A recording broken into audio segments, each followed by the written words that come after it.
We don't separate live from jazz. You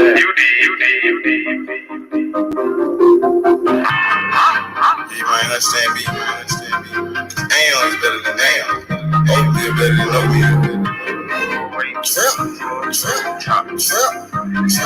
on my motherfucking trap shit. I'm on my motherfucking trap shit. I'm on my trap shit. NBA, I'm the number one in trap. 357, nigga on his ass out quick. Nigga came at me about a fucking bitch. 357, I let his ass down quick. Blah, boom. Yeah, all that shit. Niggas talking shit. With all that shit. 20s, 50s, 100s shit, I want it all. First round drought pick, that's how I ball. Bitch think she bad, but I put that hoe on pause. Trap. I'm on my trap shit. I'm on my motherfucking trap shit. NBA baller on that drought pick. C57 lay his ass down quick. Body found in the bag, laying in the ditch. I'm on my trap shit. First 48 a bitch. Nigga playing with the G shit. Simo, you know I'm with the shit. I'm ballin', Gary Payton back in 96. Don't give a fuck about what I do, cause they don't make you shit. 93 gang bag, they trap beat. I don't know nothing about shit, I'm on some trap shit. Hold the fuck up. I don't think these niggas believing in you, man. Sleeping on you, man. See you, man. I thought you the number one draft pick. Anthony, my boy, what's good? What's good, man? How you doing, young brother? I'm doing fine, honestly. Absolutely, man. You know, it's another day, man. That we blessed. We blessed to see another day right here, my brother. Yeah, and honestly, I want somebody. As a fan, I know it's realistically these promoters are controlling some of these fighters, so we want some of these fights to happen. But in the business of boxing, we have to realize that these promoters are protecting these fighters to the detriment of their careers. To be honest, it's a double-edged sword. It's a detriment, and it's to safeguard them from getting seriously hurt and stuff like that. So, and who do you feel like is being, which promoter are you talking about? No, all promoters or what? Like, what exactly are we talking about? It's a general statement. Do you feel like the fighters could put pressure on the promoters to get them the fights that they want? No, the fighters are doing all they can, but the promoters are looking at the money aspect, and they don't want the fights to happen and stuff like that. But do you feel like fighters have the option to put pressure on their promoters to make those fights happen, like the big fights that we all want to see? Yeah, they have the option, but the promoters know the fans want these fights, and they don't want them to happen. That's why you're seeing a fight like Benavidez versus McKenton, because his promoter specifically doesn't want that fight to happen. Which fight they don't want to happen? The Morrell fight? Morrell. Yeah, I agree. I totally agree with that one. Yeah. But you said Benavidez is fighting who? McKenton. No, that's Virgil Ortiz. That's your favorite fighter, Virgil Ortiz, buddy. Oh, no, my mistake. I meant to say Virgil. We want the fight. And I think, in my honest opinion, I think Boots wants the fight, but I think his promoters are going to get into his ear and say, get more fights, get more experience, then fight a guy like Terrence or Earl. Okay, but how could we say that when his promoter never said anything like that? When you're just assuming, but we haven't heard. No, he has a promoter. Jerron Ennis, his promoter is Dimitri Salita, from Salida Promotions. I talked to him before on Instagram. They want the big fights. No, Those guys want the big fights. I thought. But you could say that about Virgil Ortiz. I feel like you could honestly say that about Virgil Ortiz because Virgil Ortiz, he's the number one contender to fight Terrence Crawford. Virgil Ortiz been calling out Terrence Crawford in his last 2 fights, but he's not trying to fight Terrence Crawford. Maybe his promoter, Golden Boy Promotions, Oscar De La Hoya, they want that McKinson fight because they're trying to protect that investment in Virgil Ortiz. That's a possibility right there. But for Jaron Ennis, those guys want straight smoke. I can't say the same thing about Boots Ennis. Yeah, no, as fans, for these 2 young guys, go ahead. And Boots, for guys like Boots and Virgil, to be honest, I'm gonna be patient with them as a boxing fan because realistically, I don't think the fights with he wants the fight, but I don't. In the way I'm looking at it, I think the only way they get those title shots is once Earl or Bud vacate and move up to super welterweight. And why not right now, though, brother? Because these guys are ranked high, right? Jaron Ennis is ranked number 1 in the IBF. Virgil Ortiz is ranked number 1 in the WBC and the WBO. So according to those rankings, these guys are ready to fight for those belts. If not, the champions will have to vacate those belts. But Virgil Ortiz, he's right there, ranked number 1. He could push for that fight, file a petition, and go for this Terrence Crawford fight. But maybe his team doesn't want it. That's why they're going for McKinson. That's what I believe.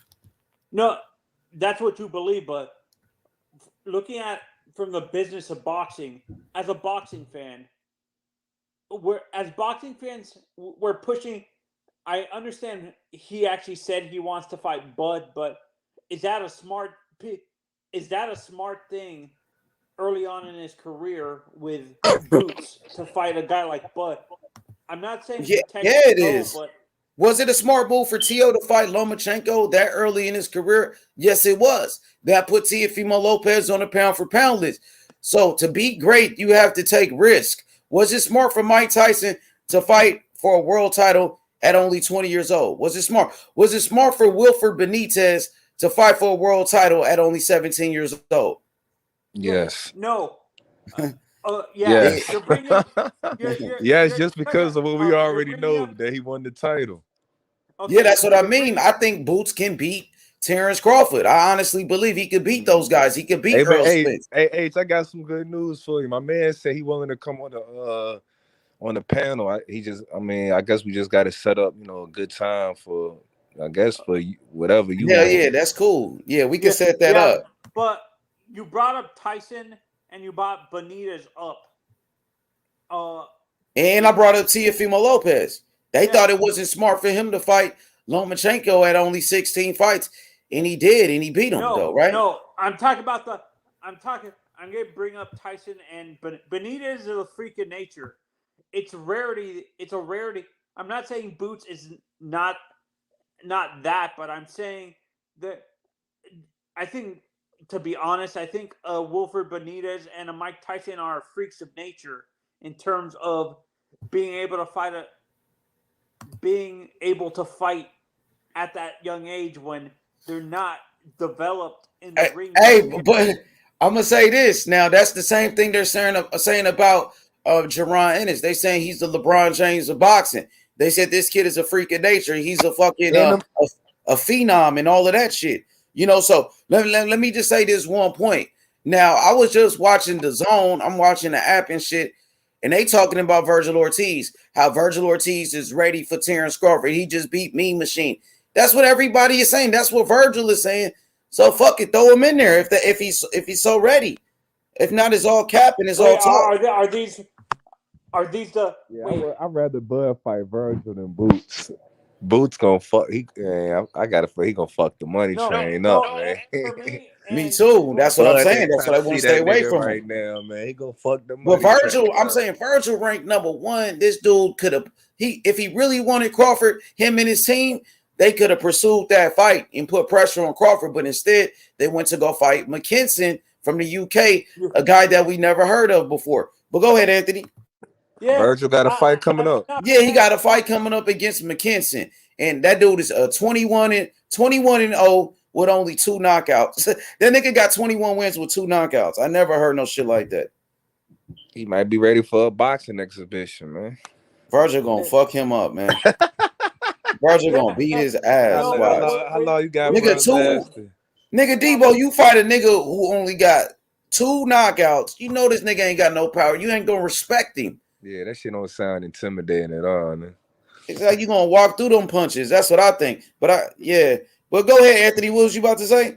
Yeah, put Ronan's comment, the first comment that he posted. Yeah, that's what I'm trying to say. That's what I'm trying to say, but I can't clarify what I was trying to say. Let me read it. Ronan says, I agree. It looks like Oscar/Golden Boy Promotions might be waiting for Crawford to drop the belt and move up. Ortiz also just switched to Eddie Reynoso, and they're also giving them time to work. So he needs more time. So let's stop saying that Virgil Ortiz is ready. I mean, the rankings say that he's ready, but now they saying Golden Boy Oscar waiting for Crawford to drop the belt. Why he got to wait for Crawford to drop the belt when Ortiz is ranked number 1? But when you're, why you just don't fight the fucking champion and take the belt off him? Why you got to wait for him to drop the belt? That's crazy. When it comes to a fighter switching trainers, how long does it take them to adjust to a new trainer? How long does it usually take how many training camps or how many weeks does it take a fighter to adjust to how the trainer? He just recently, man, not that long, brother. I mean, some fighters it might take longer, but you gotta understand, man. Like Emmanuel Stewart, man, this dude, you know, he brought Lennox Lewis back. Like you have fighters that switched to Emmanuel Stewart in their first fight, and then they went to go fight for a title. Like you had Marlon Starling. Marlon Starling, he switched to Eddie Futch. You know what I mean? And he went to go fight Mark Breland in his first fight with Eddie Futch. You know what I'm saying? So, I mean, I disagree with that. If a guy is ready, it's ready, man. We got to stop making excuses. Now it's that he switched trainers. Then Golden Boy went Crawford to drop the belt. If he ready, man. That's what I think, man. But go ahead, explain. I'm not defending Golden Boy Promotions, but that's where I'm looking at from their perspective, the two matchmakers' perspective. They're waiting for Virgil to adjust to, maybe there's certain fighters that takes them a little bit to adjust to their new trainers. I'm not saying Virgil is not ready to fight Bud, but switching from from a guy like Robert Garcia to maybe they're being smart on how maybe they're doing these fights for him as an adjustment period, like a McKinton as an adjustment period for him to get used to Reynoso. So, okay, I'm happy you said that. So, therefore, he's not ready for Crawford right now. He needs more time with his new trainer, Eddie Reynoso. Is that what you're telling me? Yes. Okay, that's all. No, I'm not protecting him. I'm saying... No, I'm not saying you are, but maybe that's his promoters doing that. Yeah. So, I don't like that they're protecting him, but I understand where their mindset is. They don't want to hurt his confidence just getting with that new trainer. Okay. So just because Virgil is not ready for Crawford, doesn't mean that Boots is not ready. Boots said that he's ready. Boots, has shown no indication that he doesn't want any smoke. Now look at this comment from Rich. Rich says, Virgil is not free smoke. It's simple. What's your thoughts on that? What's your thoughts on that, Anthony? That people are saying that Virgil is not free smoke. Oh, he fell off. What you think about that, though, Debo? They saying Virgil Ortiz is not free smoke, knowing that he needs more time to fight Crawford, even though he came out and called out Crawford, more than one time. He calling out all these dudes, but seems like his team, they not trying to fight these guys. Sorry. You back? We're So what you think about Rich saying that Virgil is not free smoke? It's simple. What's your thoughts on that? That's a little bit harsh.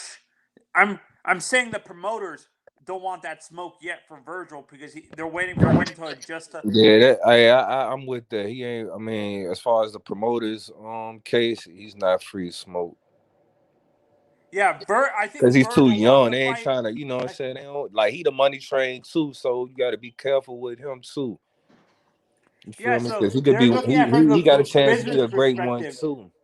They know Virgil's going to be the moneymaker for GBP promotion, GBP in the next 2 years because I think If Virgil with top rank, ain't he? Nah, he was Golden Boy. He was Oscar. Yeah, he's with Oscar because I feel that Oscar, to be honest, is going to be focusing. They're doing the right thing with how they're moving Oscar, Virgil, to be honest, and I think what's happening. They're looking at what's happening with Ryan Garcia, and they're fixing their mistakes a little bit and taking their time with Virgil and not pushing him too far too fast. I think that's what happened with Ryan Garcia, in my honest opinion. Nala, go close the front door. Go push the door closed. Yo, Q, what up, though? Hey Q, what's up? Oh, what's popping? I'm on this bitch. I gotta find my headphones. I can barely hear y'all, so I'm about to put my headphones. So I'm just saying, like, what's the point of calling out Crawford and doing all of that if you ain't really trying to fight him, though? That's what I'm saying, and like, that's what people are looking at. I think Virgil wants to And fight. you know why niggas do that shit, man? You put a clout or whatever, but then you turn around and not try to fight the dude. It kind of look bad. You know what I mean? And you rank number one. You don't even push for the fight. I mean, it might look bad then, but at the time you gaining the clout. I don't think Virgil was clout chasing. Debo. Now I don't think Virgil clout chasing either, though. I think he really do want to fight all them dudes, just like him in Boots. Yeah, it's the promoters that are. I think Oscar saw what happened to Ryan, that he pushed him too far too fast, and Ryan wasn't ready, and now he's fixing his mistake, trying to fix his mistakes with Virgil. Like, he's taking his time with Virgil and not pushing him too fast, and I'm not saying he's protecting Virgil, but he's not going to make the same mistakes that he made with Ryan, where he pushed Ryan too fast, and Ryan hasn't proven any. Ryan hadn't proved anything at that point and stuff like that, and he's looking at the mistakes he made with Ryan and trying not to make the same mistakes with Virgil. Do you agree, H, or am I as a fan of Oscar, I'm just being too nice on Oscar? No, I do not agree. Cook on that, Q. Cook on it. The reason why I don't agree, because you said he pushed Ryan. Push Ryan to do what? No, like I'm saying. I mean, he fought that one cat. What's that one cat? Duno. Yeah, Romero Duno and Frank Martin just knocked him out in 4 rounds. Yeah, exactly. So Ryan was talking about. He was like, "Oh, they got to pay me more money to fight." You know what I mean? I remember about that. You know what I mean? He did his thing. He knocked him out. And then you know what I mean? You fought Luke Campbell. You got dropped. You knocked him out stopped him to the body. That's cool. But at the end of the day, I ain't gonna lie. Shit, Virgil actually getting moved pretty good. Ryan actually was getting moved pretty good. Ryan actually stopped, was like, slow down. He coming with up all these problems.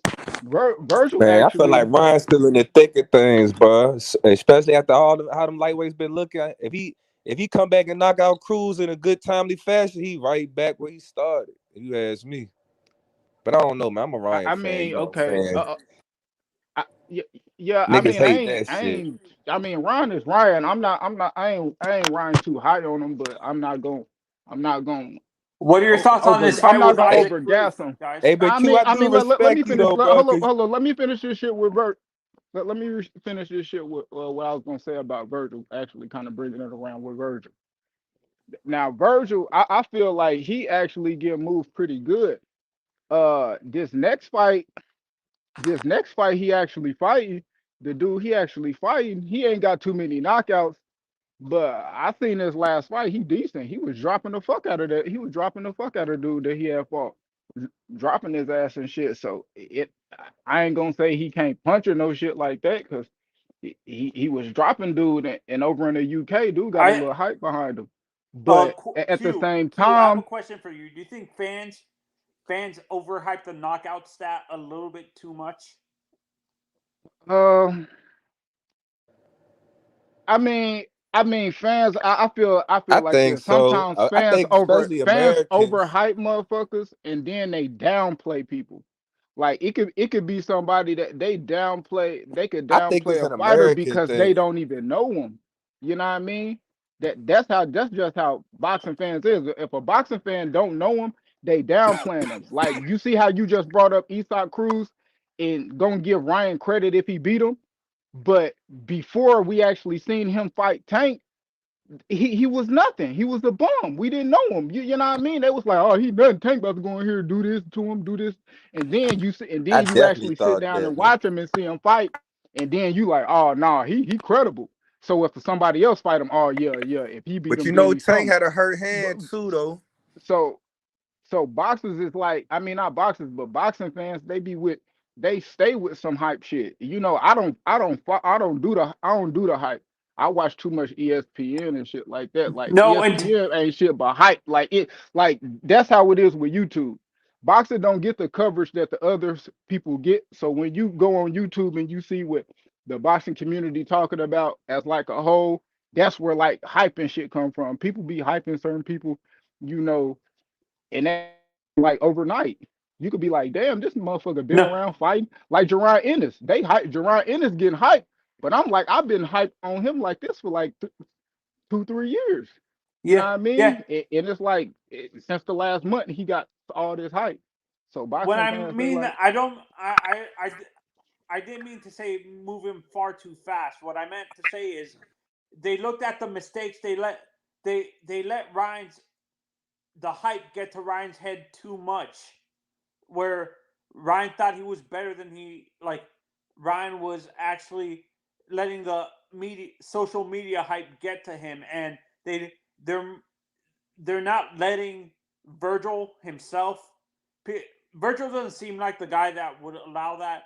He seems pretty humble. Ryan, I'm not saying Ryan's not humble, but I think Ryan let the social media support get to his head, and Oscar and Golden Boy are trying to insulate Virgil a little bit and not let the social media hype, like what happened with Ryan, get to his head a little bit, and have what happened to Ryan with the like anxiety issues, because Ryan admitted he has a whole bunch of anxiety issues and stuff, and I think it's from the social media pressure and stuff Rich, like I that. keep something rolled up, Rich. My bad. You can go, bro. I'm listening to you. So do you see? I'm not. I think they're protected. They're uh, insulating him, Virgil specifically, away from the social media. To They don't want it to happen. What happened to him what happened to Ryan to happen to him, because I think all that all that social media got to Ryan's head a little bit, and it was putting so much pressure on him that he he started thinking he was he started what am I trying to say? Like, he started to think he was bigger than he actually was, like, and stuff like that.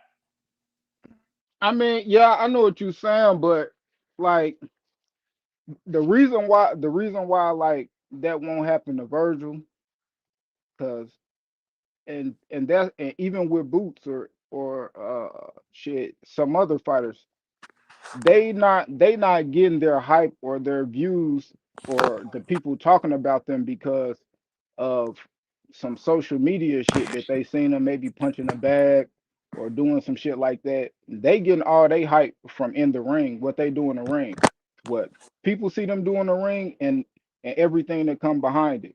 Like that's the difference between any of the hype that fuck Jerron Ryan Ennis be fucking got with them or YouTubers and shit, and them TikTokers. yeah, he do that, you know, gamers and Ryan shit got the like that, social media game on lock. but that That's don't why a lot of them that niggas don't hate. mean That's why shit. niggas be hating them too, though, cause he got that social media I game on lock, and he I mean, but finessing with that that shit. I mean, not really. I mean, cause that cause all of that shit from the internet, it don't translate to the ring as far as what he gonna get paid. It It ain't like don't, he but the but it's it not like definitely he the high. translate. It'd be different. It'd It, be different if he was like the highest paid lightweight in the but state he is right now. I get But what he you're saying, not. but it definitely So translates to his market value, not in the ring, but his market value overall. Yeah, that shit helps nowadays, man. It's nah, I 2022. mean, but what? You But know, no I know you boxer heard give about a that fuck about metaverse your shit. market value out the ring, huh? What metaverse? What's The that? metaverse, you don't know what that is? Like what? Like virtual reality, Oh, like shit about to get crazy, like shit, like niggas is paying for fake fucking property now, bro. Like, like you could buy digital property. Shit ain't even really real, but niggas will pay for that shit. Like, you got the right suitor for it. Yeah, no, that's why I'm saying with I ain't Virgil. gonna lie. What I'm And saying is, don't none of that. This what I'm saying. None of that shit mean nothing when it's Ryan versus whoever the fuck you want him to see. It don't like he not gonna get paid more because of that. I promise you, he not. I promise you, if he go in there fighting some other, he not the high. He's not even the highest paid in the lightweights. The people that he should be fighting, 135 pounders. He not even the highest paid. He the most popular. I think So Tio it is the don't highest mean paid, so it isn't he? don't mean nothing. Like we said, we talking about boxing. We talking about fisticuffs. We talking about getting in this motherfucker and duking it out. yeah, nah, straight fighting, nah. None of that shit mean nothing, bro. I, That's I what we think that talking about. That Tank shit don't Davis and mean Devin nothing. Haney are the two highest paid at lightweight. Exactly. But nothing what they do from YouTube or none of that shit. Everything from the ring. See the difference with probably Devin. Devin had a lot of hype coming in, just coming training with Floyd Sr. and being around Floyd Mayweather. So it was like the dream, you know what I mean? He had a little buzz around this shit. But then he got in the ring and everything come from that. He still had to get in the ring and show and prove the shit that he showed in his 20, what, like how many fights he got? Like 24, 21 or something like Who you that. talking about? Tank? Devin? Nah, Devin. He got like 26 now. I think almost Yeah, 27. No, 27 fights. 27 yeah. wins. Yeah, so he getting like them niggas getting all they shit from the ring. They getting paid more than Ryan. Yeah, he more popular. Motherfuckers know him. But that don't mean shit when you gonna verse me. You know what I mean? When you go against me, all that shit out the He window. got more followers. And You when know what I Devin mean? Haney said he had more followers, everybody had a problem with that, though. Yeah, that don't mean nothing. And Devin Haney was talking about on some I know you. Like Tio said, nobody knows you. He like, I got more people follow me than you, and how nobody know me. So if don't nobody know me, then nobody most definitely don't know you.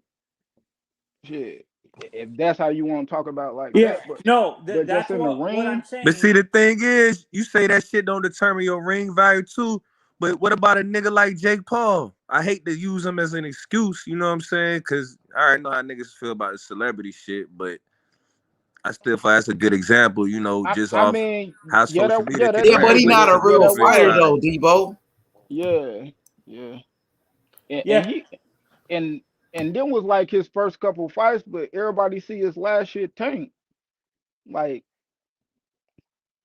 tank, not 40. This How shit many they did say tank, like but 40, it 50. did tank with a knockout though. I think that should have helped though for the yeah, future. I mean, shit, we can't go rebuy that shit after you already knocked him out and we saying you knocked him out. And I think the shit was fake. That shit wasn't even real. I don't think that I'm gonna shit was just keep it fake. a buck. yeah. I agree I with you, think That DJ. shit Tyrone was fake. Nobody can't told box like Ryan. that for real. I seen that man embrace getting hit before he got hit, drop his hand, and all type of shit. Like, man, hell no. That's just me though.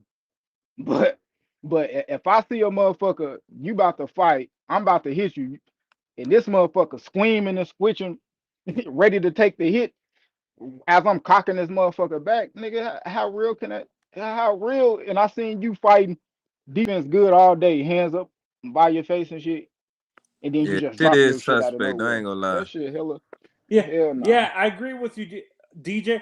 DJ brought a point. Nobody told Ryan to call out Tank, but guys like Oscar and I'm saying the social media got to his head, and he thought he was ready for Tank when Oscar and Canelo were telling him to wait, be patient. Yo, whose fault is that though? Like, he's the one that wanted to call everybody out. He's the one that was calling out Manny Pacquiao and fucking that shit Tank for Davis. clout. Now that was definitely a clout move. Yeah, man. And I'm a Ryan fan, and that shit was a clout move. We gotta start holding these guys responsible, man. Like this nigga, with fucking Javier Fortuna, bro. We gotta stop babying people like Ryan Garcia, man. I know niggas hate Ryan, but I feel like Ryan really embodies like the new age era, like how shit going on, like how shit this new era shit, man. We not fucking with the new era though. I feel I'm gonna keep it have to adapt, or niggas sink or swim, nigga. That metaverse shit real, man. I'm trying to tell you, look into that shit, man. Cause he ain't. I put it like this. I would feel and understand more what you were saying if Ryan was really like taking shit over. I'm gonna keep it a buck.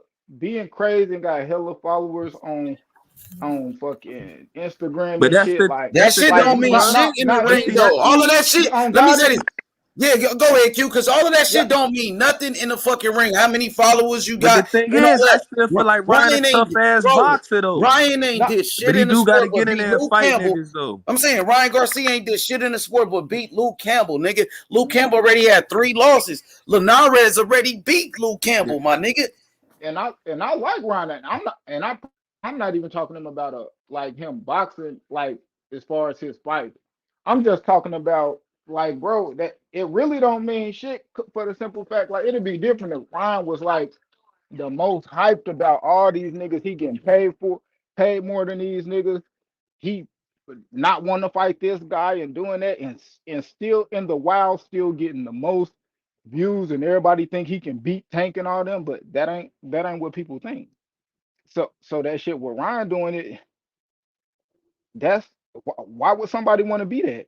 Like everybody was talking about Jake Paul and Logan Paul and all the followers they got. I promise I wasn't one of them niggas. No, I'm saying I wasn't one of them niggas who was following them. I didn't know who the fuck they was until Mayweather and niggas start mentioning their name. I didn't know them. I never seen them. I'm on YouTube all the time. I never seen a video or none of that shit. So even though you got followers, that shit. That shit don't mean nothing in the ring after fighting for sure. But check game though. If Ryan Garcia knocks out Cruz, is he back in the mix? I mean, I never really downplay Ryan like that. I still feel like he top. I give his credit. That motherfucker can fight. He not the best technically when you look at him, but it's technical flaws in all of them. I can name a technical flaw from Devin, Tank, Lomachenko, all of them. Mm-hmm. You know what I mean? But that motherfucker Ryan, he can fight. He got power. But Ryan did the least amount out of any one of them niggas. I like this nigga. He keep that. I feel like he keeping that shit down. He keeping it fair with this shit. Like, yeah, but I'm gonna be honest. Ryan Garcia, out of all them young bucks, Ryan can't even fight and shit. I'm like, let me say this: out of all those young bucks, Ryan Garcia ain't did shit compared to the rest of them niggas. Yeah, you right. Not yet, but he not too far off. He ain't won no belt or nothing. He ain't been a champion like Tank been a champion. Man, he 2 fights away from a belt. Look, Devin Haney been a champion. T.O. been a champion. Out of all them 4 kings, nigga, Ryan Garcia ain't did shit but beat Luke Campbell. Luke Campbell had like 4 losses already. You know, Luke Campbell was known for losing fights. Luke Campbell lost all his big fights. So Ryan ain't did shit, and Ryan gets a pass for pulling out of fights and doing all. I don't give him no pass for real on that shit. But let's be real. Even though Luke, he wasn't really known as a winner, I feel like Ryan had the best win over him out of all the losses he had. How you feel? Or you just don't give a fuck about Ryan? I felt like Ryan, he was when he fought Luke Campbell, at the time he fought Luke Campbell, he he wasn't ahead of Devin, but resume he was. But then Devin fought Linares and he fought JoJo, and now But I would the say shit can Haney change in a though. year.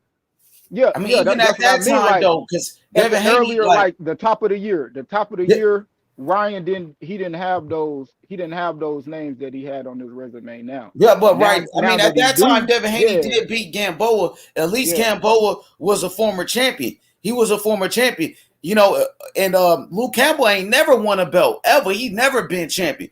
People talk about Luke Campbell. He was an Olympic gold medalist, but that Mhm. shit don't mean shit as a professional. What you did, you know what I mean? Luke Campbell ain't who did Luke Campbell beat? He ain't never even beat nobody. So it's like so that it is. I mean, but that all could change in 1 year. I think I think like shit, just like we seen so much change with Devin in 1 year and all the shit he going through and the shit he still gotta overcome. Like Devin, he still got to overcome a lot of shit this year. It's still some stigmas about Ryan that I feel like I mean not Ryan, but Devin that he wanna shake. The power shit, the championship, him being a real champion dispute and all that shit, regardless of what's real, he still want to get that stigma off of him.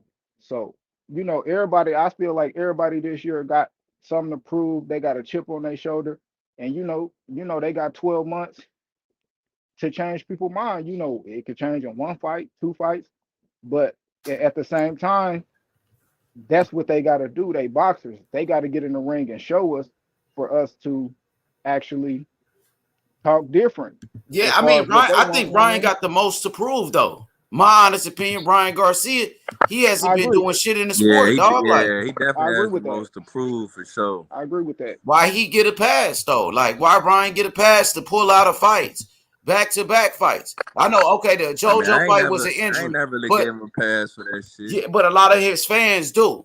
And if it was Devin Haney, they would have a lot to say. If Shakur Stevenson did the same thing or Tank, motherfucker would, crucify them brothers. But when it's Ryan Garcia, oh, it's okay. What's good, Hebrew? What's good with it, man? You see my bed, Israel Avatar, my nigga? Oh, let You me like my new see. you like my new shit? Oh, That's shit. your boy Ben. That's your boy Ben. Shit. Shit. Yeah, man. I had to go and get that in, man. I am being Israel. Shit. Hey, man. So What's that shit, good, like, though, Hebrew, man? The Man, I'm champ, just Hebrew chilling. here. The Man, I'm champ just is here. chilling, man.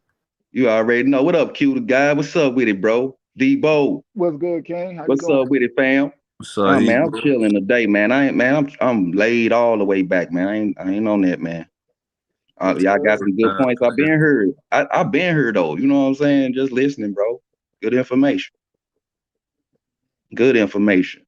But I Hell want to yeah, come off I'm talking about Ryan Garcia. I'm keeping the same energy with him. Like, people got a lot to say about Devin Haney, the kid that's fighting, who's staying active, doing what he's supposed to do. Ryan Garcia, the motherfucker ain't fought in forever, and motherfucker still, give him a pass. What is that really about? That's what I want to know. and I still want to see I him get think in too there. with Go Ryan. ahead, Q. Go ahead, Q. Oh, my bad. I was gonna say I think too with Ryan. A lot of people not saying shit about Ryan because I Hey, mean I don't follow him on Instagram, so I don't know how active he is on Instagram, going live and talking boxing and shit like that. But since he not fighting, he like out of sight, out of mind. As far as Ryan go, I not don't really really. though, because when he He was not doing shit. claiming that mental health shit, Q. Remember, Devin Haney got hit by a big shot by Linares. As soon as Ryan saw that, he's like, "Oh, I would have knocked them out." But your bitch ass, on the sidelines watching, you won't even fight none of these niggas. Ryan had a chance to fight Jorge Linares a long time ago, and Ryan didn't want no motherfucking smoke. You know what I mean? Yep. So Ryan, it's not like he's out the way. Nah, that nigga still talking shit from the sidelines. Yeah, Even man. He need to get in the ring, But bro. when but I Tank believe. fought that's Isaac the pissing Cruz, Ryan everybody had a lot ass to say off. about Tank, dog. And look, He this is need to another get in that problem ring, that I bro. got. let me That's just say what this before I pissing forget. everybody off with that shit, man. Yeah, let me say this before I forget. Everybody had a problem with Tank fighting Isaac Cruz. Oh, who is Isaac Cruz? He's not good. But once Tank beat him, now Ryan wants to fight him, and everybody okay with Ryan Garcia fighting Isaac Cruz. I'm so tired of this shit. Yeah, you feel me, Yep. Q? Yeah, I'm so tired of this shit, bro. that's facts. They got a problem with when Tank Davis fight Isaac Cruz, but when Ryan Garcia go for the same dude, go fight the guy that Tank just beat, the guy that Tank just beat, go fight Tank leftovers. Now all of a sudden Isaac Cruz is a good opponent for Ryan, but he wasn't shit for fucking Tank. Come on now. Hey, I ain't gonna lie, Ryan do be bullshit because now that you put it like that, he said now that you put it like that, we can take it all the way back because these niggas been at it for real. Like these niggas been knowing each other since they was kids, bro. Ryan should have been, and I'm a Ryan fan saying this, he should have been took the Rolly fight. You remember what Floyd said? He said, "Yo, take the Rolly fight, beat Rolly. I give you the Tank fight." Santa Then it got Cruz. to a point in time, Ryan had built his name up so much. Shit, he could get the Tank fight directly. Like right now. Shit, he could have had the Devin Haney fight. Devin Haney went to his fight against Luke Campbell. Devin Haney was there. Ryan just fought in a WBC title eliminator to become Devin Haney's mandatory. But Ryan got a pass for ducking Devin Haney, and he went to go fight Javier Fortuna. Come on now. Yeah, Ryan got to see them boys. They got to see them boys, man. Ryan out here bullshitting, my nigga. He need For to get real. in that ring, bro. Them niggas said, oh, Tank fighting or nobody. Tank fighting Isaac Cruz. Isaac Cruz not good, but Tank beat him. Now after Isaac Cruz coming off a loss, now Ryan was to fight him. Now everybody cool with it. But those same people had a problem with Tank fight Isaac Cruz. That's some bullshit. See, but that just go to what I say, like, boxing fans, they'll call a motherfucker garbage just because they don't know him. They never seen him fight or none of that. Even though they probably could have fought one of their favorite fighters, a few years back. They don't know, but he garbage. He don't know none of that until they see him fight. Then they give somebody a good fight and it change their whole mind. And now this person not as garbage as they say he is. Like, just because a motherfucker don't know just because you don't know about a boxer, that just means you should do your research. If you see one of your fighters fighting an opponent and you don't know who they is, you got to YouTube, go look them up, and you put your judgment to say if they slaw or not. But motherfucker just come straight directly like, nah, he garbage. And then he fuck around and hurt your favorite fighter, clip his ass or something like that. Then so you think Tank with 2 healthy hands doesn't knock out Cruz? Shit, I gotta see. I feel like Tank probably could have beat him way better, knocked him out. Shit, Tank had crazy footwork in that fight. Because I don't know how bad his hand was hurting, but I know they showed his hand. That shit was swollen. He did what he's supposed to do. Yeah, he did what he did. I mean, I said I wouldn't. I really. Even though I had Isaac Cruz in the fight, he won the fight. He still did what he slowed the motherfucker fight down on his ass and let him follow him around the ring. And he picked him off. I mean, it's simple. Yeah, he came with a game plan. That's it. What more do we need to talk about that for? We talking about Ryan Garcia not in the ring, talking shit. Why the fuck he ain't fighting? Oh no, your motherfucker mental ain't all that fucked up to be on social media though. Shit, I mean, fuck out of here, man. Get your ass in that ring. I want to see all the fighters fight and with competition. That's why I say the motherfuckers y'all talk that old shit. The motherfuckers back in the day was stronger than these soft motherfuckers today. They ain't doing shit, bro. Man, the truth of the matter is, a lot of niggas that say, "Oh, the black fighters ain't fighting nobody." You know what I'm saying? These are the facts. They'll criticize the black fighters. They'll say, "Oh, Tank ain't fighting nobody," but Ryan Garcia gets a pass for doing the same exact shit. You know what I'm saying? Fighters, we the best fighters. I'm saying they say, "Oh, Charlo ain't this shit." They'll call out Charlo. They'll call out Devin Haney. Devin Haney ain't fought nobody. Jerron Ennis ain't fought nobody. They only do that shit with the black fighters. They say Jamal might go after Boo Boo now, but I don't know how official that is. I see he looked like he was drunk in that video, though. He was talking shit. Them niggas always drunk. Man, he needs to get heard out his mouth. They need to get heard out their face. But Q, you feel where I'm coming from, though, Q, on that, though?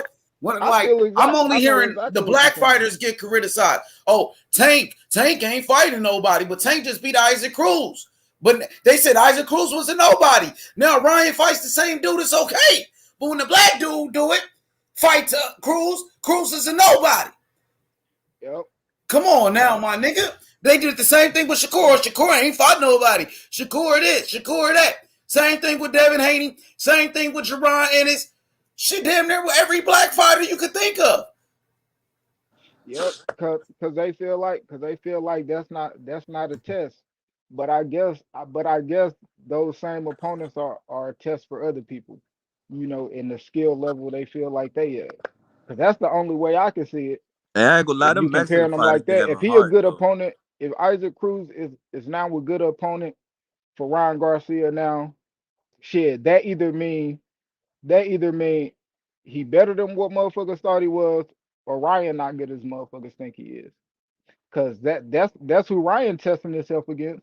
If he thought he was better, he'd test himself against Devin Haney or somebody. I'm pretty sure WBC will make that motherfucking fight real quick. I mean, he was supposed to be his mandatory. He chose JoJo. What he gonna do? Fight Isaac Cruz or say he gonna fight JoJo? I guarantee you that'll be only thing he gonna do. He gonna fight somebody. He gonna fight a motherfucker that Tank or goddamn Devin already fought. Maybe somebody T.O. already fought and knocked the fuck out. You know what I mean? And that's how good he think he is.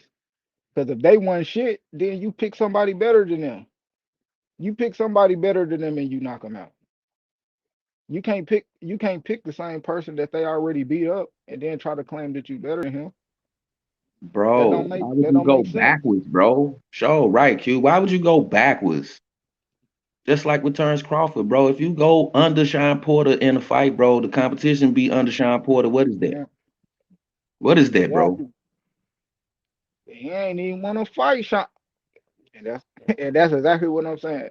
Terrence Crawford, when it comes to Terrence Crawford, bro, I don't even know that weight division so fucked up.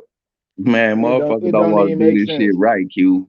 They probably can't even name 10 what to weights in the goddamn division. That's why the boxing sport is like it is, man. Because the bosses don't know they bosses. Yeah. That's all it is, bro. It ain't. I Nah, it mean, ain't that. It's the boss. The bosses, they be fucking shit up, man. They you keep right. they keep The playing real with bosses is everybody, the fan. man. The real bosses is the fan. And the You Yeah. fans, listen to like you them. can see, they fuck shit up. You right, Debo. You right. You right. Because if ain't no motherfucker, Cause Hebrew, let's keep it 100. Spence could have been fought, but man, bruh, I I feel wouldn't like it's even gonna think, happen. But this shit could have been happened. You know what I'm saying? man, just like motherfucking, what's that fight? But real talk, me saying this, I Kell feel Brook like and Murakami fight. That's if all. if they keep winning out, I feel like it's gonna make more sense though. You feel me? Because I feel like it's gonna be more money involved now than it was then. If they keep Damn right. winning. That's $1 billion fight, right? They trying to make $1 billion off that fight, bro. I'm gonna keep saying that. They just trying to make $1 billion. Everybody want to see it. Everybody. And look how long we've been waiting for it. Come on, man. Whenever they do pull it out, man, everybody want to see it. But we Mhm. gonna be watching two old motherfuckers. I mean, they ain't that old though. You feel me? They I'm ain't just, gonna you be as know what I'm old as saying. fucking. They ain't gonna be as old Debo, as we had Mayweather that and Pacquiao. conversation. We had that conversation. No, no, no, no. We good. We good.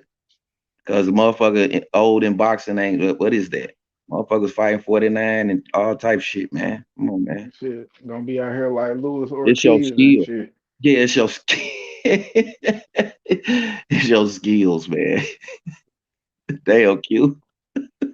That's how them niggas gonna be. Old as fuck out Man, here trying to talking about them trying to get my last payday. Man, damn, dude. like these Hey man, I like that Luis niggas. Ortiz, man. He tough. Go ahead, Debo. Shit, Ortiz only lost to one person. Right. Them two losses came to Deontay Wilder. Yeah, he did, but shit. But I mean, bruh, Ortiz did I duck the AJ fight though. AJ wanted to fight Ortiz. That would have been a good fight. I think AJ would have knocked his ass out. I think AJ Probably. would have beat him though. I don't think he would have knocked him out. I think he Shit, would have knocked him out. he would have took that money happily. Fuck it. No doubt he would have. But why On the me, motherfucking fight didn't go down though? I ain't his bosses. This nigga The got whole motherfucking other niggas business, running right? their career. Like The fight ain't go there because Ortiz he told Eddie Hearn and he said he ain't have proper he ain't have ample amount of time to train, and I think they said it was like 2 months or some shit. Oh, okay. I He mean, wanted more. He wanted more than 2 months to train. He turned. I think it was 7 mil, and I don't even like to count pockets and shit. I don't think that's a masculine thing to do for real. But man, Handsome 7 mil ransom. though. That's a handsome ransom. You feel me? I ain't gonna Shit. lie. That's a nice little chunk of change. And they Damn right. actually, And if a then he nigga ain't ain't gonna come got that, across and you that no saying you more. turn, Man, he said down to that he needed more than 2 months, man, to get that shit, that motherfucking fat off his ass, man. What you mean? man, that nigga ain't get 7 mil to get his ass knocked out by Wilder. Yeah, I'd have Damn, took man. that. I'd have took that, line it up, I think he line got that shit paid up. less. I think that offer was probably the highest he ever been sent before. I'm pretty sure that was the most he done ever You seen. know, Eddie got that bag, man. Shit.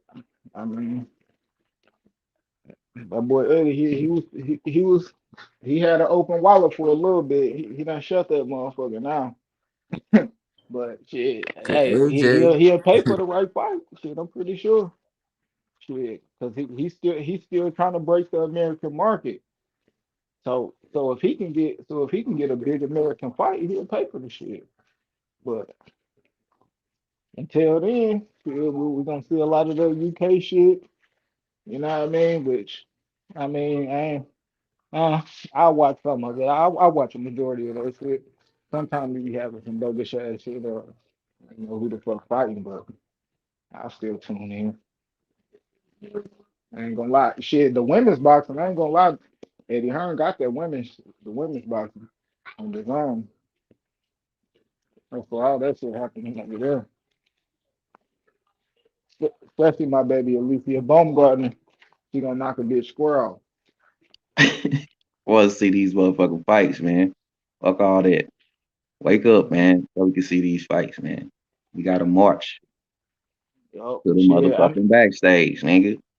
Get these yeah. motherfucking fights going down, man. We can't do it. Shit, they probably either gonna waste time until 2023 or they Four, gonna or we gonna see something this year. Yeah. motherfucker, we gonna be Fuck 'em. looking at May 2024, man. Where this shit going, bro? There should be some good fights this year, man. Fuck that, man. I ain't giving up, bro. I ain't giving up, bro. I believe they nah, gonna don't do give too, up, man. bro. We The got too future's much still bright. we check it out. We got too much man hours in this shit for us to believe that a motherfucker ain't actually been watching and listening. Then if the old niggas don't give us the fights that we want, I feel like these younger niggas would. They would anyway, cause it's they reign. It's they time. But if you ain't got no motherfucking brain, nigga, ain't no rain. Nigga. Lay your motherfucking ass down. Get over there with the owl man. Fuck you mean? Motherfucking chores and allowances then. That's all it is, bro. I want to see the motherfuckers get in the ring. Don't be out here talking on social media. Lace up, bro. What you talking about? Show that you chasing glory at least. That you in it. You know what I'm saying? You ain't in it. That's why motherfucker ain't doing shit. You got some bullshit motherfucking promoters. Guess what? You gonna get some bullshit fights. Only a bullshitter like bullshit. Real talk, bro. I feel like that shit starts with the fighters, man. I Yeah, feel they like it need to starts get with up the in each other's fighters, face. man. Need to get up in each other's face all the Especially time. when fighters come in with their original team, you know what I'm saying? Like Floyd, like H, I feel you when I hype up, Floyd's, as the trainer of the year and shit. That's cool. I can respect that just because he's the best boxer ever.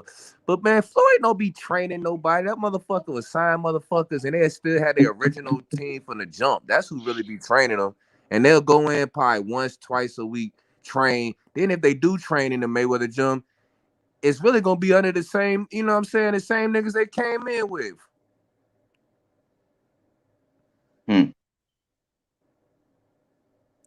So I'm just like the team, you know what I'm saying? I feel like that'd be a, that'd be an in-house thing for real, man. When it come to motherfuckers really want to set up fights. Damn, Debo, why ain't none of these in-house fights going down? Man, Exactly. That, bro. niggas scared to Nigga take can't that even L. make an Nah, in-house fight, bro. I ain't gonna lie. Yeah, top rank that shit. That make it. They'll make it in-house fight in a second, especially if all them belts there. Shit, they gonna unify them motherfuckers. Oh yeah, I ain't Top gonna Rank lie. for sure make an in-house fight. Yeah, but PBC, Shit, people thinking Gonna be the nah, main fight that PBC, we nah, want to see. PBC, nah, PBC will make some in-house fights. But you gonna pay for that motherfucker. I mean, every once in a while that Fondor and Fulton, they unified. Lil Charlo. I mean, Jamel Charlo. He about to go for undisputed again. So shit, I ain't gonna lie, like they do sometime, but shit, I mean they did in 168 with Benavidez and Plant. Shit, hell Charlo, uh, and Big Charlo. I mean, I guess he just don't want to go up to 160 and fight nobody. At the end of the day, I mean, he have been fighting 154 pounders at 160. So yeah, You talking I about guess we'll Jamal? see. Yeah, Jamal. Man, Jamal need to do something, man. That motherfucker, I seen like he do now is just get drunk and go on live, nigga. Like, niggas tired of seeing that shit. Nigga, I'm about to unfollow them niggas for real. Nah, Okay, okay, Debo, he just like a little taste. man, He that's just like a cool, little man. taste, like I hold would on, see nigga you face. fight somebody, nigga. That's why I follow you for. I don't follow you for because I don't follow you for you to get drunk on fucking live every fucking night and get on. You know what I'm saying? I follow you because shit. I want you. I respect you as a boxer, nigga. You a cold ass boxer, but you just gotta fight, man. You gotta get up in that motherfucking ring, man. Yeah, man. Motherfucker got to get in the ring. What's up, Jimmy? Shit, Jimmy, when the man. Yes, last time they fought can you anyway? guys hear me? Yeah, you got you, Jimmy. Go ahead. Yeah, man, I just jumped on now. What are the topics? What's everyone talking about? Man, we talking about motherfucker need to get in that ring, Jimmy. All this Shit, bullshit.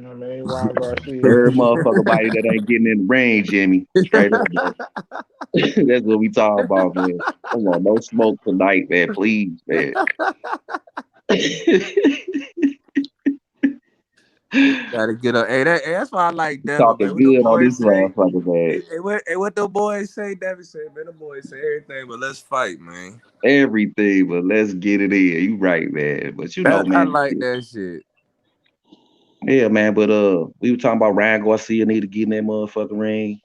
All the motherfuckers that's been missing in action.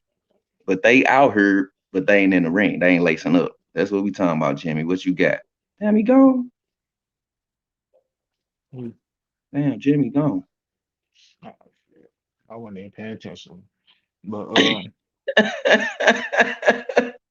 It's fucked up. Yeah, man. well, Fuck that, man. Especially Ryan Garcia. You trying to chase a motherfucker that a motherfucker already then fought, man. You need that tank fight. As you talked all shit. shit, man, I ain't gonna lie. I can't even just say. I mean, it's fights I want to see him. Of course, all the top dogs. I want to see it just to get everything out the way and probably, get the unification. Shit, like my nigga meant to say, you know what I mean, one face. You got one face for every division, or you always got people fighting for that spot. Shit, that's Yeah. always gonna be good for boxing.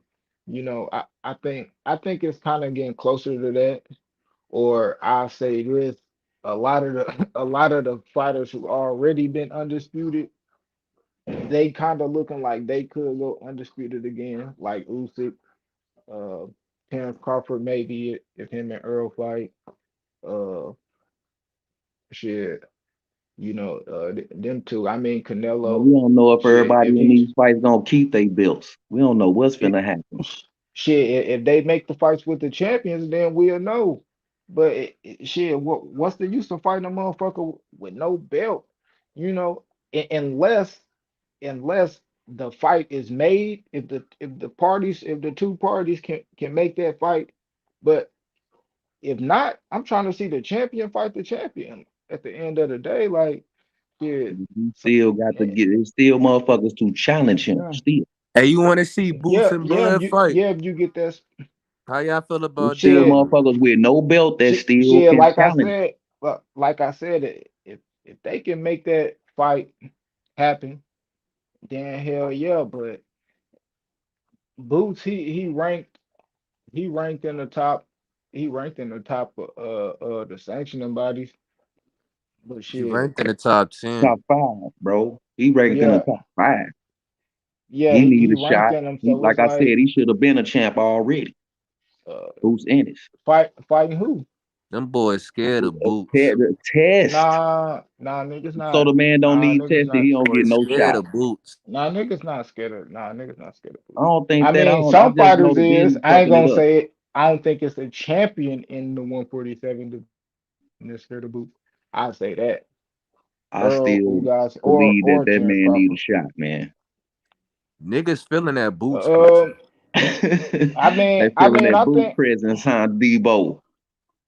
They feeling his I presence, mean, bro. see, I mean, that's kind of hype. I ain't gonna lie. Boots building his name like off other people's name. Like right now, I ain't saying he don't want to I That's fight how you again. always Shit, go gotta but by do it. always go by what I see, man. that's all young fighters do, bro. You can't tell me a young fighter that ain't did that. They You all you do that. tell It's part of the you game. That tell clout, that So clout shit a part you of the name if me a he game, ain't bro. champ you accomplished name me a nothing, then he Whether we need a champion. love it shot. or hate it, that You this name That's clout me a it. shit champion part of the right game. now. You name me a champion right now. I guarantee you, I could show a time when they wasn't champion, and they talking about That fighting we the know biggest that. name in the division, whether they want that person or not to get that belt. They So don't that know, listen to me, Q. This what I'm saying. I got a question. This what I'm saying. So Boost, he can't go challenge nobody. but that ain't how he got his belt. Can he go challenge anybody? The man undefeated. He can't go challenge nobody. He a top contender. He don't get no shot. He just Boost Ennis, Jared Ennis. That's what I'm talking about, man. That man deserve a shot. Why ain't no more? Why he can't get his shot? I ain't riding no motherfucking, but I love all the fighters, man. Why this man can't get his shot? He out there. We just looking at the same motherfuckers regurgitating the same motherfucking fights, but it's contenders out here. Why they ain't in the shit? That's all I'm asking. There ain't no cap, bro. That's the truth, bro. That man is a contender in the top 5. Why he ain't getting no shot? He can fight any one of them motherfucking top welterweights. Why he ain't getting no shot? That's the question. Everybody want to talk about Boost, man. That motherfucking boy, he undefeated. He beating up every motherfucking body he go in front of, they put in front of him. So, okay, then that mean he need to get tested. It's his turn. But he can't get no shot, though. Boots gonna get a shot when them niggas want that last payday, man. Like, fuck it, nigga. I'm ready to get my ass knocked the fuck out, man. But I'm, you know what I'm saying? I'm gonna go out with some little bucks, though, man. I'm ready to get my old ass knocked the fuck out, nigga. Man. Nah, I ain't gonna lie. You like Boots, bro? Boosie, he good, man. He a good damn fighter, man. But he need to get tested. And he in the top 5. What's wrong? What's wrong with this picture? Usually he's been filtered through, got right on in. What's up with the filtering process? Why ain't no motherfucker getting filtered in, filtered out? Let's get this motherfucker contender list out the way. Look, this how I know ain't no fights happening. We got more fights in the comic section than we do in goddamn real Man, life. we got more fighting in the motherfucking social media than we got in boxing. Shit. Hey, them I want to niggas see the going crazy in motherfucker the fight. And comments every testing, motherfucker man. that's undefeated get tested. I want to see everybody undefeated get tested. Put them in there with a motherfucker that's good like him. Other than that, then that's the boxing we gonna have for 2022.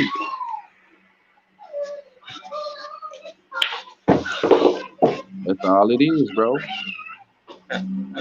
I ain't mad at it. If I still want to see them, I still want to see the champions get tested and these top contenders that's out here.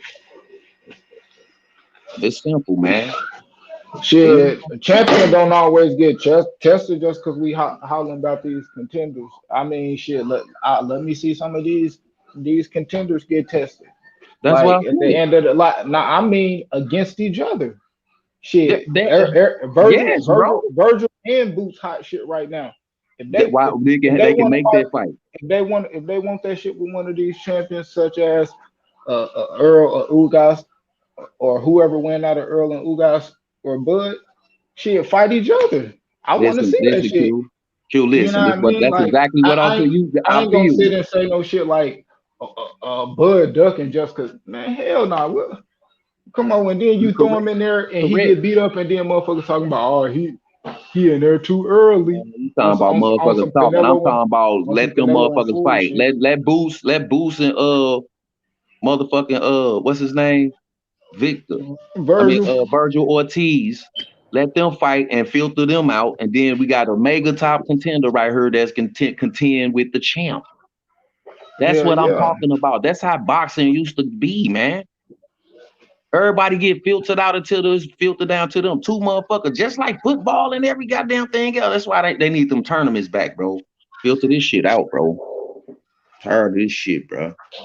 Them niggas ain't even fighting, man. They can just hold on to the belt, do what the fuck they want to do, bro. No, bro. Your motherfucking ass in that ring and fight. That's what the fans want to see.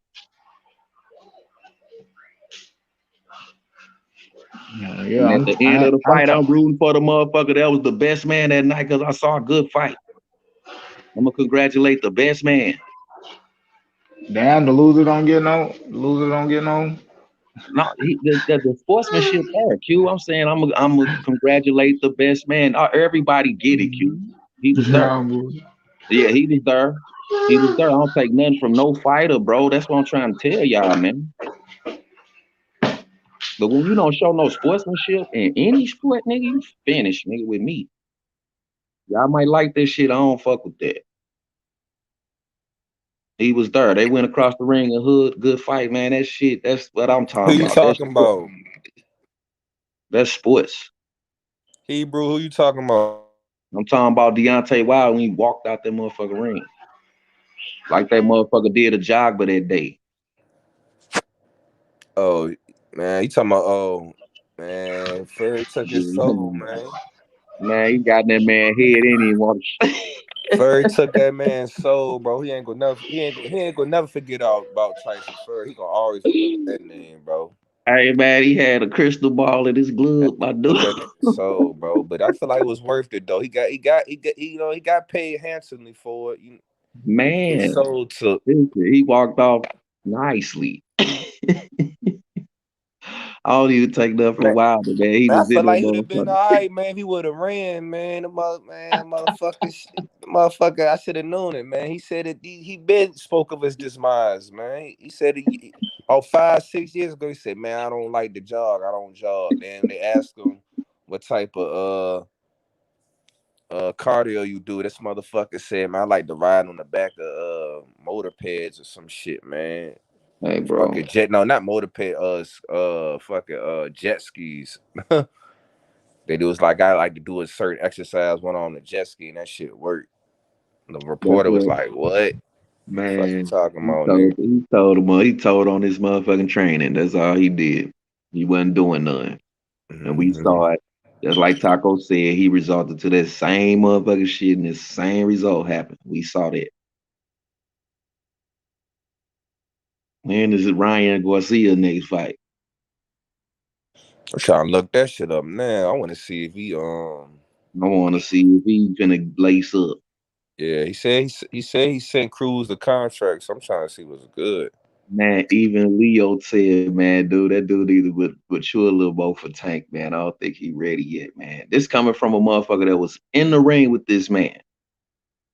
He on there talking about just give me 2 rounds. If he do it, then I believe it. I believe it. Then what we gonna say? What if he do it? What if he take Tank ass out in 2 rounds? Then what a motherfucker gonna say? But you gotta get in there, man. To at least see round 1, try something, bro. You just ain't gonna say that shit like it's just gonna happen. We want to see that shit, bro. Fuck that. I want to see. Ever since I seen that fucking video, I've been wanting to see that shit. You gonna knock Tank out? Give me 2 rounds. What up, IB? Salute, nephew. What's going on, brother? All right, nah, I Tank, want to see Tank, that motherfucking fight so bad. That Tank boy, he smart. talking hella Yeah, shit. he was just talking shit. He ain't knocking Tank out no damn 2 rounds, man. Man, he Cause say, Tank, give me I ain't 2 but like one rounds, thing, but I dude. was mad about the fight because I lost money on that bitch. I do respect the fact that Tank did show his boxing skills for against Cruz. He definitely showed his boxing skills for He sure. had to, boy. He had to. He Like he slowed the got fight down defense. perfect. He slowed the fight down perfect. Now you know Isaac Cruz, he a bull. He go forward like a motherfucker. He slowed that shit down. And Isaac Cruz went with the game plan he had. Slow the fight down and pick his ass off as he come in. Like he was a matador, man. Gotta give it to him, man. That was some good shit, man. But I ain't gonna He lie, olayed bro. the bull. I ain't gonna lie. When I got rewatched the fight, but when I initially watched it, bro, when I came into my cousin's office to watch the fight, I watched it from like 6 rounds on up. I ain't gonna lie, man. The way I looked at the fight from that 6 rounds up, I had Cruz winning.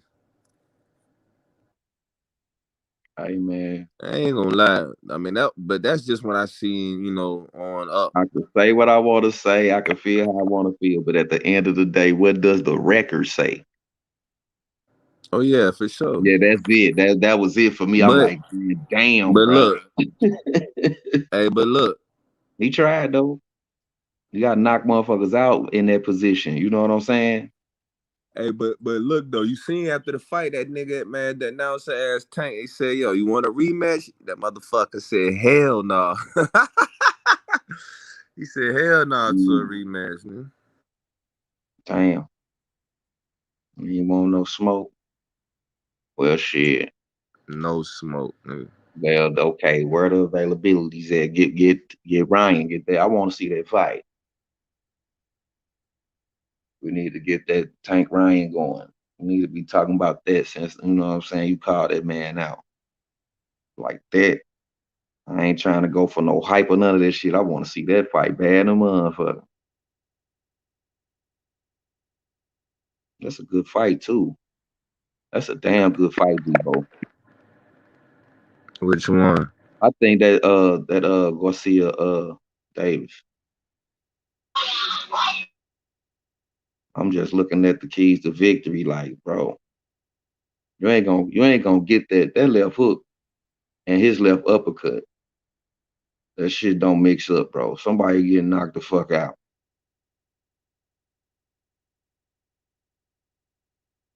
He gotta be If they slick, if bro. they Ryan if Garcia they gotta play be. their cards right, that's a mega fight too.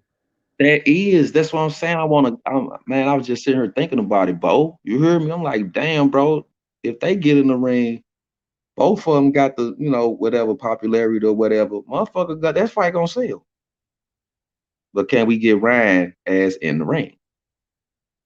Off that motherfucker keypad into the ring, lace up.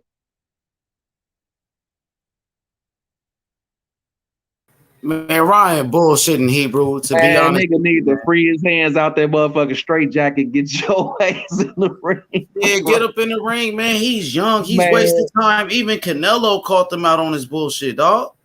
man, bro. I've been watching this shit, H.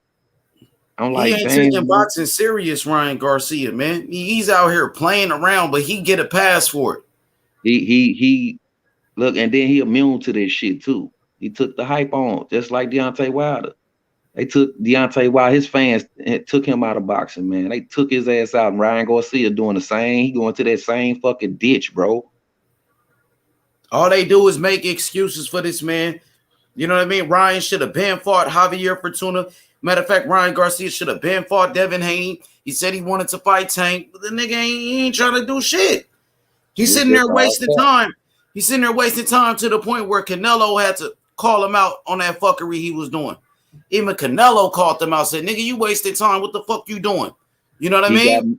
He got mad because Canelo called him out. Then he made a video talking about some my own promoters and all these motherfuckers around me even trying to make me out of a duck.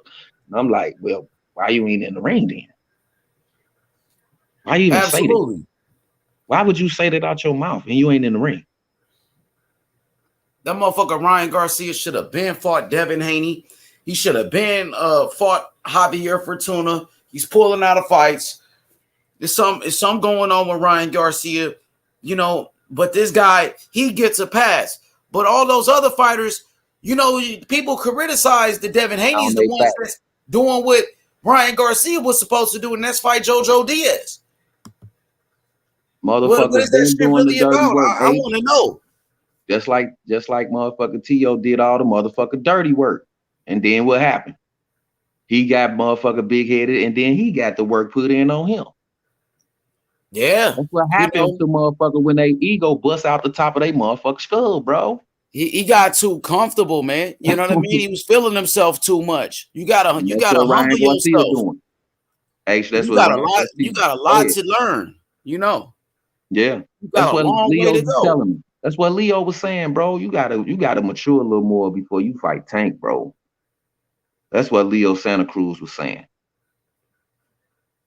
So, yeah, you know, that's his opinion. They gotta humble themselves and really dedicate themselves to the sport of boxing. T.O. started feeling himself too much. He beat Loma. He was on top of the world. And he forgot that he got a long way to go. You just getting started, my dude.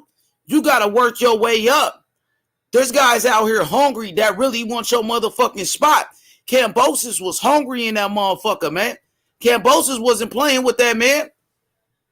He did the same thing Tank did to motherfucking Isaac Cruz. Slowed the fight down. Let him do all that bully shit. And he matador that shit. That was it. Facts, Hebrew. I want to get that belt still. I'll be right back, bro. All right, still, I want that belt situation cleared up so we can fucking see what's going on. We want to see who is who. I want to see who is who. I want to see that Devin Haney the champions fight. Unified, whatever the fuck it is. Somebody need to win that fight. Come out that fight with the champion, the real one, the true one. Then all these damn belts, man. The shit confusing, man. Get that shit out of boxing and let's see where the motherfucker real champ, all that old duck belts and cupcake belts and all this old dumbass shit, man. But it's a gladiator sport. Motherfuckers need to get chainmail and swords on their motherfucking mind. The fuck? But we see what it is, though. It's a bunch of gestures out here want to entertain the king. They king. Yeah, hey, that shit is crazy to me how Ryan Garcia gets a pass for not doing shit. And they sit there and praise Ryan Garcia like Ryan Garcia, you know, beating the top guys, like Ryan Garcia got a fucking belt. Ryan Garcia is the same guy that said fuck the belts. That's disrespecting the sport of boxing. That's disrespecting the glory of boxing. What the fuck is you doing? Yeah, they saying Ryan Garcia don't need a belt. He walking around with a fucking crown on his head like he did something. Come on now, bro. Man, I'm expecting more from Ryan Garcia in 2022. We got to start putting pressure on this guy, man. He needs either you want to be great or you don't. Which one is it? He needs 2 fights this year. He need to come out twice this year. You ain't been doing shit, bro. And we want to see Ryan Garcia. Motherfucker out here holding Ryan Garcia's hand and shit like he a fucking baby. That motherfucker is a fighter, bro. And it's about time he start acting like a real fucking fighter. And people need to start putting pressure on these guys, man. They grown men for real. Motherfucker forgot about that. These are grown men. You in there fighting grown men. Straight up. We need to put the pressure. We need to put. Go ahead. I know. I was saying Rakesh said something. There is a double standards in boxing because of racism. So that's what it is. It's a double standard, and it has something to do with race. Because I know when Tank Davis fought Isaac Cruz, they said, "Oh, Tank Davis fighting a bum. Isaac Cruz is not good." Tank Davis beat Isaac Cruz. Now all of a sudden Ryan Garcia wants to fight him. Now everybody's saying, "Oh, it's a good fight." But when Tank fought him, it wasn't a good fight though. Sound like you Why is that? Tank. Sound like you following Tank. Exactly. You trying to fight Tank leftovers, the man that Tank just fucking beat. Why you Tank ain't just beat this nigga? Tank got no credit for beating this nigga. Now all of a sudden Ryan Garcia fights him, and Ryan Garcia gonna get all the credit in the world for beating the same guy that Tank beat first. Listen, H, this man is straight up running behind his bed like he. Why you ain't say you already? He called out Tank. Then Tank beat Isaac Cruz. You call Isaac Cruz. Why ain't you still keep that same energy? Why you ain't calling Tank, bro? Yeah, call out the dude that won the fucking fight. The man that won. Why is you calling out the loser? I thought he wanted to fight Tank when Ryan Garcia was on that Mike Tyson podcast and he was talking all of that shit. Man, what the fuck happened? He was on. Yeah, that's the video I was talking about. That was Hot Box with Mike Tyson. Yeah. When he called Tank on the phone, I'm gonna knock you out. I'm gonna do this. I'm gonna do that, man. Come on, man. You ain't did shit.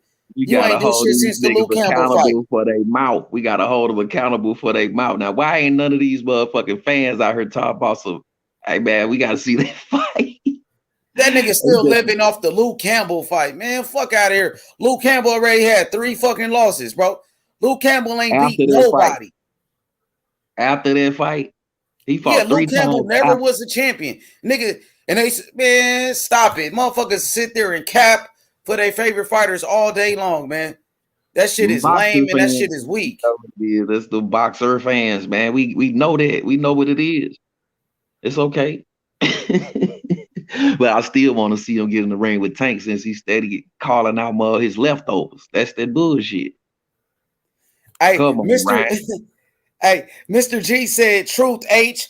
I just was about to write exactly what you just said. Ryan Garcia resume is not better than Devin Haney or Tank's, but he gets a pass. I wonder why. I wonder why.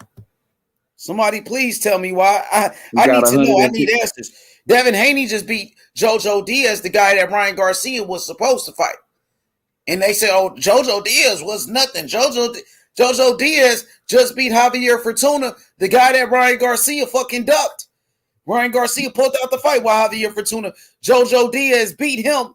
You know what I'm saying? And Devin Haney beat Jojo Diaz. Man, Isaac Cruz humbled the shit out of Tank for him to show his motherfucking skills to all of us.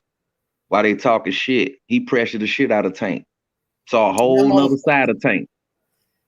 Hell yeah, that motherfucker. You know what I'm saying? Ryan, so you can't take shit from Isaac Cruz. Ain't no motherfucker seen Tank fight like that. We just used to seeing him knock a motherfucker out. That motherfucker's on that back foot boxing. Excellent boxing though. Shit, I seen Tank fight like that. I ain't gonna lie, Tank. That's why I said I wasn't impressed with Tank. He didn't show me nothing I didn't already know he could do. Same thing with Devin. Devin didn't show me nothing he had to dig deep in that toolbox. You know what I'm saying? Nah, I did like that. Well, I've never really seen Tank move like that since the amateurs. Which fight was it? Fight what? Oh, where he moved like that, the way he was moving against Isaac Cruz and made those type of adjustments. Like he don't do it like as much as he had to do it with Isaac Cruz, like he constantly had to turn him and stuff like that. But shit, I seen him do that with Gamboa. I seen him do that shit with what's his name? Pedraza. Shit, Barrios. When he knocked him out, like when he do his uppercut, like he don't stand there and throw his uppercut. He shuffle his feet and throw his uppercut. When you do it with Leo Santa Cruz, he just used the counter uppercut. But when he knocked Barrios out with with that uppercut, he shuffled, boom, hit him. Like I ain't gonna lie, My like thing is this, Tank but been showed in me both like of those boxing fights, skill and shit like that. You know, he had to do it more with Isaac Cruz, but it wasn't nothing I didn't already see him do. Like I wasn't but like super listen, he crazy was impressed in, with it. but both of those fights, he had both of their ass in the corner. Tank was moving forward. Tank was moving Oh, backwards and boxing and putting that jab out. He was boxing, bro. yeah, I seen him, bro. But That's what that I'm ain't saying. nothing I But ain't those already. other two That ain't fights you nothing I ain't talking about, already seen him do. he was straight up had their ass in the corner. That's moving forward. No, he didn't, because people were saying he was getting outboxed in those fights. He was when they was in the middle of the But ring till he started but coming forward. it's different when you show him. When you got a high IQ like Tank got a high IQ in boxing, you don't have to show everybody everything in one fight. Just like Canelo. Canelo don't just give you everything in one round. He show you different looks. Same with any great fighter. If you talk about it, that you would say is great, they don't just show you everything they got in one fight or a couple rounds. You know, with certain fighters, they bring it out when they got to. So with the Isaac Cruz, he had to bring it out. But with those other fighters, That's the as word we I'm talking seen, about. He had to, but in those other fights, he had a motherfucker in the corner beating their ass. That's nah, moving he, forward. he That's didn't have all them I'm niggas saying. in the corner though. Like Where I did was Leo at the Santa Leo's, Cruz get knocked out bro. at? Yeah, In the corner, when Q? he knocked him out, When but he hit not the Barrios with that bro. body But shot, where was he yeah, at, Q? but In the that's not corner. the whole fight. That's what I'm saying. That's not the whole I'm talking fight. about that. I'm Put talking it about in that context. specific. Listen, Q. I'm just talking about that specific knockout. He was he moving Okay, forward? Was he boxing? When he had him in the okay, corner, was he boxing or was he in there pounding the nigga? those That's were moving shots. forward. Those were That's shots. moving forward. Those wasn't even combination. Those was like 1-2 punch combinations. It wasn't even like having him in the corner, drilling them down. He literally hit Leo Santa Cruz with a one shot knockout, a counter Right. He punch. moved him. He moved forward. He It moved wasn't him like back to the corner and hit him with a shot. He was down. Right. yeah, but that wasn't the whole fight. That's what I'm saying. I understand what you're saying, but what I'm saying in the fight in entirety, it wasn't like that. You know, he showed different shit. That's what I'm saying. Like so with the Leo Santa Cruz, What he I'm didn't saying, show me Q, he nothing that didn't I have to already see. adjust at all. He went right in there moving forward after he figured out he was down on the cards. He started beating his motherfucking ass, eating that little shit, got his ass in the corner and knocked his ass out. You right. It wasn't like that in the whole fight. You right. He did have to do that shit, but in that Cruz fight, he showed us a whole bunch. So you saying all Tank fights the same? No, that's what I'm saying. Okay, but I'm saying in that specific time in that round, he put the motherfucking 1-2 punch combination, like you said, in the corner. But this man was all around the ring when Isaac Cruz was in there. He didn't never get that man in the corner and beat him up.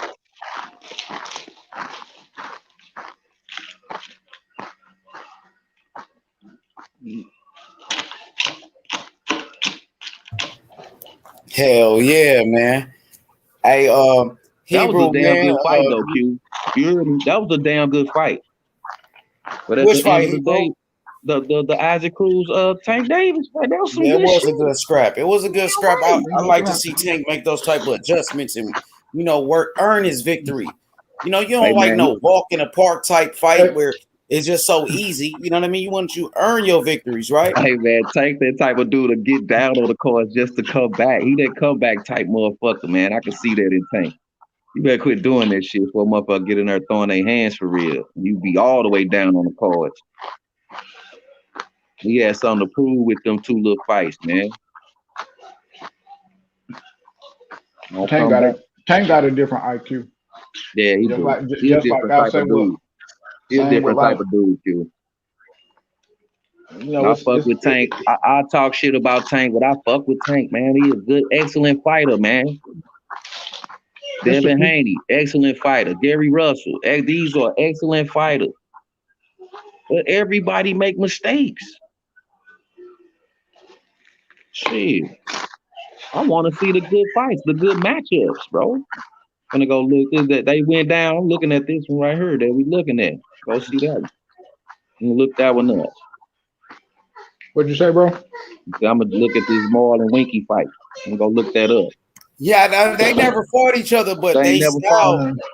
they never fought each Styles other, but they styles very similar. Like, you know how Winky used to come up with his, his high guard defense, and Winky used to walk niggas down, and that's how Marlon Starling used to fight. Remember, Marlon Starling knocked out Mark Breland. He knocked out Mark Breland. He knocked out Lloyd Hunt again. Man, some of the top guys. Simon Brown, that nigga Marlon's man. He got robbed in a lot of fights. He really beat Mark Breland 2 times. Shout out to Mark Breland, but that style, I think, was one of the best. Those are 2 of my favorite fighters. That's why I put the picture up there. What up, Method? What's good, Method? What's good?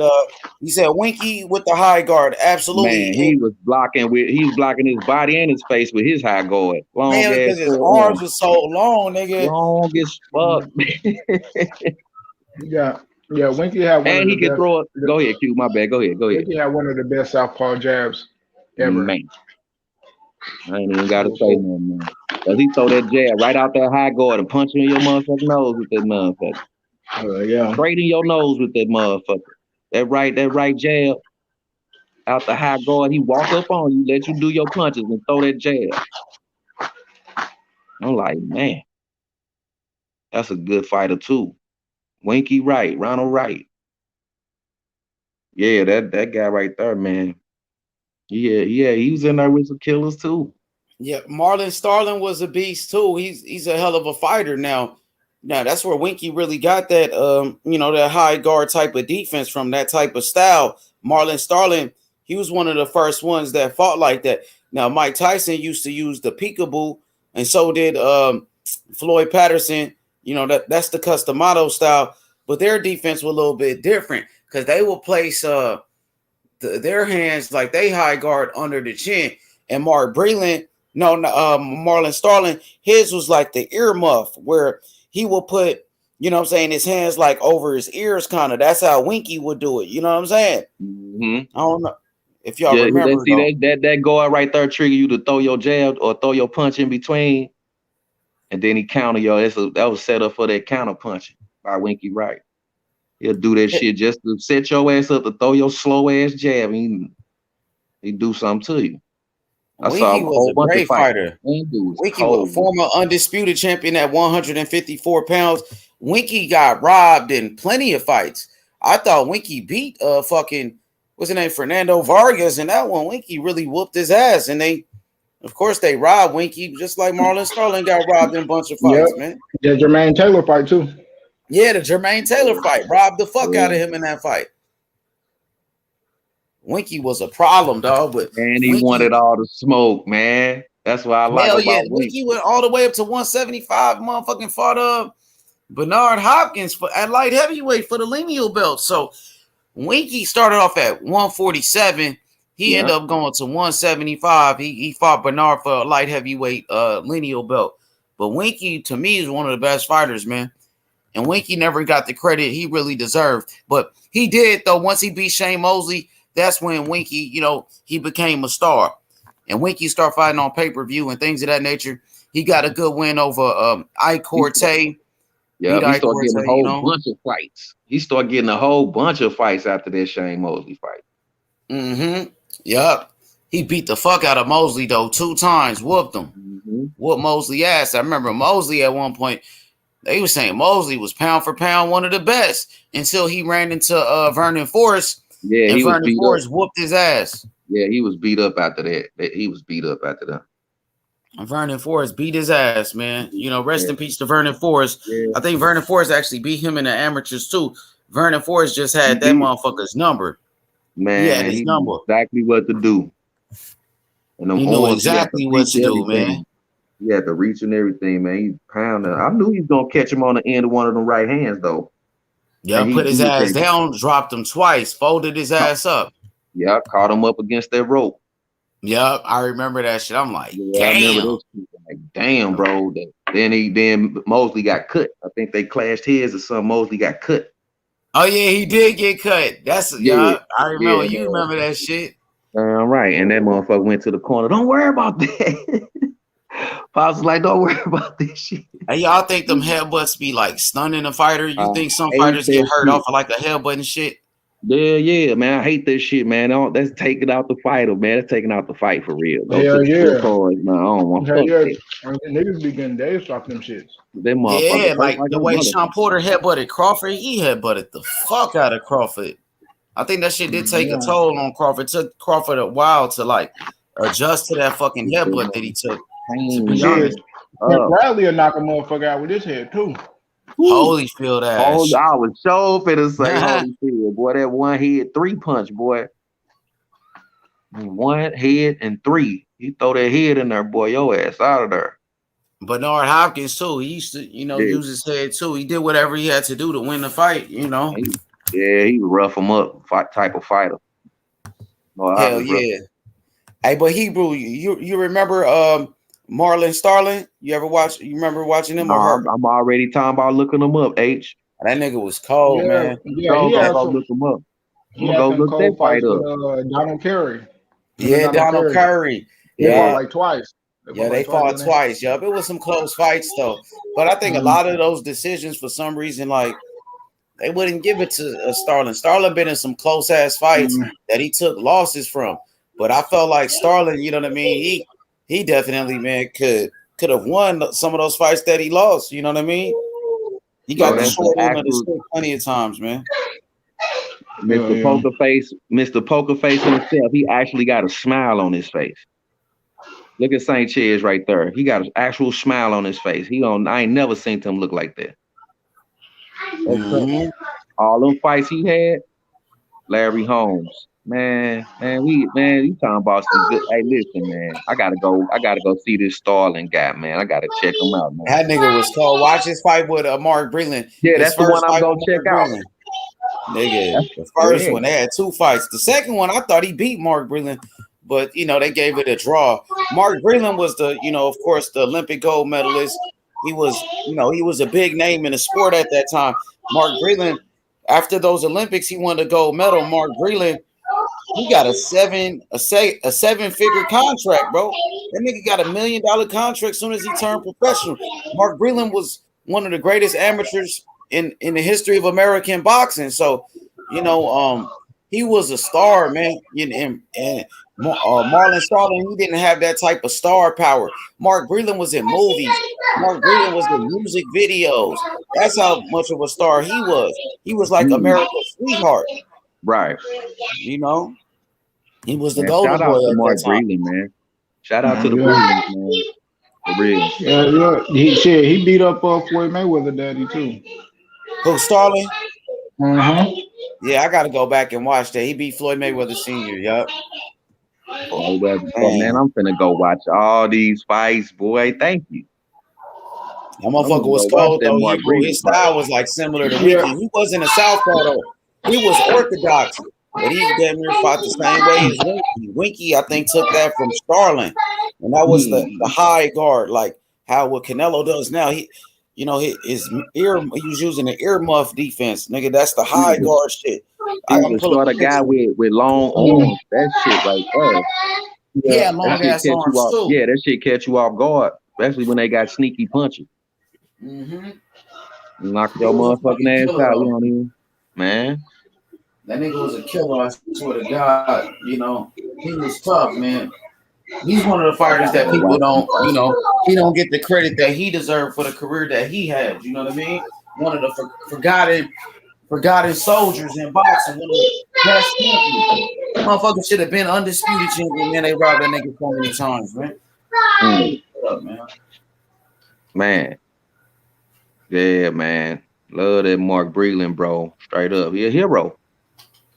Yup. Mark Breland shit was a fucking star. Like, yeah, he's straight hero. Movies and shit, dog. Back then, nigga was in music videos. He one of the first boxers, in doing music videos and shit like that. Yeah, man.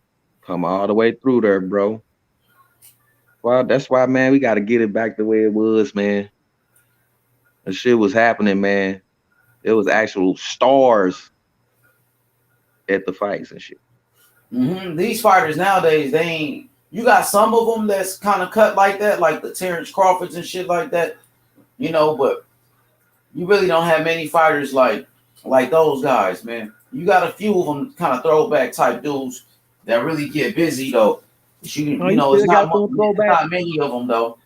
Hey, you still got them throwbacks, celebrity fans that still come to the fights, but it ain't like it used to be. Man. You used to see motherfucking everybody. What's old girl named Rosie Perez? She go to all the fucking fights. That shit. Who was on Jungle Fever? Yeah, Rosie. Was it White Man Can't Jump? She was on Jungle Fever and White Man Can't Jump. Which one? It was Rosie both Perez, of them. Puerto Rican. She was on both of them. That was his girlfriend. Yeah. She was the one dancing in the beginning of Do the Right Thing and shit. You know what I'm saying? Yeah, she was on both. She was on boy. Man, J-Lo was on the Living Color Dancer and all that. I remember all that shit, man. J-Lo was straight up Living Color Dancer, bro. Mm-hmm. Yeah, man, I remember all that shit, bro. That's why I say, man, we get it back the way it was. We gonna see some fights, bro. Some good ones. Bro, that's what we want to see, man. We want to see the best fight the best. It's time for these fighters to start picking that shit up and really start mixing it up the way they used to, man. Like, they need a turn. Like Q said, nigga, Marlon Starling fought. He fought against Donald Curry. They was young. Yeah. They was young as fuck. Nigga, back then. Yup, that's my favorite fights when they fought each other. Marlon Starling and Donald Curry. No, those are my favorite, especially the second fight when he had won. But what you thought about that second fight, Q? Was it close? Man, yeah, I ain't gonna lie. That shit, I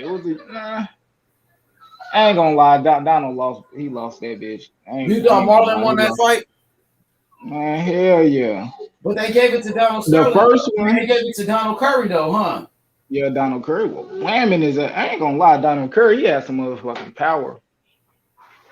But shit, all mixed it up. Like shit, even Donald Curry, like he fought a lot of motherfuckers, like Michael Nunn and shit. He lost to him though. But he fought hella niggas, Terry Norris and shit. And Lloyd Hunnigan. He fought Lloyd Hunnigan. He fought all them niggas, man. Man, everybody got in that motherfucker and did their thing. Mike McCallum and shit. Man, what? That nigga was cold too. And old boy Julian Jackson. Oh God, Julian. Man, I ain't gonna lie. Them niggas used to do their thing back in the gap. I ain't gonna lie. Them motherfuckers used to fight. Damn. Yeah, man. You get these men's mind to train their minds to think about, just go back and watch old fights, man. They'll get their mind right, man. See what's up. I mean, there was always fucked up and dumb shit going on, man. But come on, man, you can learn from this shit, man. You gotta get this could be way better than it is, man.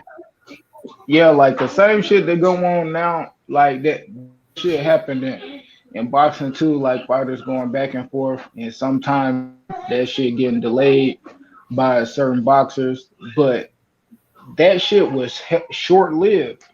Like that shit went around like 3 months, and then next thing you know, they're in negotiations about the fight. Exactly, like, bro. You know what I mean? Like, quick. These niggas be going back and forth for years and don't even be negotiating. Like what in years? Like, bro, you don't send this nigga a motherfucking contract, bro. Quit playing. Man, a lot of these fighters nowadays, they cool with the money. They happy with the money. They happy with being celebrities and shit like that. They just love the lifestyle. They want the lifestyle, but they ain't trying to put in that work like those fighters in the past did. They want that money for the lifestyle, but they ain't trying to sacrifice and put in that type of work for real. Yep, and then they fighting, these light. And then they fighting these fighters that they know they can beat, but some good money. So when they fight a real challenge, they fuck around. They know they could lose. Shit, them niggas want double, triple that. They got me a fat bag for that. That's what it is. Yeah. You like, you know what I mean? Instead of chasing the glory. Instead of chasing the glory. Worth that. And if you take an ass whoop, you take an ass whooping. Nigga, challenge the best motherfucker, the next Shit. motherfucker. Yeah, and it ain't no loss because shit, unless you go in there and just get blazed. But shit, if you put up a good competitive fight and that shit close, close enough for somebody want to see a rematch or something like that, then it ain't no loser in that fight. Because if it's a rematch, that's more money. So it ain't gonna be it That's ain't no the pimp. loss. That's the pimp with that two hands up draw. Mhm. That's the pimp. Get So some more money off that same fight. yeah, Even if yeah. it's no different in the ring, that's still the same fight to me. hmm You know what I'm saying? So I mean, I want to see the shit go down next motherfucker. Like it's supposed to be, not all this okay, we're gonna do 10,000 rematches. Yeah. Nerd motherfucker, the contenders gonna get too motherfucker old to fight by the time they see any motherfucker championship ring action. Yeah. And then sometimes shit, we even have rematches because I think the only reason why Donald Curry and Marlon Starling even fought again the second time because Marlon worked his way back up and they had to fight again because the first fight he kind of got he lost clear. He Right. kind of So lost why ain't they the first fight motherfuckers clear. filtering these motherfuckers You know out what I then? mean? And that's my guess. And I don't know because it's like even when you get these young fighters that's up and coming, and you like, damn, them two young motherfuckers need to fight each other. It's like they separating that, like, no, they gonna fight in like 5 years when they get older. Like, man, if you don't get that shit out of here, that's like what they was doing with the lightweights with Tank and Devin and all them. Well, at first, Devin and Tank, they ain't even supposed to fight. I still don't know if they might ever fight. You know what I mean? But like everybody else, they all was kind of like intertwined and mixed, but it was like, nah, we gonna be fighting a little bit later down the line. It's like how you already know you supposed to fight this guy, and y'all both got an agreement that we gonna fight later. Like, man, if y'all don't, man, come on, bro. Y'all don't work this shit out. Like that's how I know it's too many belts. Cause them two still could end up being champion, and they still ain't got to meet because it's like, oh, I got a mandatory to fight, a bullshit mandatory that a motherfucker just pull out their ass. When your opponent available, like, oh shit, I got a mandatory, I can't make that fight. And fools be doing that weird shit. So they just make that shit happen, which I doubt. I don't really know. I think we might get one fight that might excite us in that motherfucker, but I don't know. I don't really think. I don't really think no fights we want to see can get made happen. Shit, it really just seemed like only thing that's popping is the upsets, Hmm. and they get upset. We like, oh shit, you know. Salute, Kush. Salute, Kush. Go ahead, Q. I'm listening. Yeah, man. That's that's one of the main things, man. We need, man. We need the competition to get in there with the competition, man. Nobody want to see no what they call tomato cans in there with the motherfucking champion and shit. Ain't no, but see, man, that's what's gonna happen. You gonna think this is Yeah, tomato can and motherfucker keep getting there, beat your ass. that upset. That's Filter all it's these gonna be. champions out. Get the motherfucker to one champion. If he move up or whatever, then tournament, spread the belts back out. Tournament, then we got another. You know what I'm saying? Then we do it again. Yeah. Believe me, it's gonna be different motherfuckers with the belts by then. It most definitely will be, cause that's how that shit end up like that at That's how it's supposed to 154. be. At Motherfuckers ain't 154, trying and to the even think motherfuckers about that. got They trying to see how much motherfucking money they can make off the fight. yeah. Like the Earl Spence Crawford fight. Nigga, $1 billion. They know that. And it ain't even and that shit don't even. I ain't gonna lie, like I think the fight big, but I don't think it's like what people think it's gonna be. I don't think it's gonna be like a Manny Pacquiao Mayweather 1.5 shit. Maybe 600 type shit. You know, I don't know. I don't know how to. I don't really think that fight gonna be bigger than what. they want it to be. You know, just man, go in there, take a goddamn 6 million guarantee and get that back end bread, bro. Like, just get the fight over with. The money, I don't even give a fuck. Like, bro, just gonna I want fight. to see the fight. I want to see who gonna chase the glory. Who got the Yeah, belt? Who got the belt? The yeah, money and come with the belt. yeah, and that's the only energy. I mean, that I got from Crawford because he stepped in like I just want the nigga with the belt. Like after goddamn Sean Porter lost to Earl, man, Bud ain't want to fight no Sean Porter. He ain't got the belt no more, and that's why the shit took so damn long for him to get in there with Sean Porter. Because it's like, bro, why the fuck I'm coming up to challenge these niggas with these belts, bro. Why the fuck am I gonna fight Sean Porter? He just lost. Now Sean And Porter you was damn sure challenging don't. him. Sean But Porter was challenging him for his belt. Eventually, as time passed, Like a but I'm talking about motherfucker. You like, right about that. you Yeah, know, right. Right. as time passed, but like right out the gate, that could have been made 6, 7 months later and shit like that. They kind of strung that shit along like and that's how they got us. They just string boxing fans along month after month, month after month, till they drain the whole year out of us, and we look up and we like, damn, 3 years don't went by, 4 years don't went by. We've been Right. talking about this shit 4 years. They just string that along, bring storylines in, and pay motherfuckers to create these little narratives and shit. But Yo, that's Outlaw, what's good, my brother Outlaw. JK? Outlaw. What's going on, lads? man? What's going on? What's going on, How brother? you Outlaw, doing, what's brother? poppin'? What's up, Q? What's What's going on, good, lads? bro? How you doing, fam? Not What's bad, going bro. on, man? We was talking about Ryan Garcia earlier, 2022.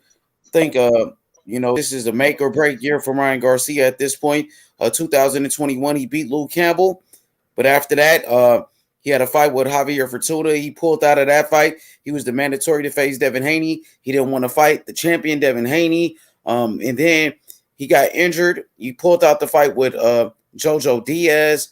Brother, what do you think is next for Ryan Garcia in this year? Yeah, I fully agree, bro. Definitely a make or break. He beat Campbell. I think it was like this time last year. I think it was a year ago almost.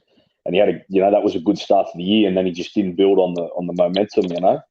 So he definitely needs to do so. I'd like to see him fight Isaac Cruz. I heard they were going to fight each other. The guy that fought Tank Cruz. I think that would be a good fight for Ryan to get back, put his name back in the mix at 135. I think that's a good fight. I think it's a good fight, but the thing is, when Tank fought Isaac Cruz, a lot of people were saying, "Oh, Tank is cherry picking Isaac Cruz." That's not a good fight. So when Tank fought Isaac Cruz, a lot of fans were saying it was a cherry pick, Mayweather Promotions, Daycare Promotions, and all of that stuff. But then after Tank beats Isaac Cruz, now Ryan wants to fight him, and a lot of people say it's a good fight all of a sudden. You see what I'm saying? Like, yeah, I get what you're saying. Double standards, yeah.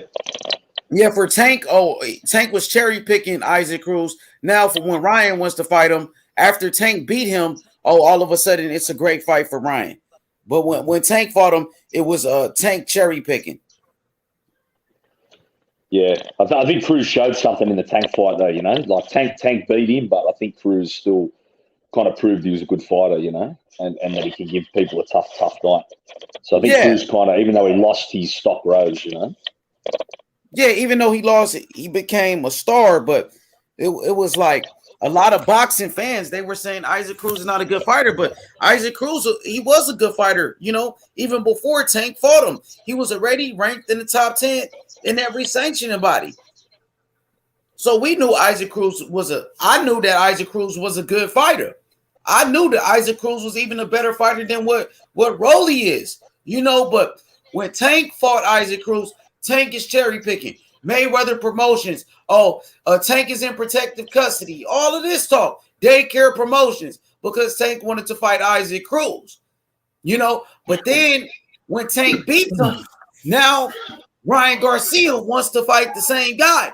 So for Tank Davis, it wasn't a good fight to fight against Isaac Cruz. That's what the fans are saying. But for Ryan Garcia, now Ryan Garcia wants to fight the same guy that Tank just beat. Now all of a sudden it's a good fight for Ryan, but for Tank it wasn't a good fight. I feel like it's kind of a double standard. That's my honest opinion. Yeah, especially if a motherfucker want to get technical. Ryan then had all this fights at 135. I think what that was only Tank second. Yeah, it's only his second fight at 135. Yes, correct. So man, that shit alone should tell you something. Like these guys out here, why the fuck they ain't been fought Isaac Cruz? You know what I mean? Well, why the fuck they ain't been fought Javier Fortuna? Isaac Cruz always been a good fighter. People just didn't know who he was. But when Tank announced the fight with Isaac Cruz, they crucified Tank. You know what I mean? Yeah. But the guy was ranked in the top 10 in every sanctioning body. Hey, remember about 3 months ago, I was talking about Isaac Cruz. We went to the motherfucking rankings and shit. I've been talking about Isaac Cruz, man. And I was telling y'all that he gonna come up there, and then y'all synced him. Shit. He gave Tank some problems in the ring. You think that just because them 2 losses he got is gonna be something, man? Yeah, I seen him knock a motherfucker out there on Tank undercard. So. Yeah. So I know that motherfucker could punch anyway. Yeah, he Magdaleno. He beat him up. His brother nice though. Jesse. Yeah, man.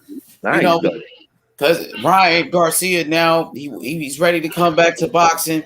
He wants to fight Isaac Cruz, and like those same people that had a problem with Tank fighting Isaac Cruz, they okay with Ryan Garcia doing it. And I feel like that's being a hypocrite, but it is what it is. You know what I mean? I think it's a good fight for Ryan, the same way I thought it was a good fight for Tank. You know, I'm gonna keep the same energy. What about Linares, bro? Ryan and Linares. That's a good fight.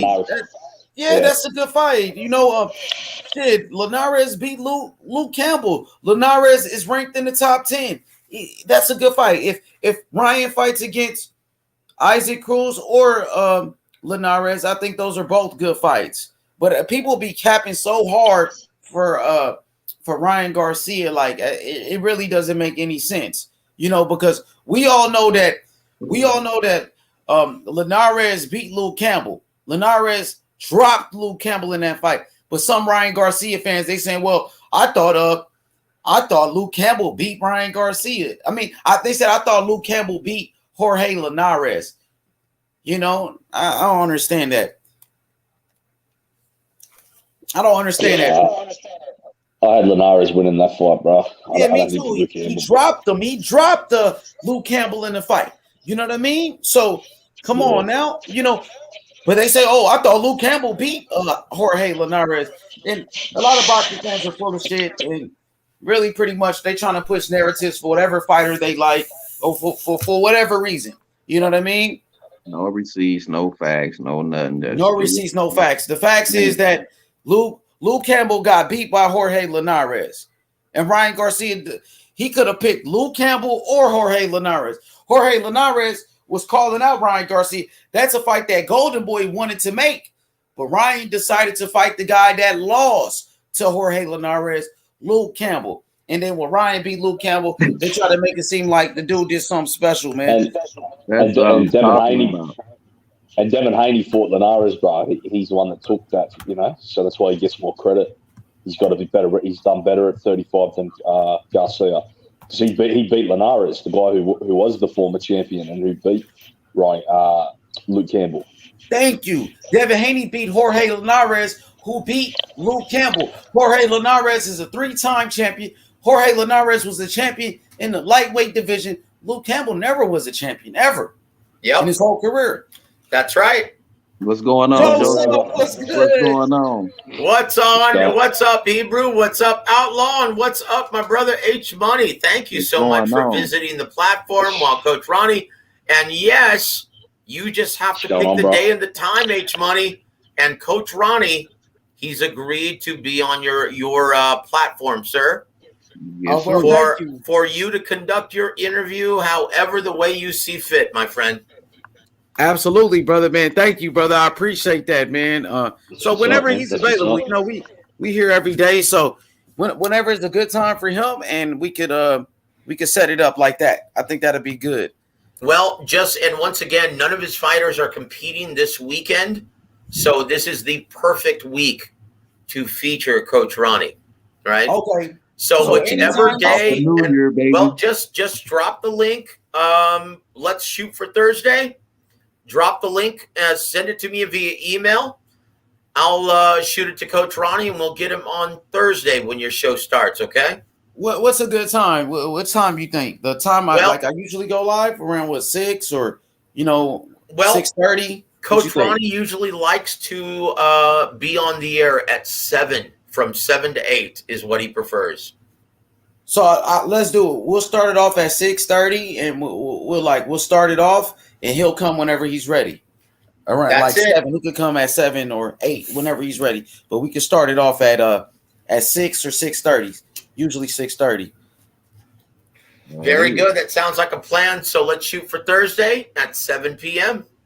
Coach Ronnie, and I've already set the table. I've told him about how awesome your enthusiasm is, how fan-friendly you are, how much you love the sport of boxing, how what a big fan you are of him and his fighters. So he's really looking forward to it, H.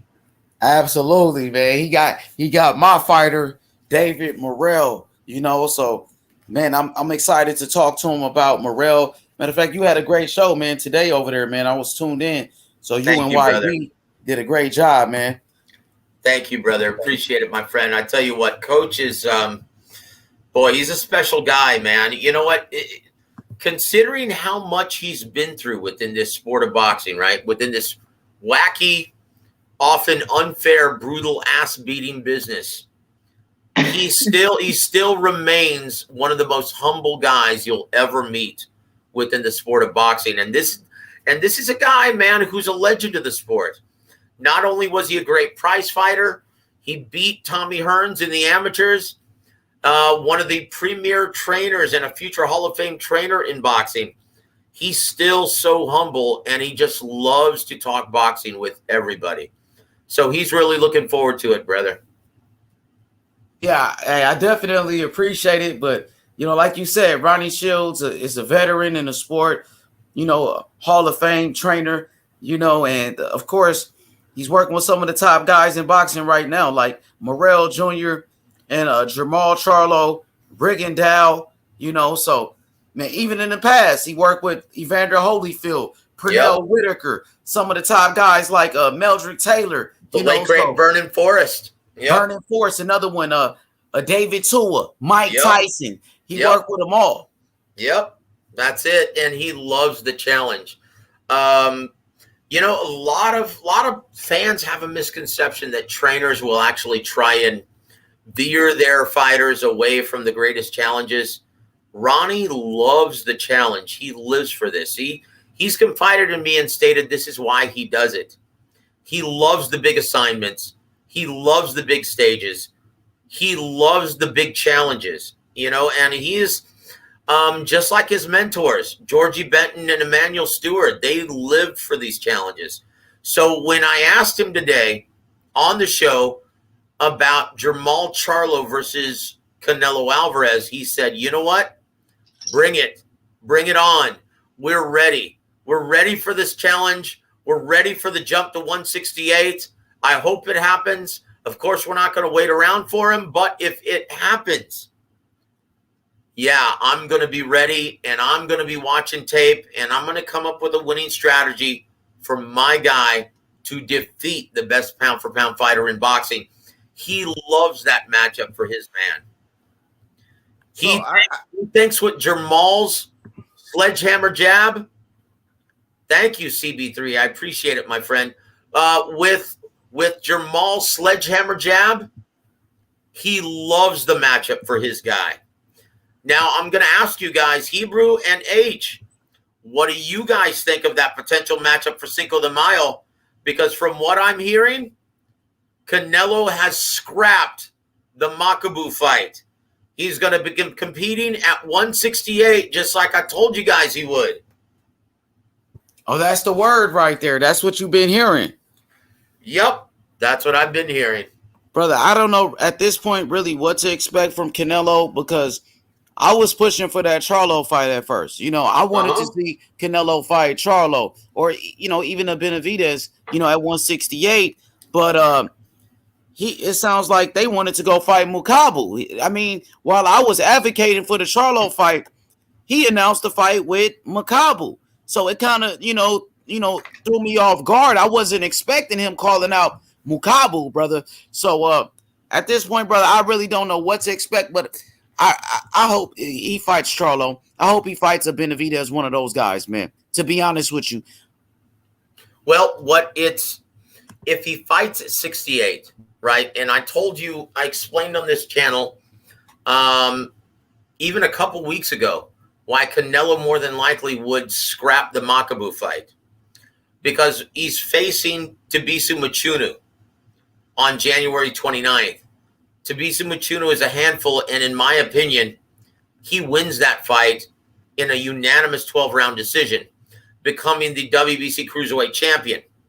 And when he becomes the champion, Canelo's going to look at that style matchup and say, you know what, that's all wrong. I don't want to go there. I'm going to compete once again at 168. And in my opinion, he picks the bigger ticket seller and the bigger attraction. And he's already fought at Minute Maid Park in Houston, Texas. In my opinion, the fight happens on Cinco de Mayo weekend, Minute Maid Park, Houston, Texas. Canelo Alvarez versus Jermall Charlo. So my question to you is, H, how does that fight play out, sir? That's a great fight right there. You know, Canelo, obviously one of the best fighters in the world. Tremendous skill set from Canelo Alvarez, undisputed super middleweight champion, against Jermall Charlo, who's moving up in weight. Yep. Charlo's first fight at that weight class. I will have to favor Canelo Alvarez. Of course. Canelo has the skills to pay the bills. He's strong, powerful, very good inside fighter. He could box from the outside. Canelo's a very good all-around fighter, but I feel like Charlo, his jab that you just talked about, that stiff jab, can give Canelo some problems.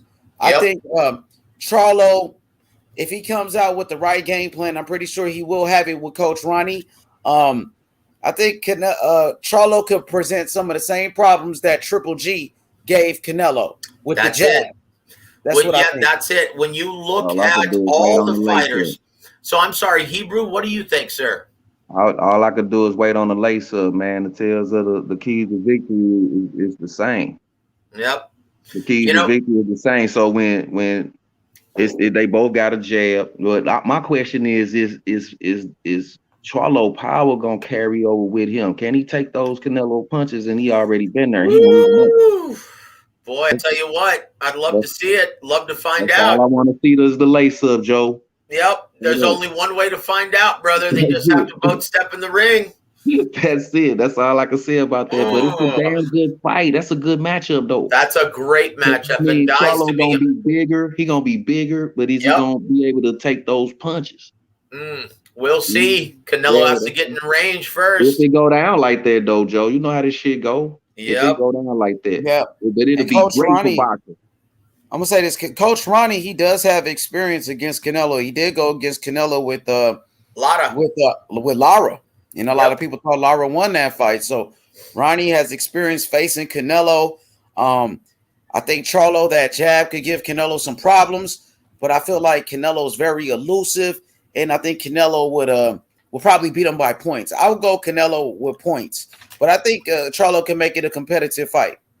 Yeah, I agree. You know, and if you look at all the fighters, the most recent fighters, who's given Canelo Alvarez problems in the ring, it's always that intelligent jab.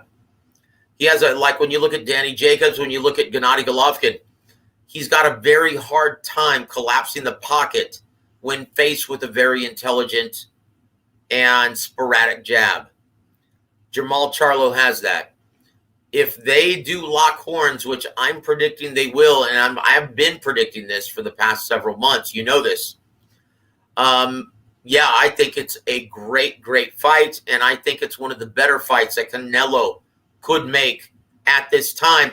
And once again, credit to Canelo, man, for inviting all the smoke, showing up to this past Saturday's pay-per-view event in Seminole, Hard Rock, Florida, with his Dolce & Gabbana PJs. Tell you what, the guy is brimming with confidence. So, yeah, you have to favor Canelo. But I love this matchup, guys. I absolutely love it. You think it's going to happen, brother? Like, what's the percentage? That's like, why I said, like, that's all I was thinking about here. Because that's the fight that I originally I wanted to see Canelo fight Charlo. That's the fight that I was pushing for. But, you know, that Makabu thing, man, I mean, what's the chances that you think Canelo fights Charlo or Canelo fights Makabu? 50-50? Like, well, what you think?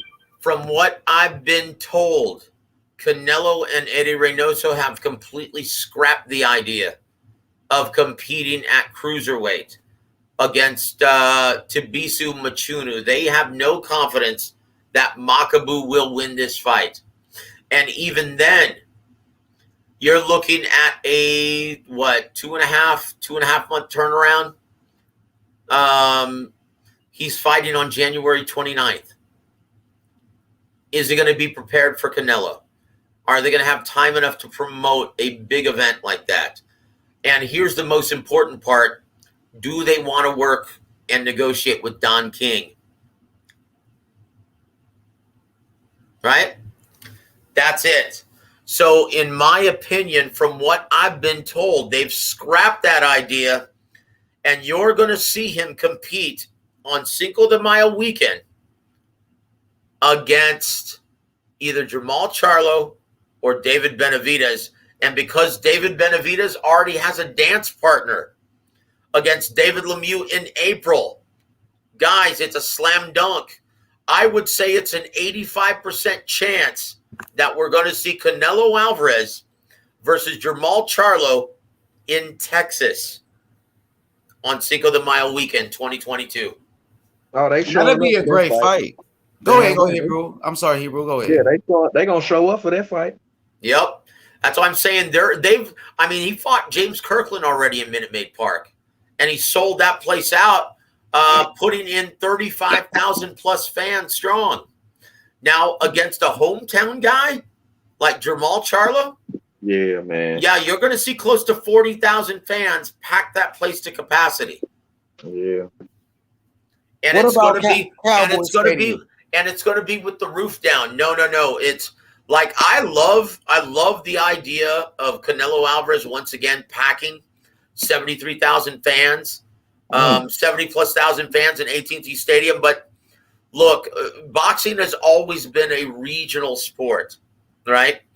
And when a matchup makes sense in a certain area, you've got to put it there, right?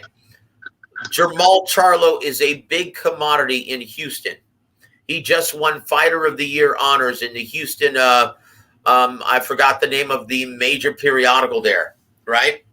But Jamal Charlo is a big draw in Houston. That's his hometown. He could drive to Minute Maid Park from his house, right? So you have that with Canelo Alvarez being a massive draw in South Texas. Yeah, that's a win-win and a no-brainer sticking it in Minute Maid Park. This is a huge fight, guys. This is a huge fight. And in my opinion, one of the best matchups that you could make for 2022. And like I said, just from what I know of the business, from what I've been told, I'd say there's an 85% chance of that fight happening. Now, once again, he's talked about, and Bob Arum has talked about Canelo Alvarez reaching out to him, Eddie Reynoso reaching out to him, potentially making a Joe Smith Jr. or Arthur Beterbiev fight. But guys, let's be realistic. Would you rather fight bigger ticket sellers in Jamal Charlo, a guy moving up in weight, or two guys who have sledgehammers for fists like Joe Smith Jr. and Arthur Beterbiev. Once again, this wouldn't be a new weight division that he's getting a title in. He's already worn a title at 175 pounds after defeating the Crusher Kovalev, right? He's already been champion of that division. In my opinion, he goes with the bigger money assignment and the smaller man moving from 60 to 68, Jermall Charlo. Joey Chaz says, I'm in Texas. Charlo's not a star here. I'll say this. He's a bigger ticket seller here than he is anywhere else. Right?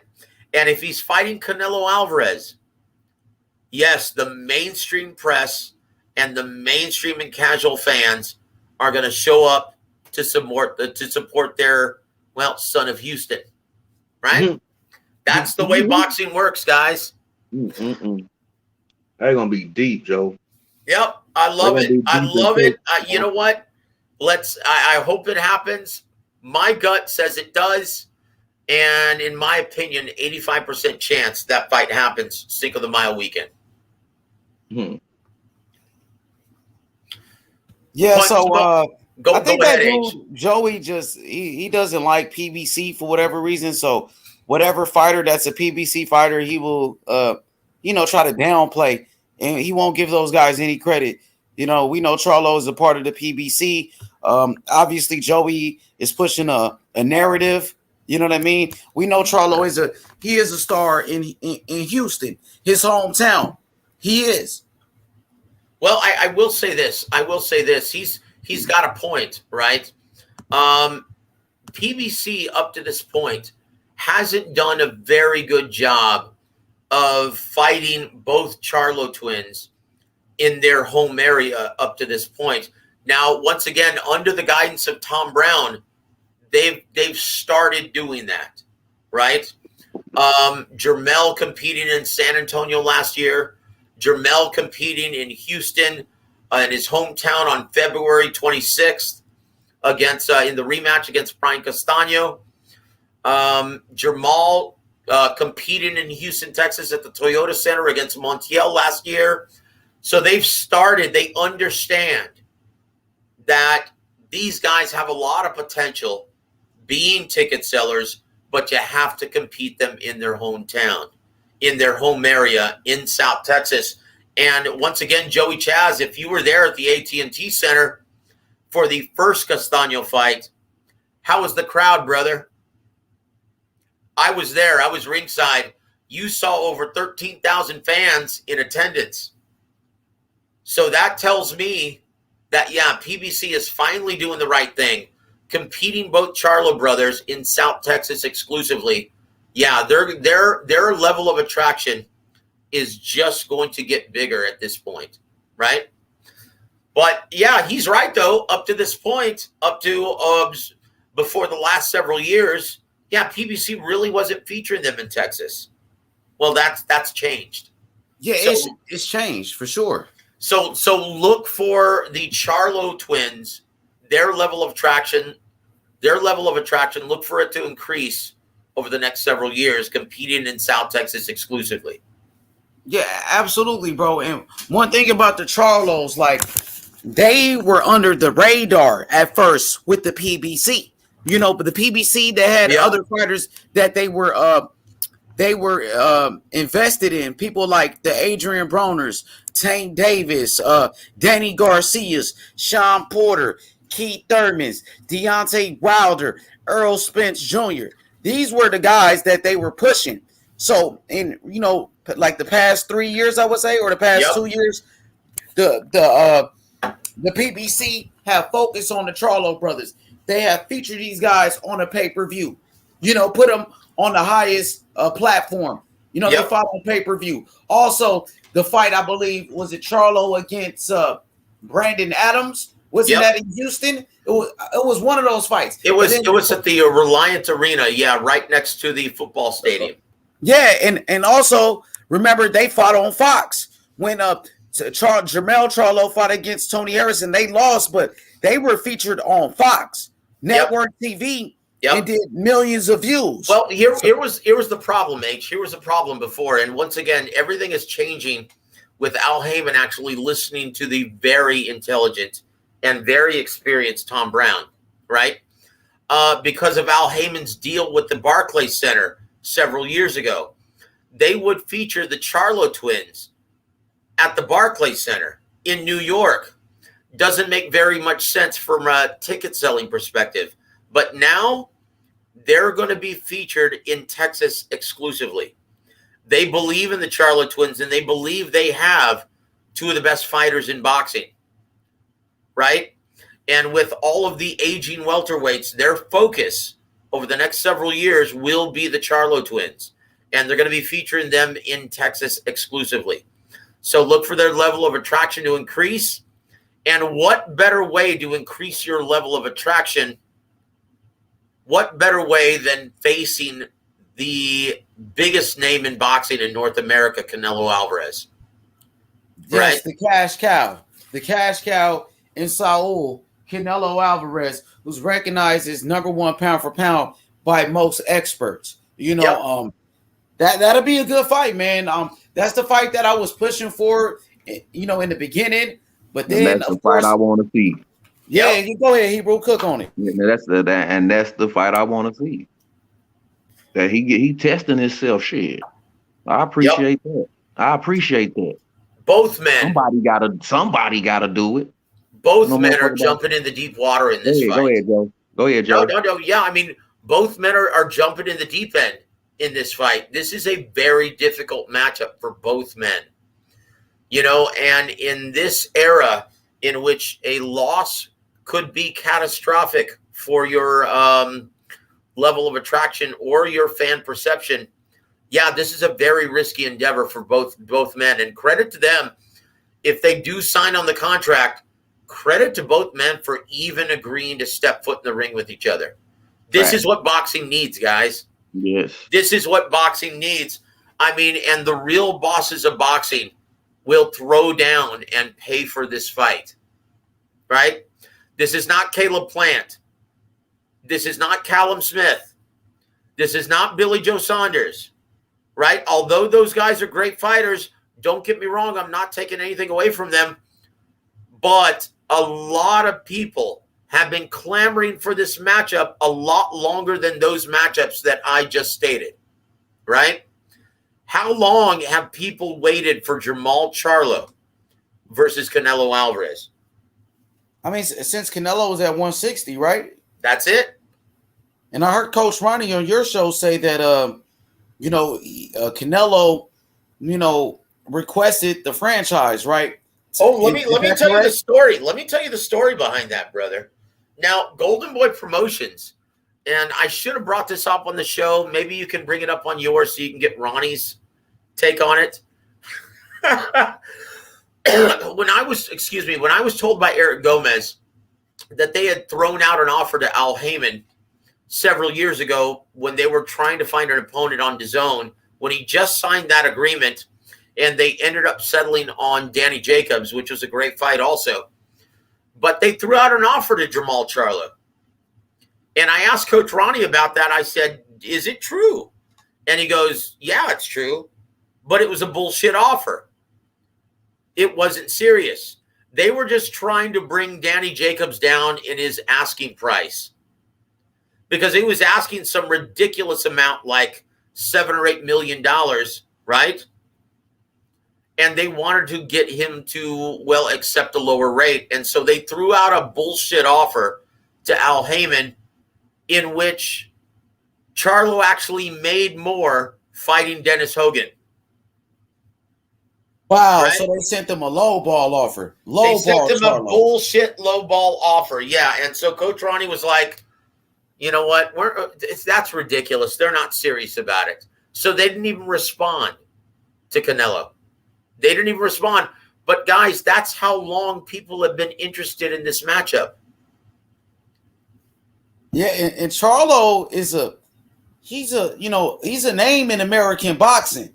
People know the Charlo brothers. Charlo is a bigger name than Caleb Plant is. Yep. Way much bigger name than Caleb Plant. And if Canelo was able to do 800,000 buys with a Caleb Plant, I'm expecting more with Charlo, who's a bigger name than a Caleb Plant. Yeah, this fight will sell out in a day if they put it in Minute Maid Park. It'll sell out in a day. It's a better fight than Mukabu. I promise you that much, man. Oh, of course it is. And everyone knows it. And once again, here's the most important part. You don't have to negotiate with Don King. That's it. What's wrong with negotiating with Don King, though? Oh, boy. I tell you what, Don King is he's a different breed. He's a different animal. And even though his name doesn't hold much clout within the business of boxing at this time, he doesn't know that. Right? And so he still wants everything his way, even though he won't be the lead promoter on this event, or he wouldn't be a lead promoter on a Canelo event, but he still would want to negotiate that way. Don King, once again, he's a shell of himself. And credit to Don King, he was the man, and in my opinion, the greatest, aside from Don Warwick Chargan, he is the greatest promoter of all time in boxing. But he's just not that guy any longer. And you know what? I understand why. Since his beloved Henrietta passed away, he hasn't been the same. He hasn't been all in this sport for over a decade now. And like I said, ever since his beloved Henrietta passed away, he hasn't been the same. He's been semi-retired, right? What about Bob Arum? Oh, Bob Arum, let me tell you, this guy is still the first one at the office and the last one to leave at age 90. This guy still insists it's the fights that's keeping him young. This guy's a workhorse. It's shocking, actually. At age 90, he's still putting everyone to shame. Now, think about this in comparison. Golden Boy Promotions, like last year, I was getting one of my correspondents from Fight Saga credentialed to a PBC fight, or a Golden Boy Promotions fight, rather. And so I called up the office on a Monday, and I got a voice recording, a message saying, Golden Boy Promotion hours were only in the office on Tuesday and Thursday. Right? This is Golden Boy Promotions. With 80 plus fighters in their roster, they only are operational and in the office on Tuesday and Thursday during the week. Bob Arum, 5 days a week, attends all the fights, and when he has a big fight and a huge card, he is there at the 4-round prospect stage. He is there from start to finish at 90. Eating his edible gummy bears. He is there stoned off of his ass, but he's still there watching, has a very discerning eye over all of his investments. Bob Arum is still putting everyone to shame at this stage. Yeah, Bob Arum been in the business for so long, and he's still powerful. He's probably still the most powerful man in boxing after all of these years. So, longevity, you look at how many years Bob Arum been on top of this boxing game. I mean, he's been around since Muhammad Ali.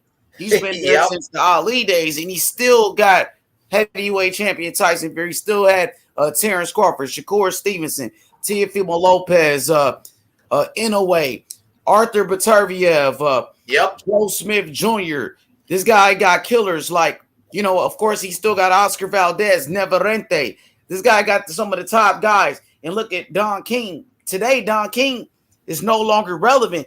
All he has is Trevor Bryant or Mukabu, while Bob Arum is with Top Rank ESPN.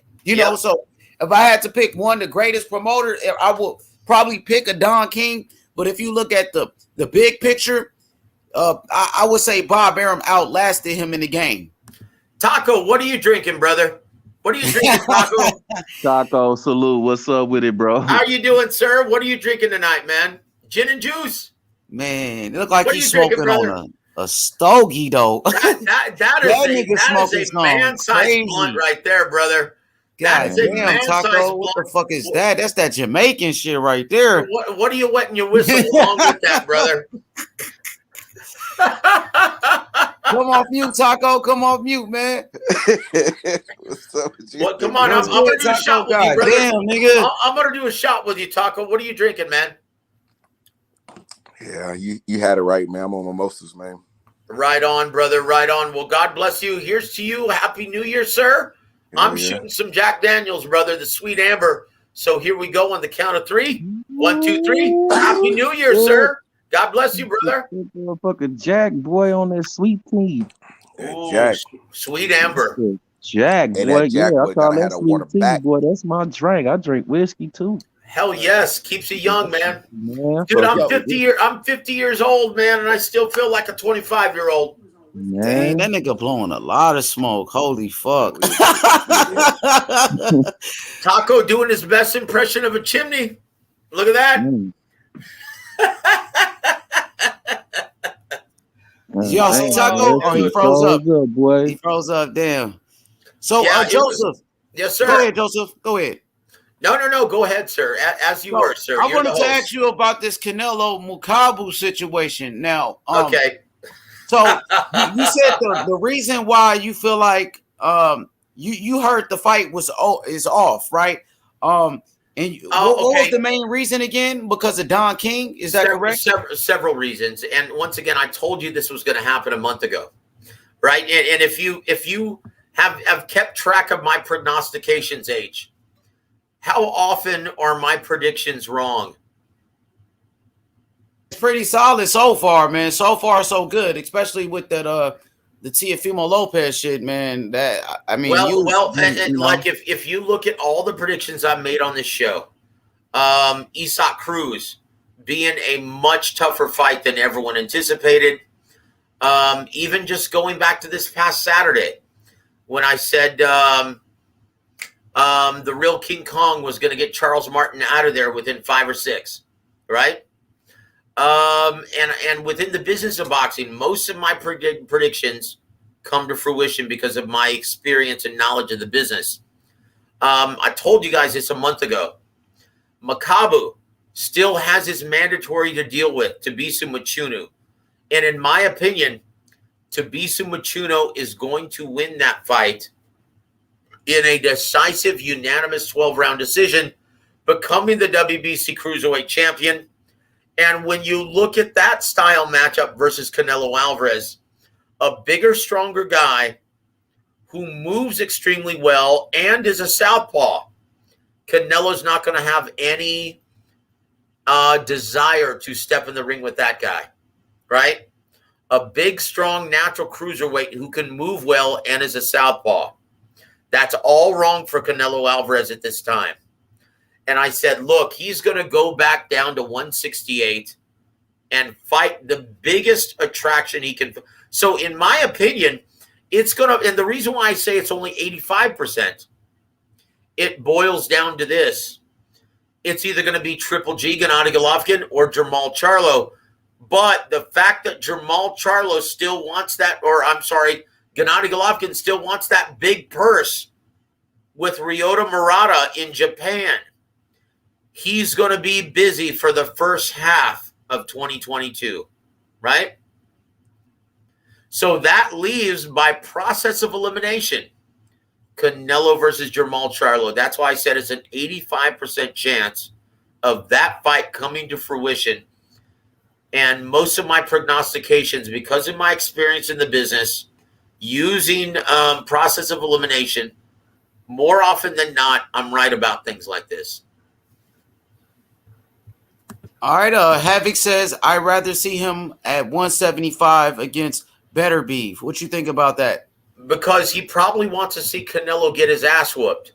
Look, Canelo's a great fighter, okay? And if he actually moves up to 75 and takes on Artur Beterbiev and beats him, guys, you're talking about a legend, a first ballot Hall of Famer, and a bona fide all-time great.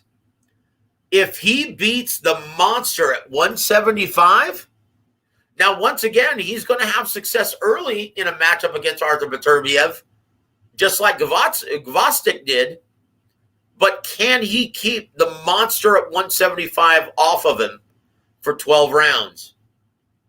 In my opinion, after watching that Marcus Brown fight, he wants nothing to do with him. He wants nothing to do with that guy. He'd rather take on Joe Smith for the WBO championship. And in my opinion, because of how hard Joe Smith punches, that's a very difficult assignment also. So the lesser of all evils points to Jermall Charlo, a 160-pounder moving up to 68. And he's a bigger ticket seller than both. It's a win-win for Canelo. In my opinion, that's the fight he takes. Watch and see, guys. It's going to happen. So Hawker Mustang says, I think Canelo has a good chance to beat a Beterbiev. Why? Why? Maybe, that's maybe what I want to ask. Why? Okay. Is it because of the youth of Canelo that Beterbiev is, he's about 37 years old. Canelo is much younger. Canelo with his ring generalship, his boxing IQ, the footwork of a Canelo, and even his defense, right? And to go with the offense as well. Canelo is probably a better all-around fighter than a Beterbiev. You know what, brother? When you look at the strength, have you ever seen a workout video of Arthur Beterbiev? Not really. I haven't really. Okay. I probably watched it, but I never paid attention. I'm encouraging all fans to go on YouTube and watch Arthur Beterbiev's workout regimen. He's a beast. He's a machine. This is a guy who has the same skill set and ring IQ, deep amateur pedigree as a Gennady Golovkin, but he's bigger, stronger, naturally. This is a guy who no one is going to want to fight until he's 40 years old. And I like the comment from, can you put I don't want to channel's comment up on the, okay, very good. He said, Joe Smith said he wants to unify with Beterbiev next. Okay, Joe Smith may have said that. But when talking to his promoter, Joe DeGuardia, they have other plans. If Danny Jacobs beats Jeff Ryder, that's what you're going to see later on this year. Danny Jacobs versus Joe Smith in a huge regional fight in New York. Both guys are big ticket sellers in New York. Expect that to be made before the Arthur Beterbiev unification bout. Once again, Joe DeGuardia, very knowledgeable and experienced boxing guy, great promoter. I love that guy in the East Coast. And he understands, yeah, that's going to be a last minute. That's going to be our last resort, is sticking Joe Smith Jr. in the ring with Beterbiev. That's it. Beterbiev workout like he's auditioning for a Rocky film? Absolutely. He makes Clubber Lang's workout look like dog shit. That's what a beast this guy is. Bro. Arthur Beterbiev is a machine. And if you didn't know it before watching Marcus Brown, this guy is a monster. When he found out, when the referee said, hey, I'll give you one more round, you got to show me something before I call it, what did Beterbiev do? He went out and started laying the wood to Marcus Brown relentlessly, like you couldn't breathe. Like Beterbiev could have smelled Marcus Brown's breath for the rest of the fight. And he beat him down mercilessly with a cut forehead and everything. Right? This guy's a monster. No one wants to fight Arthur Beterbiev. And for good reason. Because you're going to get a fucking beat down. Look at the fight with Gvozdyk. Look at the fight with Gvozdyk. This is a guy, Gvozdyk, deep amateur pedigree, one of the best pound-for-pound fighters in boxing. This is a guy who retired Adonis Stevenson, right? A legitimate champion, pound-for-pound guy, unbeaten record, deep amateur pedigree, former Olympian, and Beterbiev beat him into retirement.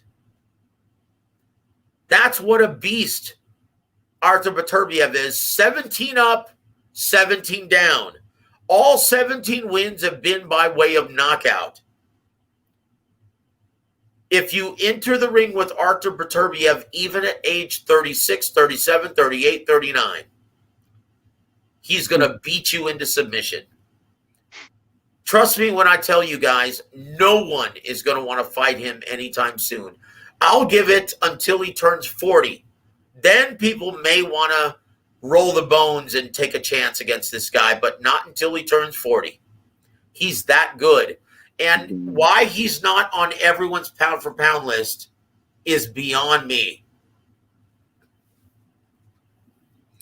I don't know, Joe. Go ahead, Hebrew. Let's hear it, Hebrew. Yeah, I'm just saying, man. It's that's some good fights y'all talking about. You know, I'm just sponging, man. I'm soaking it all in, man.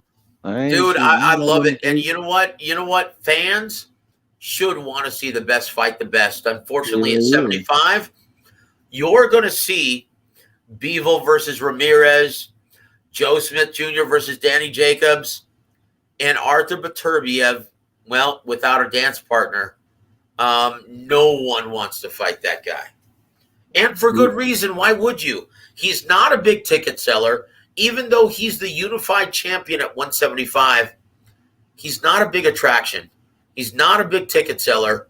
And you're going to get your ass whooped while doing it, right? He's going to force himself into retirement. Don't nobody want to fight him. Damn. No one wants to fight him. I mean, look at Marcus Brown's face at the end of that fight. Now, once again, it's still somebody out here. It's still somebody out here, Joe. Who? It's somebody. Who at 175? Who?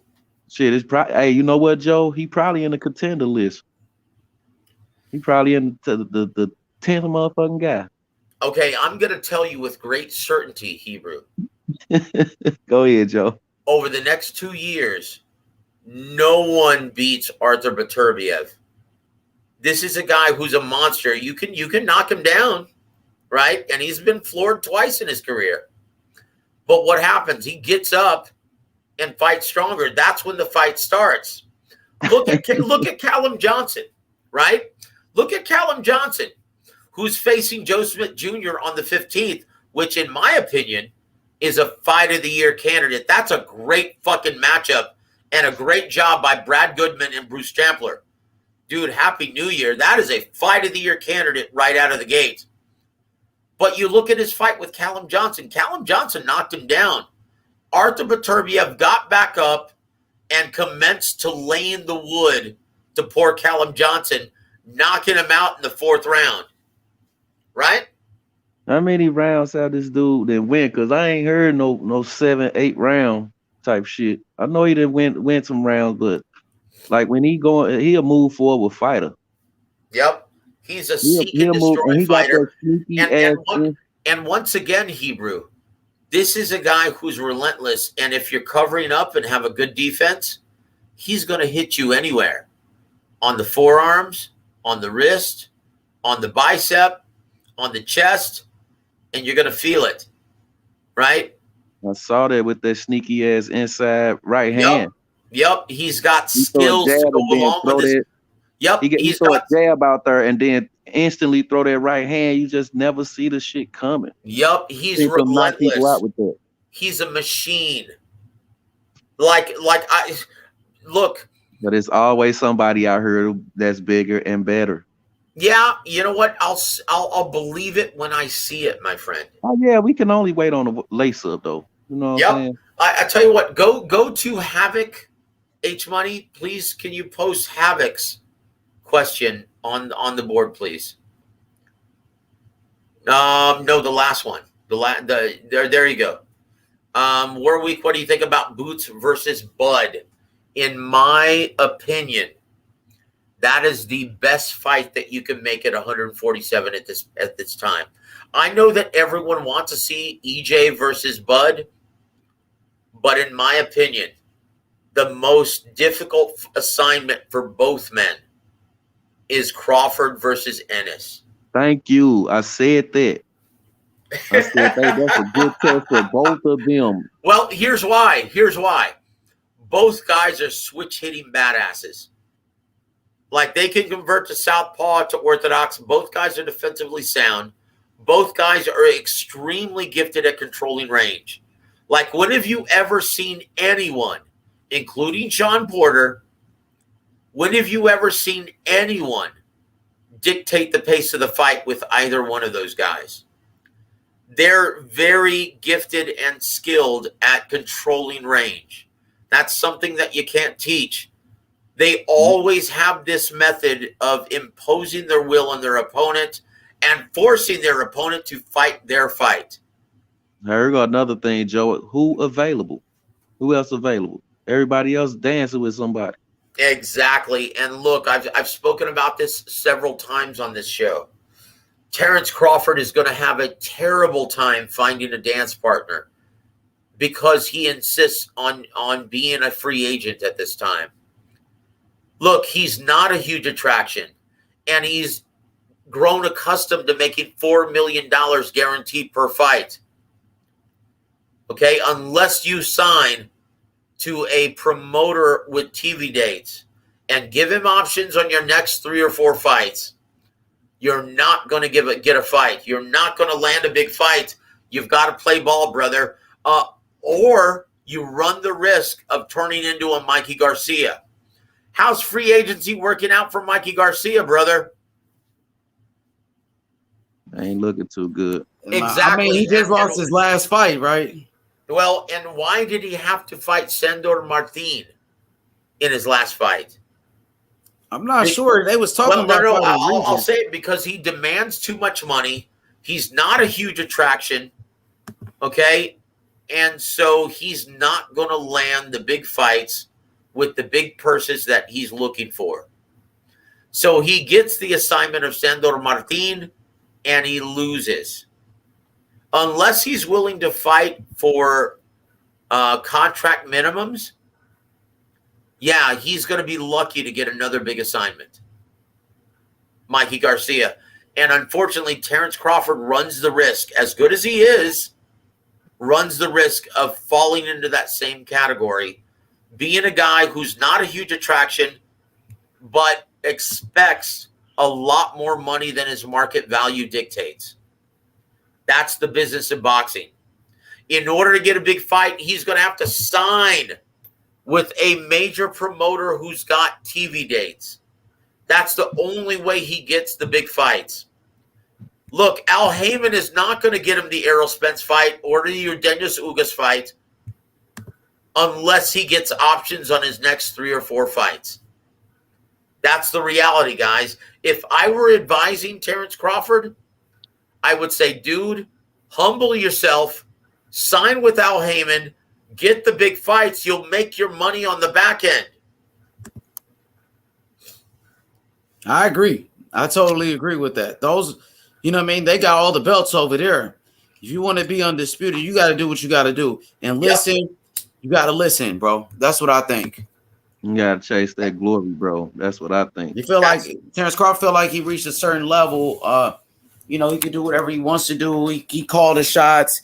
He's the top guy. And you know what I mean? He's pound for pound and all of that, bro. You know what I mean? So he feel like he could do what he wants to do. He wants to do, I guess he wants to do what Canelo was doing. You know what? Free agency only works. And once again, guys, I've been in this business for 20 years, right? Free agency only works when you're a ticket seller. When you're at the level of Canelo, Floyd, Manny Pacquiao, Oscar De La Hoya, Mike Tyson, unless you're on that level, free agency does not work out. Does not work out for you.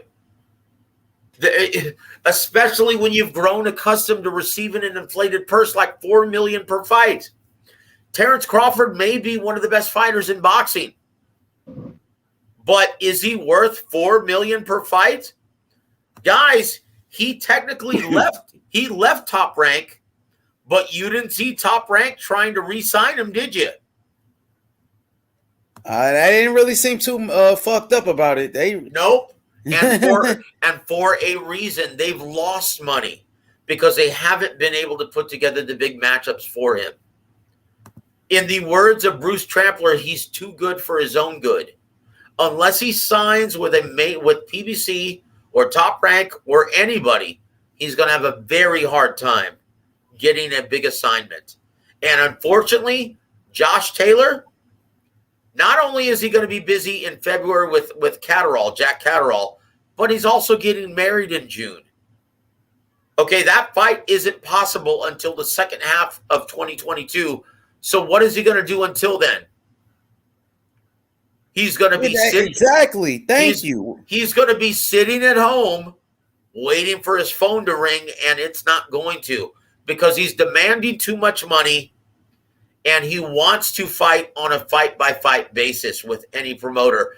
Let me ask you something, H.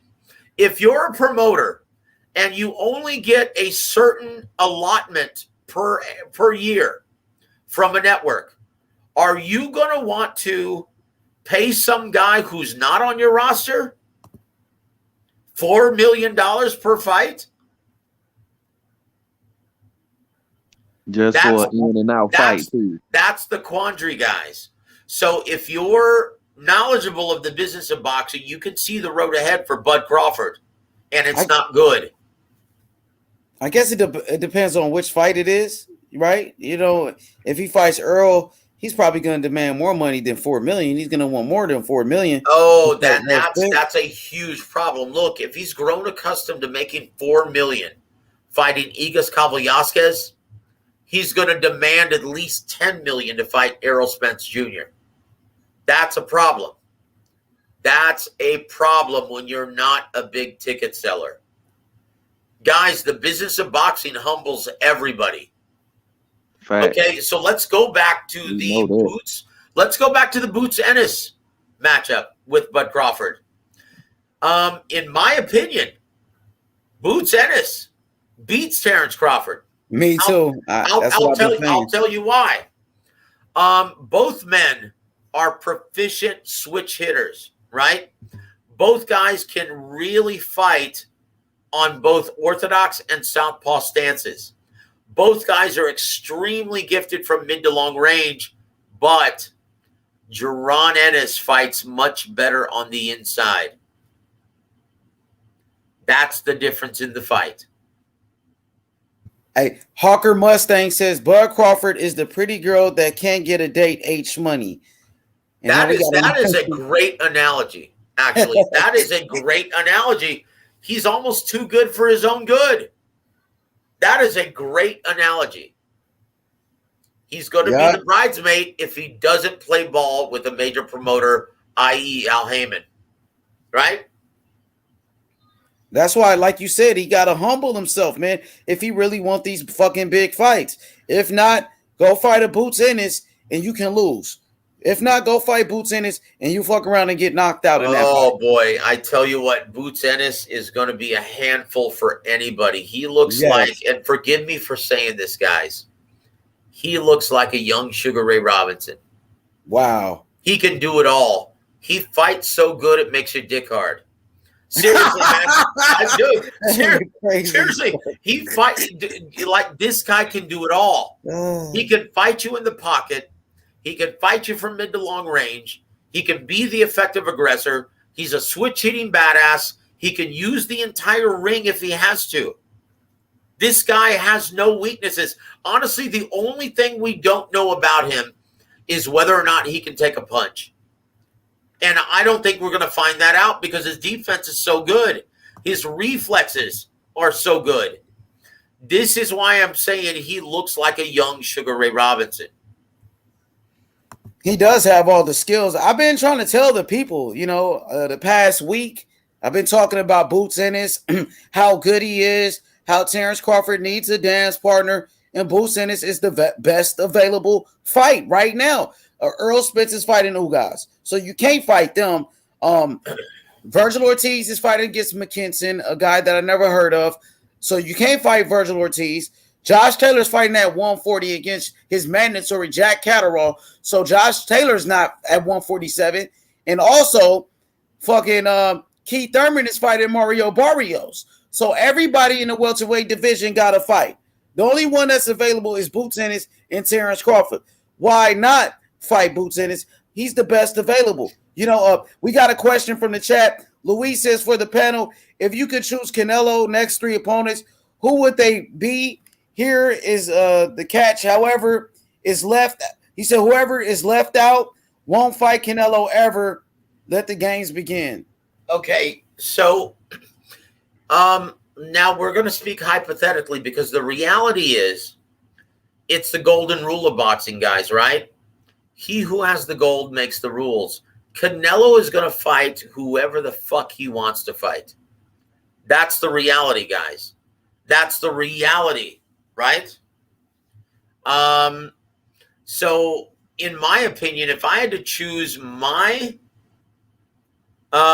favorite matchups for Canelo Alvarez, and these are just from a fan's perspective: Arthur Beterbiev, Jermall Charlo, and Gennady Golovkin in round 3, right? Look, there's a reason why Canelo Alvarez hasn't signed on the dotted line to fight Gennady Golovkin since their second meeting, because he's a handful. And his skill set, his jab, his power, his chin, boy, that's a lot of work for Canelo Alvarez, right? In my opinion, I don't give a fuck if Gennady Golovkin is 40 years old. I still want to see a third fight because he's the only guy in recent memory to really push Canelo Alvarez, right? For all of the intangibles that I mentioned earlier. So in my opinion, the 3 fights I want to see: Jermall Charlo in this order: Jermall Charlo, Gennady Golovkin, and Arthur Beterbiev. Will it happen? Highly unlikely on the last fight, Arthur Beterbiev, but I do think his 2 fights in 2022 are going to be Jermall Charlo in May and Gennady Golovkin in September. Happy New Year. What about a Benavidez? No Benavidez? Why not a Benavidez fight? That's a good fight. I'll tell you why. I'll tell you why. He's considered by everyone to be more risk than reward. He is not a big ticket seller. He doesn't have a title around his waist. It's very hard to justify stepping in the ring with David Benavidez because he's a handful. He's a great fighter, and he's an offensive machine. Yes, he has defensive lapses, and he's vulnerable, but you're going to get a ton of punches thrown at you from a guy who's very, very young and active and has a good chin. And because he's not a big ticket seller, because he's not a title holder, yeah, you're going to see him avoided like the plague at 168. I'm going to be honest, I really don't want to see Canelo fight Triple G again. Triple G is 39 years old. So say if he fights Charlo or Makabu, then he goes to fight Triple G. At that time, Triple G will be 40 years old, bro. I don't think anybody wants to see Canelo fight a pretty much washed up Triple G at this point. What has Triple G done since losing to Canelo in the second fight? He hasn't done anything. He fought Steve Rose, who's a nobody. He fought another nobody, and he fought Sergey Derevyanchenko in a very close fight where a lot of people thought he actually lost that fight to So I don't think Triple G deserved, a third fight. Even though the first 2 fights were close, me personally, I thought Canelo won the second fight. He did. He got the decision. The first fight was pretty close. I thought Canelo won it. But at this point, Triple G is 40 years old, and I don't want to see that, man. I think the Benavidez fight makes a lot of sense. When you get a Mexican warrior like Benavidez and match him up with another Mexican warrior like a Canelo, it makes for a great fight. No difference from a Marco Antonio Barrera and an Eric Morales or Israel Vasquez. You know what? Mexican versus Mexican, Cinco de Mayo. I want to see it. Go ahead, brother. You know what, H? And from a fan's perspective, I agree with you, man. That is a great fight. But from a business perspective, I'm going to tell you that fight doesn't happen anytime soon. Once again, Benavidez is the number 1 contender at 168 pounds. That's absolutely. Benavidez never lost his belts in the ring. Benavidez is a two-time champion at that weight. If Yep. Canelo is still going to continue to campaign at 168, David Benavidez is the number one contender. He never lost his belts in the ring. That was his WBC belt before he got stripped. So why not fight Benavidez in an all-out Mexican war on a Cinco de Mayo or a Mexican Independence Day? Why not? It makes sense. Well, here's why. Here's why. And once again, when you reach the stature of a Canelo Alvarez, a guy who's the biggest attraction in boxing in North America, no one's going to mandate shit, especially not the WBC, right? So even though David Benavidez is positioning himself to capture the interim WBC championship at 168 later this year, that's not going to mean a damn thing to Canelo Alvarez, especially with him being the franchise champion at 168. Keep in mind, this is a distinction that you carry up in weight as long as you defend that title and fight for the WBC. He's still the franchise champion. So that means he doesn't have a mandatory challenger. You can't mandate a fight with David Even Benavidez. at 168? Yep.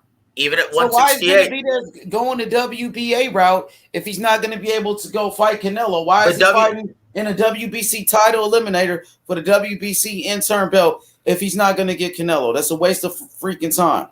Exactly. He probably doesn't know that. Okay. If we know it, I'm pretty sure he knows. Okay. Well, then he's just doing it to become an interim title holder because it's not getting him any closer to a fight with Canelo Alvarez. It's not. Once again, Canelo Alvarez, you can't mandate shit. If push comes to shove, like say Demetrius Andrade relinquishes his WBO title and tries to position himself to be the mandatory challenger in the WBO for Canelo Alvarez, what is Canelo Alvarez going to do? He's going to dump that title and say, fight for the interim title, bitch. I don't need you. You need me. I'm going to fight whoever the fuck I want, and that's it. That's the reality. When you become the kind of commodity that Canelo is, it supersedes belts. Yeah, the belts don't define you. The belts don't define you. You define the belts. Go ahead, Jimmy. Yeah, Joseph, mate. Don't you think, because Canelo does have a history, whenever he gets hounded to fight someone like Erislandy Lara, when Lara put it on him to fight, he stepped up, fought Lara. Same with Golovkin. I think with Andrade, because he keeps calling Canelo out over and over again, and he's a DAZN fighter. They both fight like DAZN. I can see that fight happening, you know. Because I mean, did you see that when Lara showed up at the press conference? Yeah. And they started going back and forth, cussing each other out. Like that could potentially be a fight. Would you not say so? No, I don't think so. And here's why. Andrade, he's made so many terrible business decisions up to this point. Even right out of the Olympics. Okay, he had the opportunity to sign with Golden Boy. He had the opportunity to sign with Top Rank. Who did he sign with? Two guys that I really like in this business, but they don't have the juice to further your career the way an Olympian should. And that's Artie Palullo of Banner Promotions and Joe DeGuardia of Star Boxing, right? Yep. That's a problem. And he's made terrible decisions. Signing with Rock Nation. Yep. Okay, this is a guy who doesn't have a fan base, right? He's a title holder and he still can't buy himself a big fight. This is a guy that no one gives a shit about except the diehard fans of boxing. No one knows who he is out of Providence, Rhode Island. If you're Canelo Alvarez, that's a big problem. This guy is viewed as more risk than reward. But he fought Erislandy Lara, and let's be honest, no one really knew who. Okay, Lara how was. long ago was that, though? This is when Canelo Alvarez was still growing as an attraction. Yeah. Okay, he is head and shoulders above where he was. Right now, he's the biggest attraction in North America. At that time, he wasn't. Not even close. He was still fighting guys like Alfredo Angulo, Liam Smith, right? Yeah. Okay, since then, everything's changed. He is the money man of boxing. He is the only guy who can get that kind of $40 million purse guaranteed pre-fight. So what's the incentive of fighting a difficult style matchup like Demetrius Andrade? There is no upside. He's considered by everyone to be more risk than reward. Ask yourself, why is a guy like Jaime Munguia not fighting Demetrius Andrade even though he's his mandatory challenger? He ducked out of that and passed that distinction on to Janibek Alim Anula. Liam Smith as well. And Liam Smith as well. In my opinion, Demetrius Andrade, he needs to just step the fuck up and fight his mandatory challenger. Don't move up to 168. Take on Janibek. Fight. You know what? That's the only way. Like, the only way, if you're a non-ticket seller, the only way you're going to increase your level of attraction is if you fight the damn fights. He's going to have to fight guys like Janibek in order to prove his mettle and to galvanize the fight fans, the diehard fan base. Yeah, but I think let me ask you this, Jimmy. How's it going to look? How's it going to look if Andrade moves up to 168 and doesn't defend his belt against Janibek? How's that going to look for him? To be honest, mate, I think it depends how it's spinned, because if he spins it, I'm going Canelo hunting. If I move up to 168, I become the mandatory. I mean, no one really even knows who Janibek is. Like, when he fought Liam Smith as mandatory, with the Janibek, because you're saying people don't know Andrade, but if people don't know Andrade, then no one knows who Janibek is. Yeah, but that's his mandatory, right? Now, that's his mandatory. If Andrade wanted to do that, he could have did that, before this this mandatory was ordered. He could have moved up to 168. He didn't have to fight fucking what's his name? Yep. What's Luke Skywalker? Not a dude. Liam Williams. What's his name? Quigley. Liam Williams. No, Quigley Pigley. The guy he just beat. Quigley. Yeah, that guy. So he could have dropped his belt right there. He didn't have to fight that guy. And he could have positioned himself at 168 already. But instead he wanted to fight that guy. Come on, brother. Yep. Look, in my opinion, if I were advising Demetrius Andrade, I would say let your balls hang in the ring and defend your title against Janibek Alim Anula. That's the only way you're going to start creating some positive noise for your career. You've got to fight the fights. Look, throughout history, it's promotions 101. Okay, first rule is protect your ticket sellers. 2, if you have a talent, if you have an elite level talent, but he isn't a ticket seller, the only way you're going to increase his level of attraction is if you stick his ass in tough. That's it.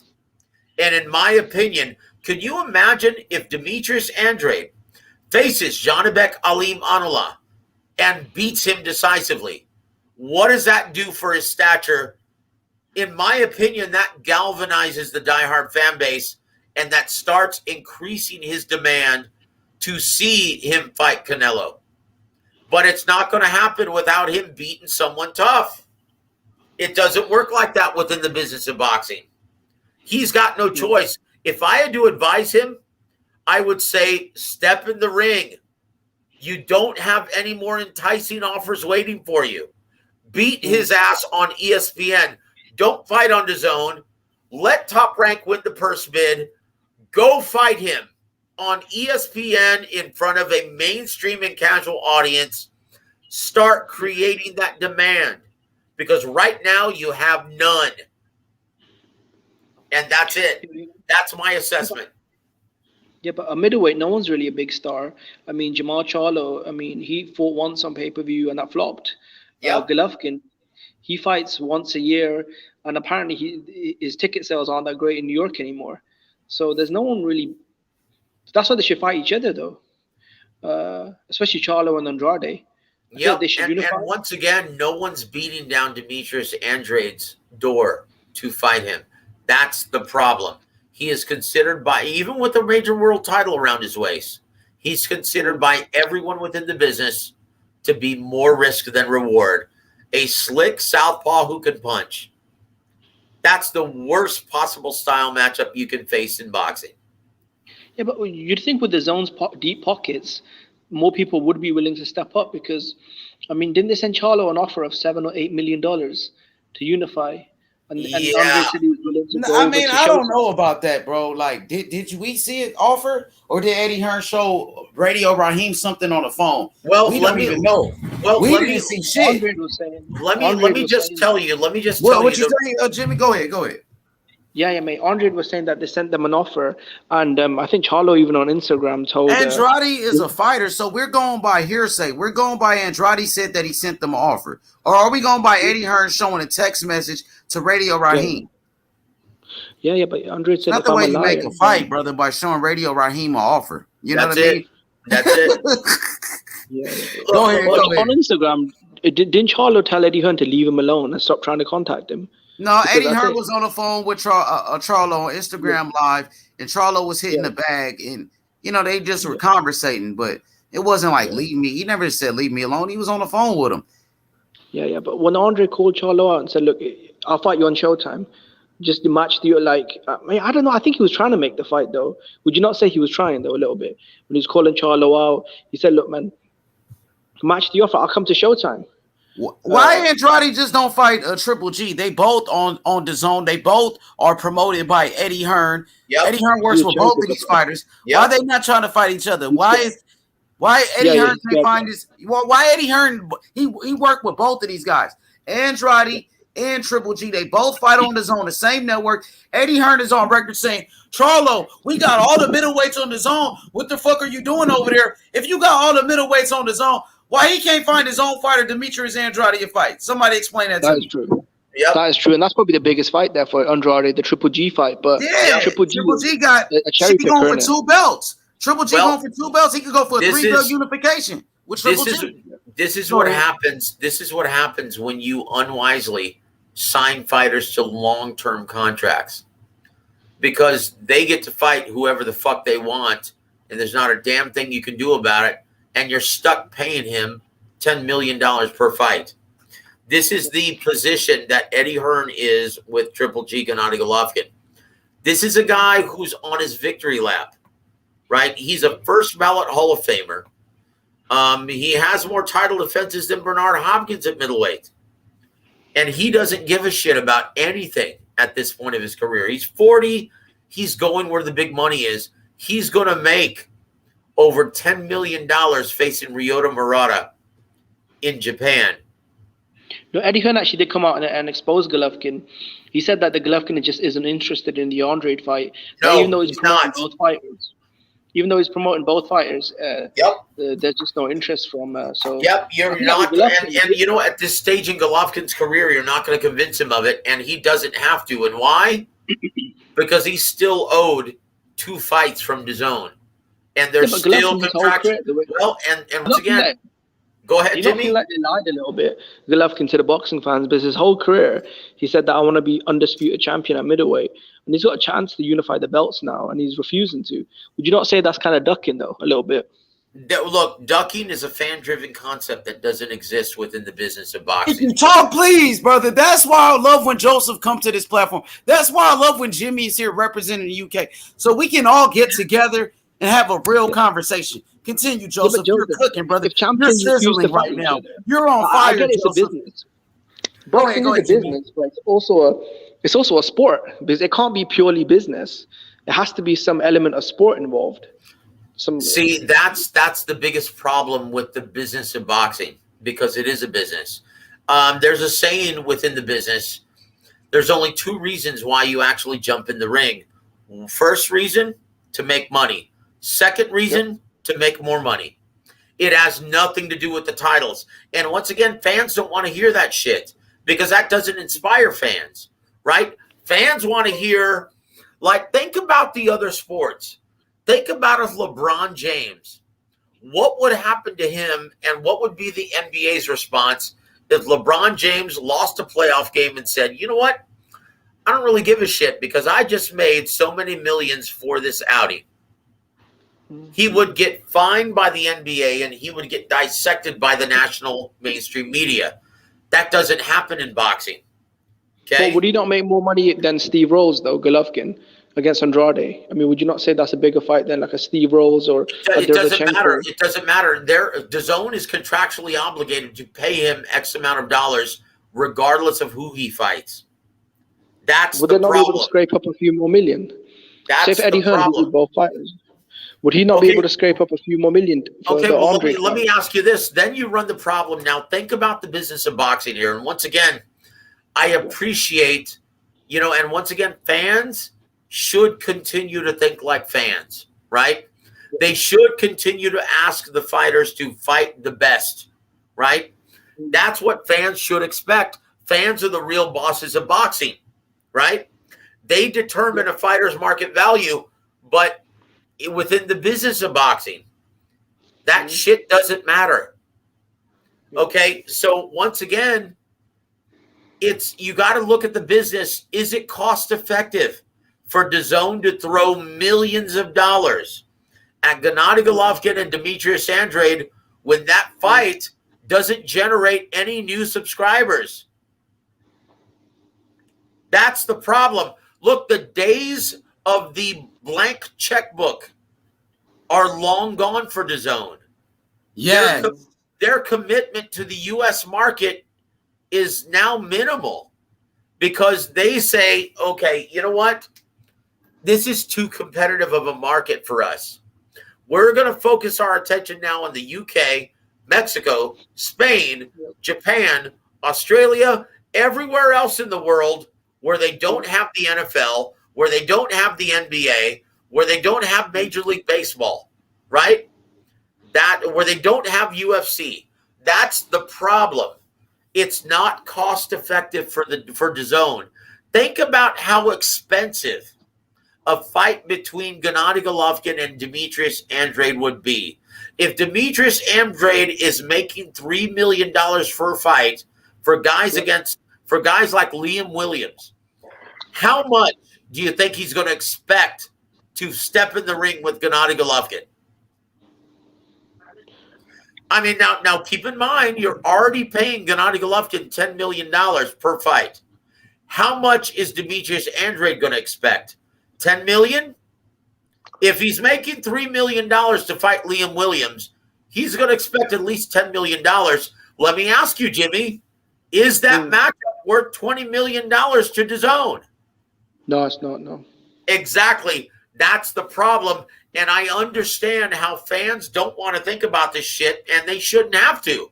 But the reason why I come on this channel and always profess the business and always try to educate fans on the business is so they understand why certain fights are made or aren't made, right? Just so you guys understand the predicament of the networks as well as the promoters. It's not easy. It's not easy. The worst part of matchmaking, right? The toughest part of matchmaking is trying to convince the fighters to step in the ring with their opponent. That's the most difficult challenge that matchmakers have. Like, anyone can pair someone up with another person. Anyone can do that. The hardest part of matchmaking is getting the fighters to sign on the dotted line. And that's the reality of the business of boxing, right? So if Eddie Hearn say DAZN, they wanted to make this Andrade Triple G fight, right? Do you feel like they will have to overpay Triple G to step in that ring with a boo-boo?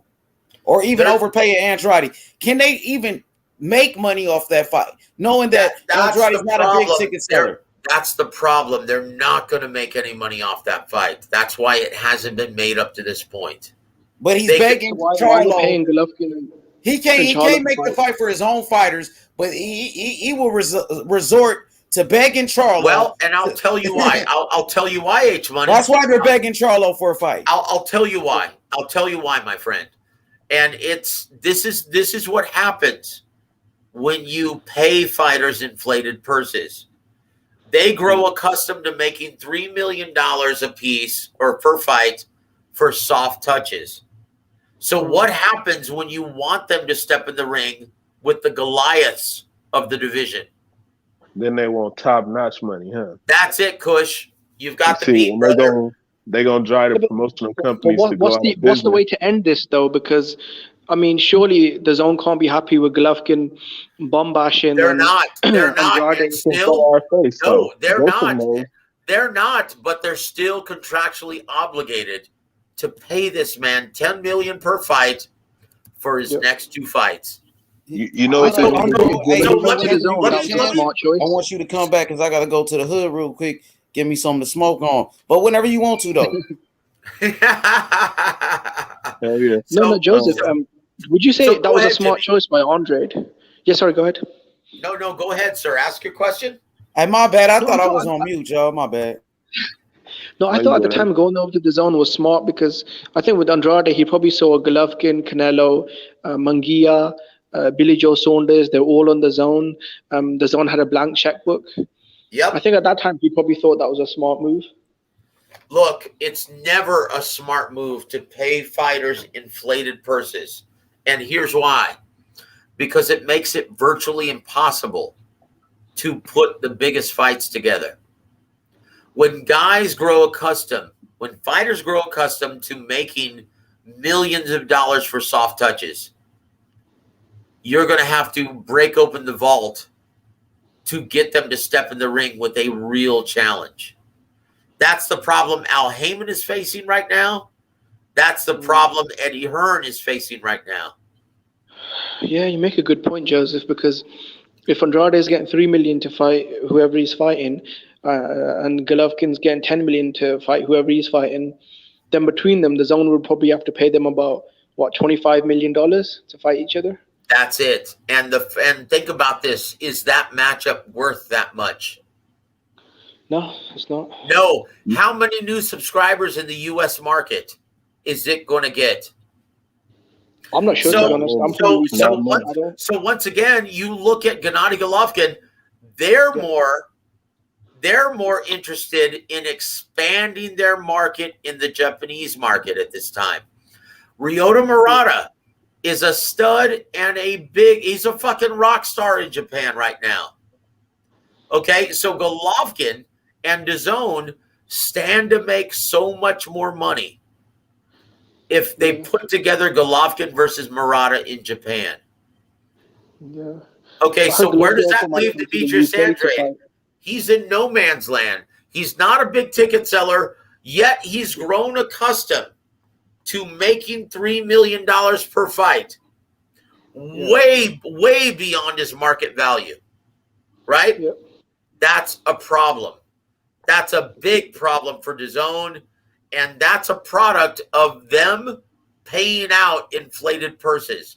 That's a terrible business practice. And once again, my mentor, Don Warwick Chargan, my channel's homage, right? There's a reason why we're called Warwick Radio Network. It's an homage to my mentor, the guy who taught me everything about the business of boxing, Don Warwick Chargan, God rest his soul. Hall of Fame matchmaker and promoter, right? Joseph, I want to ask you a question. Well, hold on, Kush. He told me a long time ago that, you know what, Joseph? It's a terrible business practice to pay out inflated purses because it makes it virtually impossible to put together the best matchups. Kush, what's your question, brother? Okay, I've been listening to you for a while, and I've got a lot of questions for you, but one just came to my head right now listening to what you're saying. So basically, what you're saying is with these promotional companies like, let's say Top Rank, or even let's say like the UFC, that have deals with ESPN and they're being frugal with money, they're saving money. Meanwhile, we have DAZN and PBC, they overpaid their fighters and exhausted their funds. So is it safe to say that they're upside down because they're trying to make money instead of be frugal and hold on to the money that was given to them from the network? You know what's funny is it's funny how fans and once again, God bless the fans, they're the real bosses of boxing, right? They determine the market value of every fighter, depending on whether or not they want to financially support that guy, right? Right. That they indirectly and directly determine the market value of every fighter, just like the music industry, just like the motion picture industry. That's just the reality of the business, right? Yeah. Here's the problem. Here's the problem. So when you're looking at, I'm sorry, what? Go back. I just took a shot, man. I'm sorry. I'm a little scatterbrained. What was your question again? Yeah, take a shot. Ah! sorry, Yeah, man. I had a brain freeze there, man. Kush, please repeat your question once let again, me try sir. to ask it again. Okay, so basically, I'm asking: do you believe that these promotional companies that have overpaid their fighters by Gotcha. putting Okay, them I by got putting it. on I these got it. Okay, makeshift I got fights? it. I You know remember what I now. mean? Yes, I Yeah. remember now. So it's funny how fans perceive, a lot of fans perceive Bob Arum for being a cheap ass Jew, right? Yeah. But in reality, he's the only promoter in boxing at this time Right. that's actually paying fighters their realistic market value.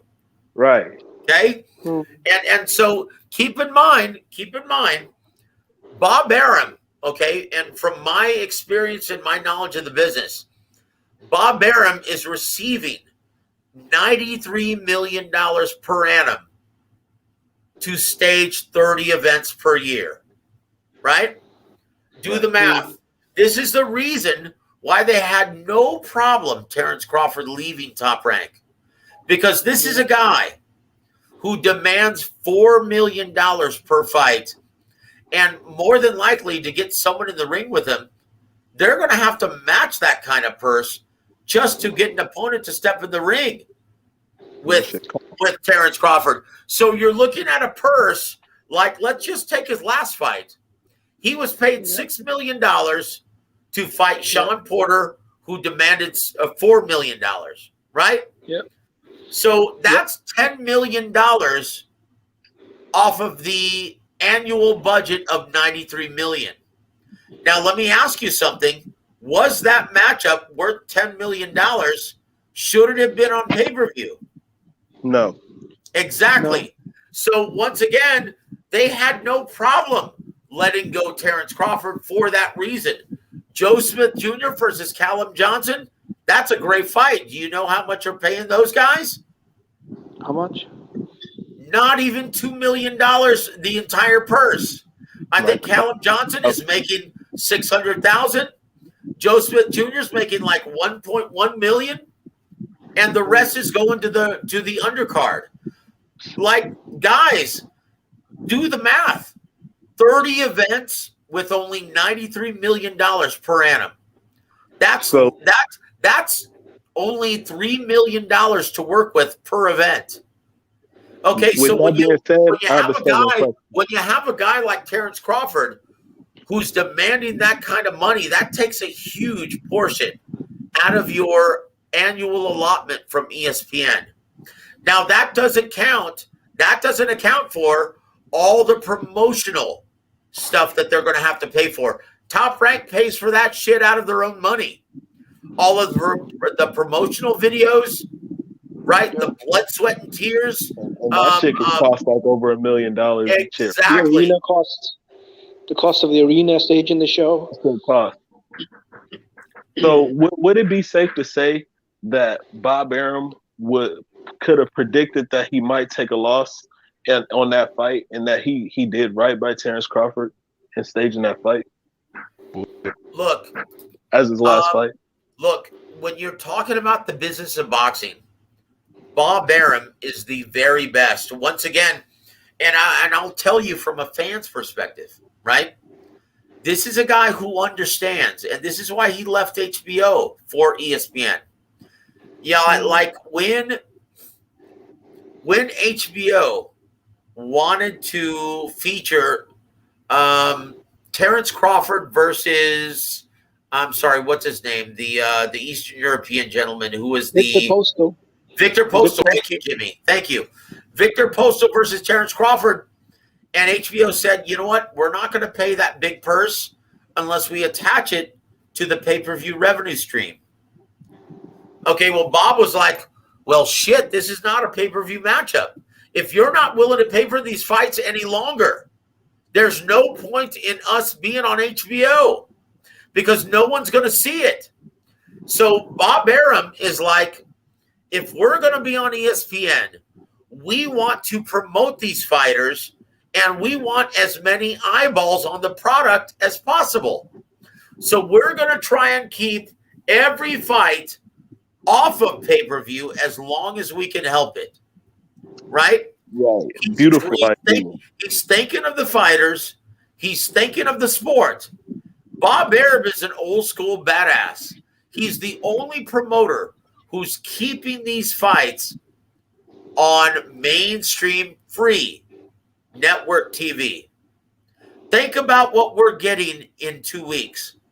Joe Smith Jr. versus Callum Johnson for free.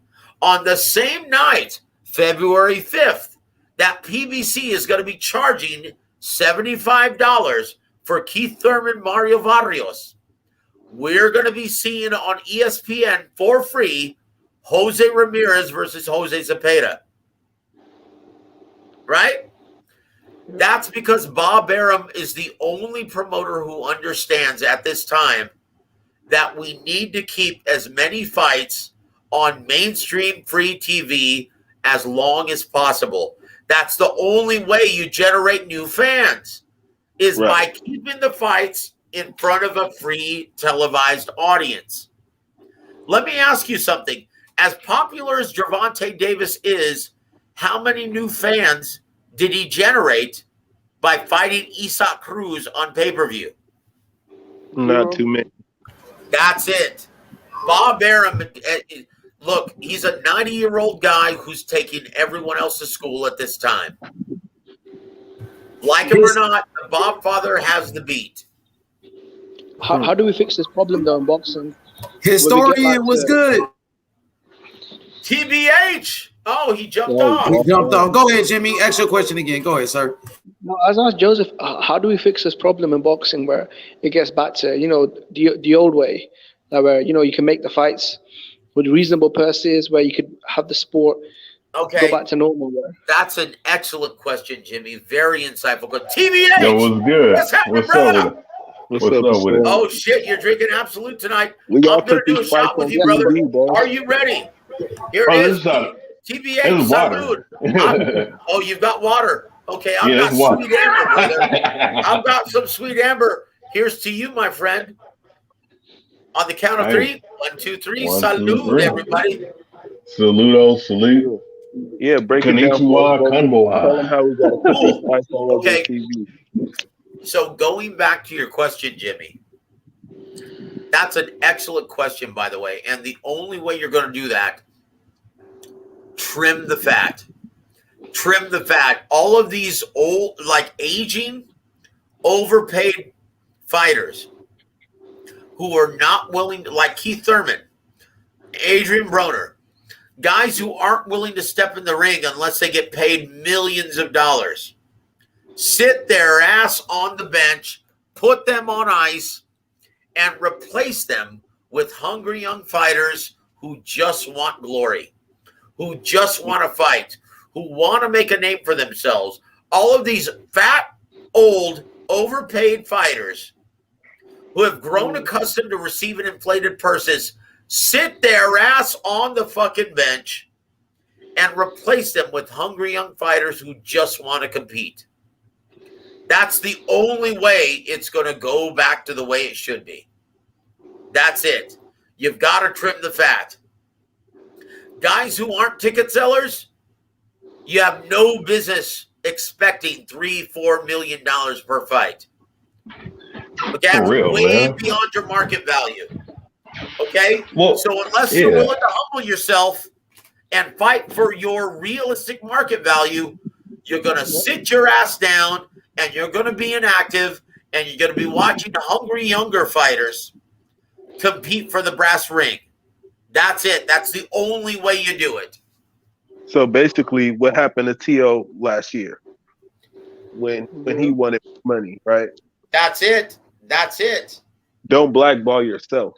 Nope. That's it. That's the only way it's going to happen, right? Yep. And once again, the fans are the real bosses of boxing. The fans determine a fighter's market value. CB3, Sweet Amber. See, I'm drinking Jack Daniels, not Maker's Mark, but you know what? Maker's Mark is some good shit, man. He is telling the whole truth, bro. Some of this shit hurt to hear, bro, but it's the truth.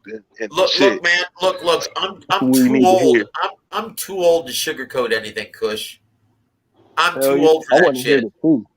Okay, so yeah, and you know, being a fan and being one of the real bosses of boxing, you guys deserve to hear the truth, right? Like, you guys hold all the cards. Do you know how to keep pay-per-views off TV? Yeah, don't pay for it. Illegally stream that shit if you don't like the matchup. But I will say this. Okay, I will say this.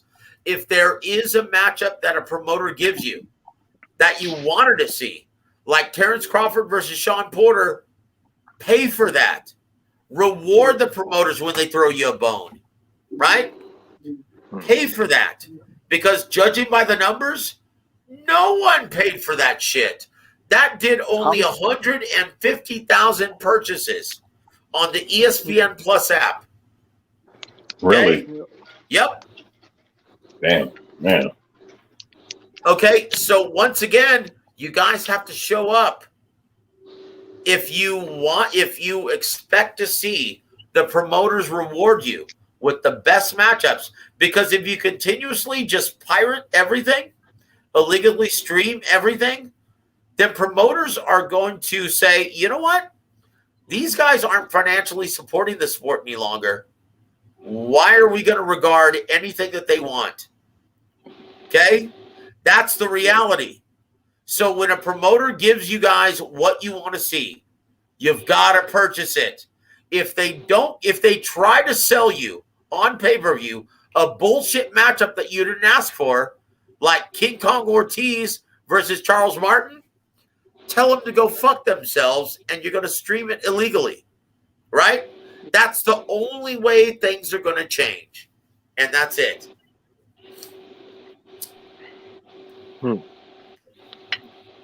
Well, I'll say this. I'll say this. I don't know who in their right mind would pay for that garbage that we saw Saturday, man. Dude, I mean, TBH, like, you called those fights with me on this channel, right? Yeah. Do you remember how disgusted I was during the co-main event? That you talking about that Jonathan Wright? Oh, you talking about Frankie Sanchez? Both of them. Oh, like those, yeah, like both those fights were like watching paint dry. Oh, especially that Jonathan Wright's Michael Coffey fight. My gosh, that was disgusting. That had to have been the worst heavyweight fight I've ever seen in my life, man. Well, I mean, and think of this though. Think of this. That dude Johnny Rice said, "Oh, hey, 6 figures, baby." After the fight. Oh, jeez. and once again, what does that do for his fans? What does that do for his fan base? Does that grow his fan base by saying bullshit like that? Look, fans want to be inspired. Okay? Look, I've done publicist work for so many fighters, and I always tell them when I do publicist work for them, do not beat your chest and talk about how much money you make. Do not beat your chest and act like you're God's gift to boxing. Be humble. Be humble and talk about. You look terrible like that. Oh my gosh, that was miserable, dude. Miserable. Terrible. Where are the American sort of superstars in boxing? Because back in the day, we had Ray Leonard, we had De La Hoya, Tito Trinidad, Miguel Cotto, Floyd, Pacquiao, and Tommy Hearns. Like, we had all these great welterweight sort of superstars. Jimmy, where are they now? let me ask you something, Jimmy. Now you bring up some really great names. Let me ask you something. Did you ever hear, as knuckleheaded as Oscar De La Hoya is, did you ever hear him talking about how much he made on any given night? No. No. What did he always say before and after every fight? Thank the fans. Exactly. He thanked the fans, and he said, you know what? I want glory. I want to fight for that title. I'm willing to walk through fire for any world title. Okay? Fans, they want to hear that. That inspires fans. And when they see a fighter in the ring, just walk through fire, just engage, right? That inspires fans. That makes us want to support the product financially. When a fighter is showing off how much money he makes, carrying stacks of money, buying a fucking bunch of jewelry, not calling out his opponent, like, dude, if I were advising Errol Spence Jr., do you remember at that press conference when someone asked him, what did you think of Terrence Crawford being at your fight? What was his response? He was going to go chase chickens. Exactly. You know what? If that doesn't, do you think that inspires fans? The real bosses of boxing? What he should have said was, you know, I'm glad he was there. I'm glad he was there looking at my gold, looking at my product. Because you know what? Next year, he's going to fucking get it. He was there scouting. He was scouting the best in the welterweight division. And you know what?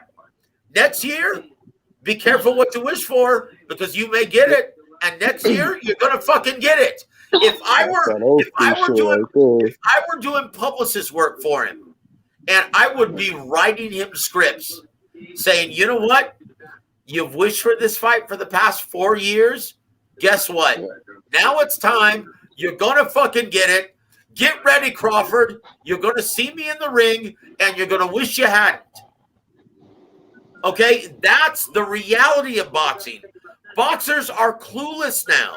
Whoever's doing publicist work for these guys, they need to be educated in the way we used to promote fighters back in the day. Is that why the welterweight division guys like Crawford and Spence, they're not really superstars the way the past welterweights were? You hit the nail right on the head, Jimmy. That's it. Because they don't do jack shit to inspire the fans. Fans want to be inspired. This is why we became fans in the first place. Think about this. Think about this. TBH, why did you first become a fan of boxing?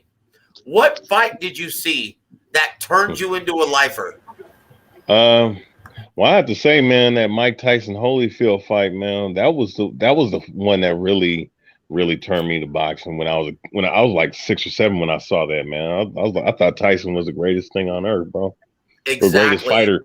And why? Dominant, and why? Did it have anything to do with the amount of money he made? Oh, I didn't care about none of that. Exactly. Guys, fans want to be inspired. For me, it was the versus Eric Morales. Anthony, what? Repeat that. Manny Pacquiao versus Eric Morales was for me. All right, for me, it was Riddick Bowe versus Holyfield. Hell yes, that was a classic heavyweight scrap. And once again, no, Kush, what is yours, sir? I'm gonna be honest. I watched boxing before, but the fight that made me really focus was Manny Pacquiao and Jeff Horn.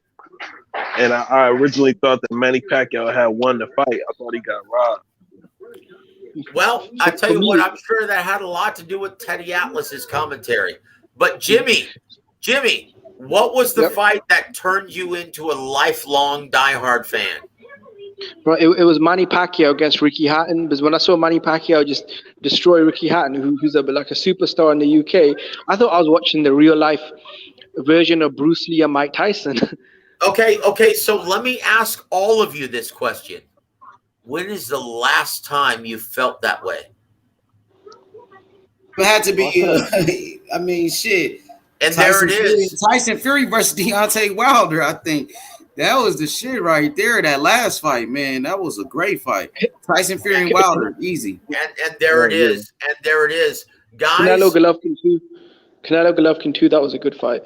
Holy fuck, yes, dude. You know, the last time, think about this, guys, as fans. when is the last time you woke up in the morning, your head popped off the pillow, and you said, holy shit, it's going down tonight. They're going to fight later on this evening. I can't believe it, and I can't wait. I'm just fucking brimming with excitement. When is the last time you felt like that? I'm probably anytime Devin Haney fights or anytime Morrell fights for me. Okay, so let's start with TBH, and we're going to go clockwise. TBH, when is the last time you felt like that, when your head just popped off the pillow when you woke up and said, holy shit, the fight is tonight? Oh, man. Trying to think, man. It was, I'd have to say Holyfield, Lennox Lewis, man. Holy fuck. Do you realize that's 2 decades ago? Yep.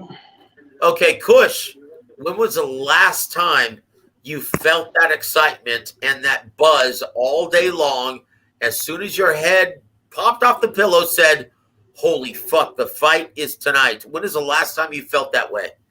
I'm not gonna lie to you, Joseph. We were counting down that Wilder Fury fight all week. I was excited. I was so excited by the time that fight got here, and it over exceeded my expectations. I never thought. That's right. And guess what? The numbers reflect that. And the numbers reflect that. 17 million earned at the live gate, 600,000 on the pay-per-view platform in the U.S. alone. Right? Numbers reflect that. Anthony, what was the last fight that you felt that way? Chocolatito Estrada. Holy shit, that's a great fight. Jimmy, what was the last fight you felt that way, sir? It would have to be the rematch between Canelo and Triple G. Oh, yes. And dude, honestly, and H, you said it was recently, anytime Devin Haney fights or anytime Morrell fights, I get that type of feeling. But besides those guys, maybe that T.O. Kambosos fight, that shit, you know what I mean? It was something about that fight. I was hyped for it, like, you know what I mean? And Kambosos fucking whooped his ass in there. What else? Yeah, that Tyson Fury Wilder fight, like Kush said, like fight week went past so fucking fast for that one, you know what I mean? Like, we get hyped for that fight right there. That fight was different. That was different. Hell yeah, it was.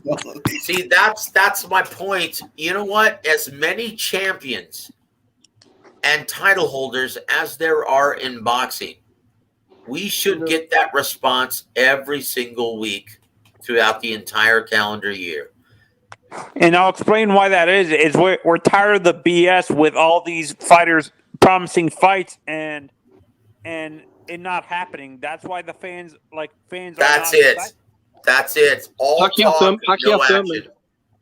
Manny Pacquiao versus Keith Thurman. I thought that was a passing of the torch fight between Pacquiao to Thurman. Because I thought Thurman was going to beat him. Yeah, I thought Thurman was going to beat Pacquiao. So that I was excited for that. The legend versus the young champion. That was a big fight for me. Yep, that was a big fight for everyone as well. But you know what, dude? Covering this sport for the last 20 years, do you realize the last time I felt that kind of excitement? I miss being a fan. Like, I miss it so much. I am paid to actually view the sport objectively, right? Do you realize the last time I felt that kind of excitement for a big fight? It's been over 2 decades. But I will say this. Do you realize, like, when you listen to all of your responses, that's what's wrong with boxing, guys. We should be feeling that same way at least between 10 and 15 times per year, and we don't. That's the problem with boxing. These fighters, they don't understand that fans want to be inspired. We'll spend money. We'll spend a ton of money if we get the product that we want. Look at the NFL. Do you ever hear Tom Brady talk about how much money he's making? Do you ever hear him talk about the business of the NFL? Not really. That's the difference. That's the difference, guys. They just show up for the show and the fans. We just want to watch the spectacle. Joseph. Yes, sir. Since you've been in the business for a while, can you explain, like, I just started watching boxing recently. Can you Yes, sir. explain the lack of patience with this? Talking to the mic, you came real low, Anthony. Can you hear me? Can you hear me? Yeah. Now I hear you. Go ahead. Can you Much explain better. the lack of patience with this current generation of boxing fans when it comes to wanting these young guys to fight in big fights, not realizing they need to develop and not wait for them to develop and stuff like that. And then when they're not successful like they want them to be, they say they're a bust and stuff like that. You know what? I'll say this, and it's not all the fighters' fault. It's the promoters as well, right? Promoters are completely reliant on the licensing fees and the site fees, right? In order to put together events, right? And what I mean by licensing fee is just the money from the network generated.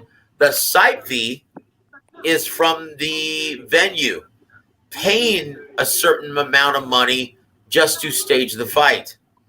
So promoters have gotten lazy. Back in the day, they had to beat their feet.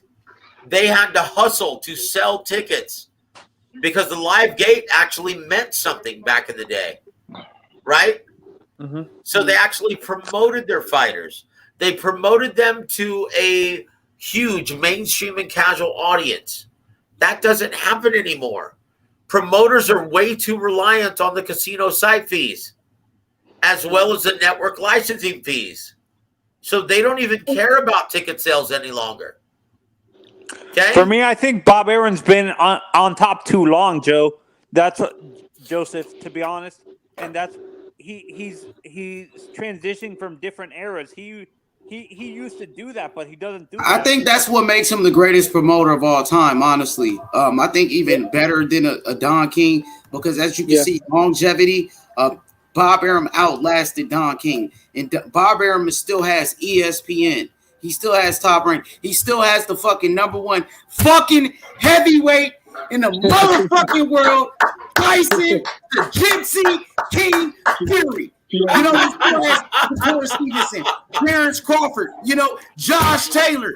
You know what I'm saying? Anyway, I tell you what, guys, H Money, I love your enthusiasm, brother. And you know what? If every fan were as enthusiastic as you, this sport would be much healthier, man. Hats off to you, my friend. Man, hey, thank you so much, Joseph. With that being said, I got you. Sir. Let me do a Ric Flair for you one time.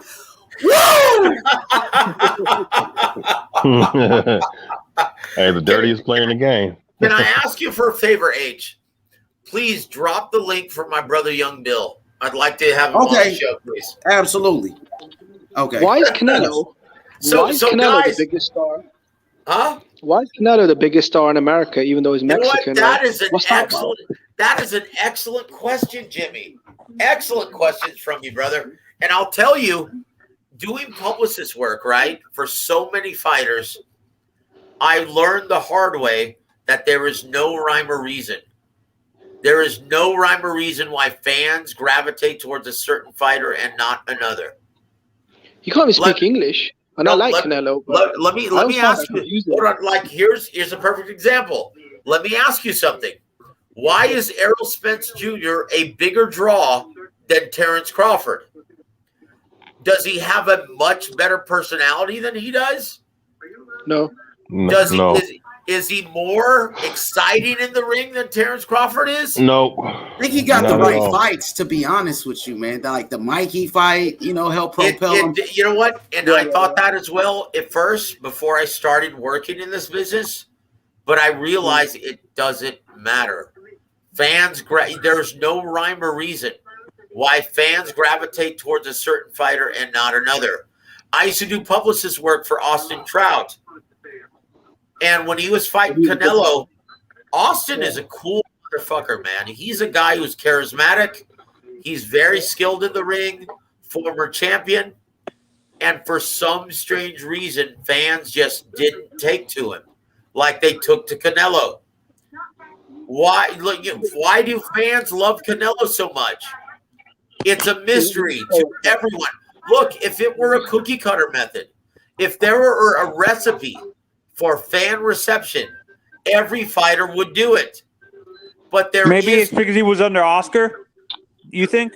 No, he was already a star in Mexico before he signed with Golden Boy Promotions. He was a reality TV star in Mexico.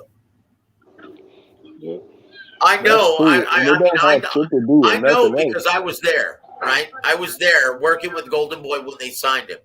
I'm sorry, Kush. What are you asking? No, I'm sitting here and I'm asking myself like, damn, is what Joseph is saying true? And I'm like, yeah, bro. It's not about anything. It's not about popularity. It's not about anything. Some people just don't like you. If they don't like you, that's it. That's it. And in the immortal words of Yogi Berra, if fans don't want to come out, you can't stop them.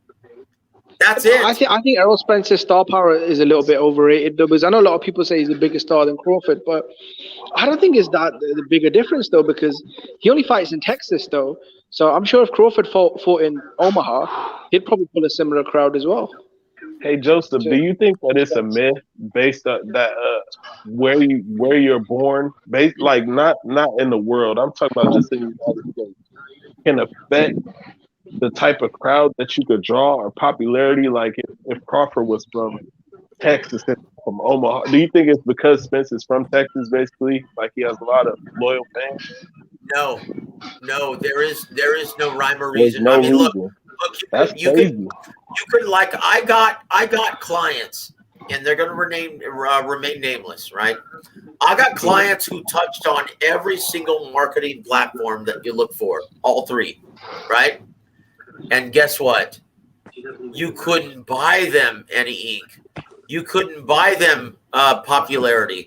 It's like it just defied all logic. Fans, there's no rhyme or reason. There's no recipe for what fans are going to gravitate towards. It's the same thing in music. It's the same thing in Hollywood. Think about this, guys. In the music industry, why do fans gravitate towards Taylor Swift? Is she the hottest chick making music right now? Nope. Does she come out with great songs better than everyone she is else? not talent. She has no talent, bro. Exactly. So why is she still selling millions of CDs, millions of downloads? Why is she doing that? Because she's there is no answer. There is no rhyme or reason for it. Okay, it's the same thing with prize fighters, guys. Yeah, Shakira's way hotter than Taylor Swift. Dude, there are a lot of women who are way hotter than her. Halsey is way hotter than Taylor Swift, right? But it doesn't matter. It doesn't matter. That's who the fans like, and that's it. Would you say Spence had a better matchmaker as well, though? Because fighting Mikey Garcia on pay-per-view is probably better than fighting. Yeah, and it was a Fox pay-per-view, brother. So that was a very big promotion for that fight. If you guys want to know the business end of it, I know the backstory to that, right? Because Spence versus Garcia, Al Heyman originally wanted that event to be at the American Airlines Center, the home of the Mavericks, right? And Lester Bedford, the guy who was he's an event coordinator in Texas, very good guy, very knowledgeable, as sharp as it gets within the sport, right? He said, Al, what are you doing? Put this in the AT&T Stadium and use the best marketing team in all of sports, the Dallas Cowboys ticket sellers. Thank you, Joseph. Now that's another big point because fucking the Dallas Cowboys, Jerry Jones, those guys were helping Earl Spence, and this has something to do with his star being bigger.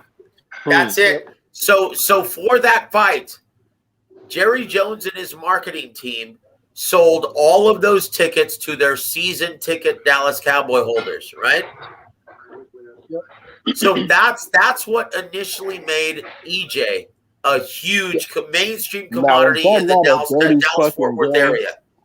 That's fucking. Also, Mikey being of Mexican descent probably helped, especially in Texas. But is that really legit Spence doing that work, doing those numbers, or is that his connection? Yeah, but Mikey Garcia himself is of Mexican descent. No, So no, do you no, not see that? no. Jimmy, how has Mikey Garcia fared since that fight? And it's not because he lost. Mikey didn't have shit to do with it. That's what he just said, basically. Mikey has absolutely zero to do with that. It was the Dallas Cowboys marketing team that sold that fight to everyone in the DFW area. That's what made Errol Spence Jr. a star. Yeah. Right? I mean, that's the only big fight he's ever had, though, the Mikey. Because outside of that, the Sean Porter and Danny Garcia fights, they're not really big fights, though, are they? Because they don't really do any big know the truth, though. I know the truth now. Yep, that's it. So that's the story, the business, and the behind the EJ and Mikey Garcia fight. That's why Mikey Garcia still thinks to this day that he's a much bigger attraction than he actually is. He doesn't realize that Jerry Jones sold all of those tickets to his season ticket sellers, right? Yeah, I just want to thank you, bro, because when I ask people that question, they always want to dodge around it. You actually took it to a place where that thing for me. You know what, Kush? It's my pleasure, brother. I'm too old to fabricate anything, brother. So God bless you, brother. And you know what? At this time, guys, and Anthony, I want to hear your next question, sir. But right now, guys, it's time for a shot. Are you ready for some Sweet Amber? Guys, I'm almost hammered here. Let's do another shot of Sweet Amber, though, man. You ready? Here's to all of you guys. Thank you for sharing the air with me tonight. Happy New Year, everybody. Same to you, bro.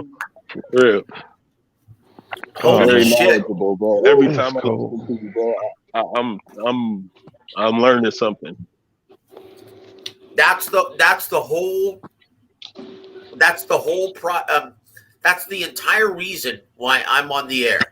Like it's important for the real bosses of boxing to understand the business, so they understand why certain fights are made and aren't made, right? And don't just blame it on the sport, right? It's important for you guys to understand the business. Anthony, what were you going to ask me, sir? Yeah, I was talking to H about this earlier in the stream. I need your honest opinion on this. I was saying that for me, I think the reason why Oscar and his two matchmakers are being smart with a guy like Virgil is because honestly, they saw the mistakes they made in terms of getting Ryan Garcia hyped up a little bit too much, like in terms of the social media, that they're guarding a guy like Virgil away from the social media aspect of it. That the social media got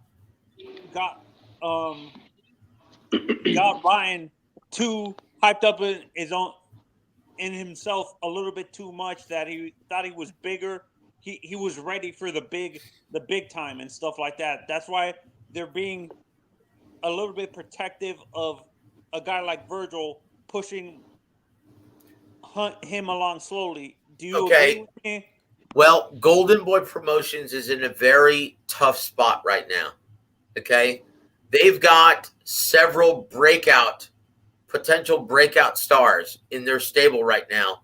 Virgil Ortiz, Ryan Garcia, Jaime Munguia, even their female champion, the one that competes at the minimal weight. What's her name? Serrano? No, Senicia Estrada. No, Senicia Estrada. Estrada. Yeah. Yep, right. So they have a couple breakthrough stars, right, that are on that cusp. Ryan Garcia is one of them. Unfortunately, though, they don't have any damn TV dates. The rule of thumb, Promotions 101, you've got to keep these people active.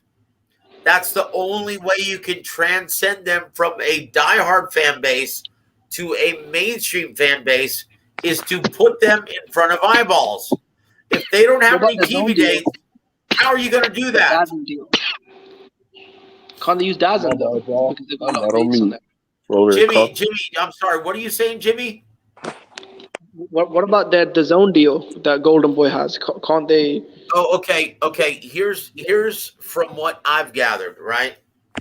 in my opinion, just what I know from my work with Golden Boy in the past and what they're doing now. Like I said earlier in the show before all of you guys joined, when I tried to get one of my correspondents credentialed to one of their fights, I called them up on a Monday and I got a voice message saying that no one was in the office except for Tuesdays and Thursdays. Right? That's not good. That's not good. That means that they don't give a shit. They're not trying to hustle. Like back in the day, promoters, if they didn't have TV dates, they didn't rely on TV dates. They would slate fights in a region and rely on the live gate, right? Yeah. Okay, they don't do that anymore. Golden Boy has become completely reliant on the licensing fee from DAZN and the site fee from maybe a handful of venues. That's it. They don't try to peddle tickets. They don't try to promote anymore. They're only in the office 2 days out of the week. You cannot be a fully functional promotional outfit unless you're really trying to sell your fighters' events. So that's a problem. That's a huge problem. They have a lot of talent, over 80 fighters in their roster. And guess what? None of them are active. Is it In order to get their fighters to the next level, they have to find a way to keep them active. Didn't they have Ring TV? None of them are Can't active. put them on Ring TV though. You know, do you remember they used to have Ring TV? They used to stream it online on like YouTube and Facebook. And once again, I used to love that shit. And why did they stop it? Look, they became reliant on the DAZN pocketbook. Okay, well, that's gone. Now that you guys don't have Canelo, you're not getting the developmental Thursdays. You're not getting one championship fight per month. You're not getting any of that any longer. So what are you going to do? In my opinion, if Golden Boy doesn't want to, like, think about this. Joette Gonzalez just left Golden Boy and signed with Top Rank. Okay? They're going to experience that over 2022 quite a bit unless they actually start to feature these guys and keep them active. There's nothing wrong with fighting off TV. There's nothing wrong with that. Fighters used to do that all the time. Exactly. They used to do that all the time. Look at James Toney. Look at James Toney. Between 91 and 94, James Toney, he was a champion, but he would actually compete in non-title bouts off camera, off air, just to stay active, just to stay sharp, just to try and become a ticket seller. There's nothing wrong with that. What happened to their Facebook? When they're on Facebook as well, Facebook Watch, Golden Boy.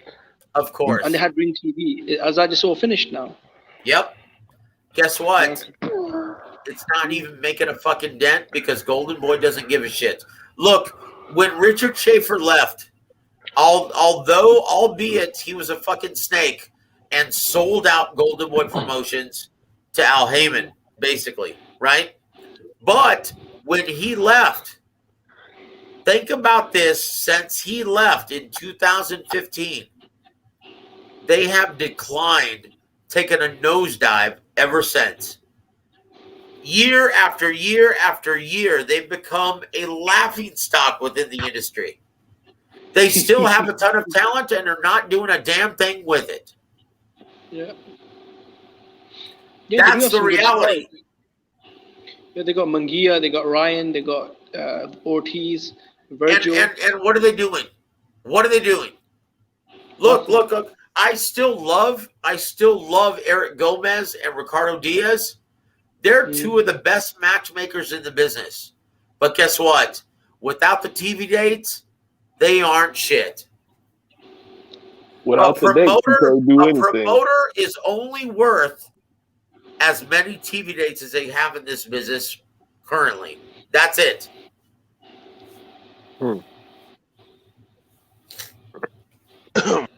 Yeah. And that's a reality. I tell you what, guys, let's get away from the business a little bit, right?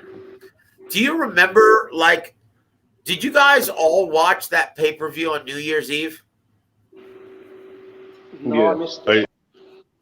Wait, the Yeah. pay-per-view on New Year's Eve or the pay-per-view itself? Or on New Year?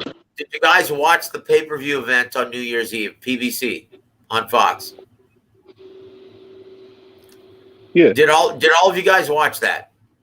No, I didn't watch it. Okay, so think about the heavyweight fights that you just saw on New Year's Eve, or New Year's Day, rather. I'm sorry. Oh, yeah. You're talking about that, yeah. Yeah. Okay. Think about all the fights that you just saw on New Year's Day. Now think about in 1997, Ike Ibeabuchi versus David Tua. Right. Yep. Okay, that's a huge problem with boxing as well. Most guys don't want to take those risks in the ring, even though, like Jonathan Rice said, "Hey, baby, I'm making 6 figures." Right?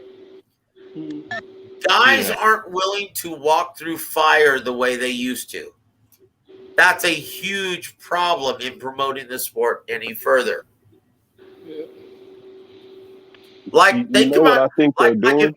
if you're not familiar with that fight tonight, go back and watch Ike Ibeabuchi versus David Tua, one of the greatest heavyweight fights in the modern era, right? Yeah. And then compare it to the dog shit that we saw on New Year's Day for $40. Okay? Yep. Think about that. Think about that, guys. That's what's wrong with the sport now. Guys are being overpaid and aren't willing to walk through fire and earn their medal, earn their Do you think that pay-per-view? What? I think that pay-per-view will do maybe 5,000. I think that pay-per-view will only do about maybe 5,000 buys. Guys, unfortunately, it's going to do Clarissa Shields numbers. How much would that be?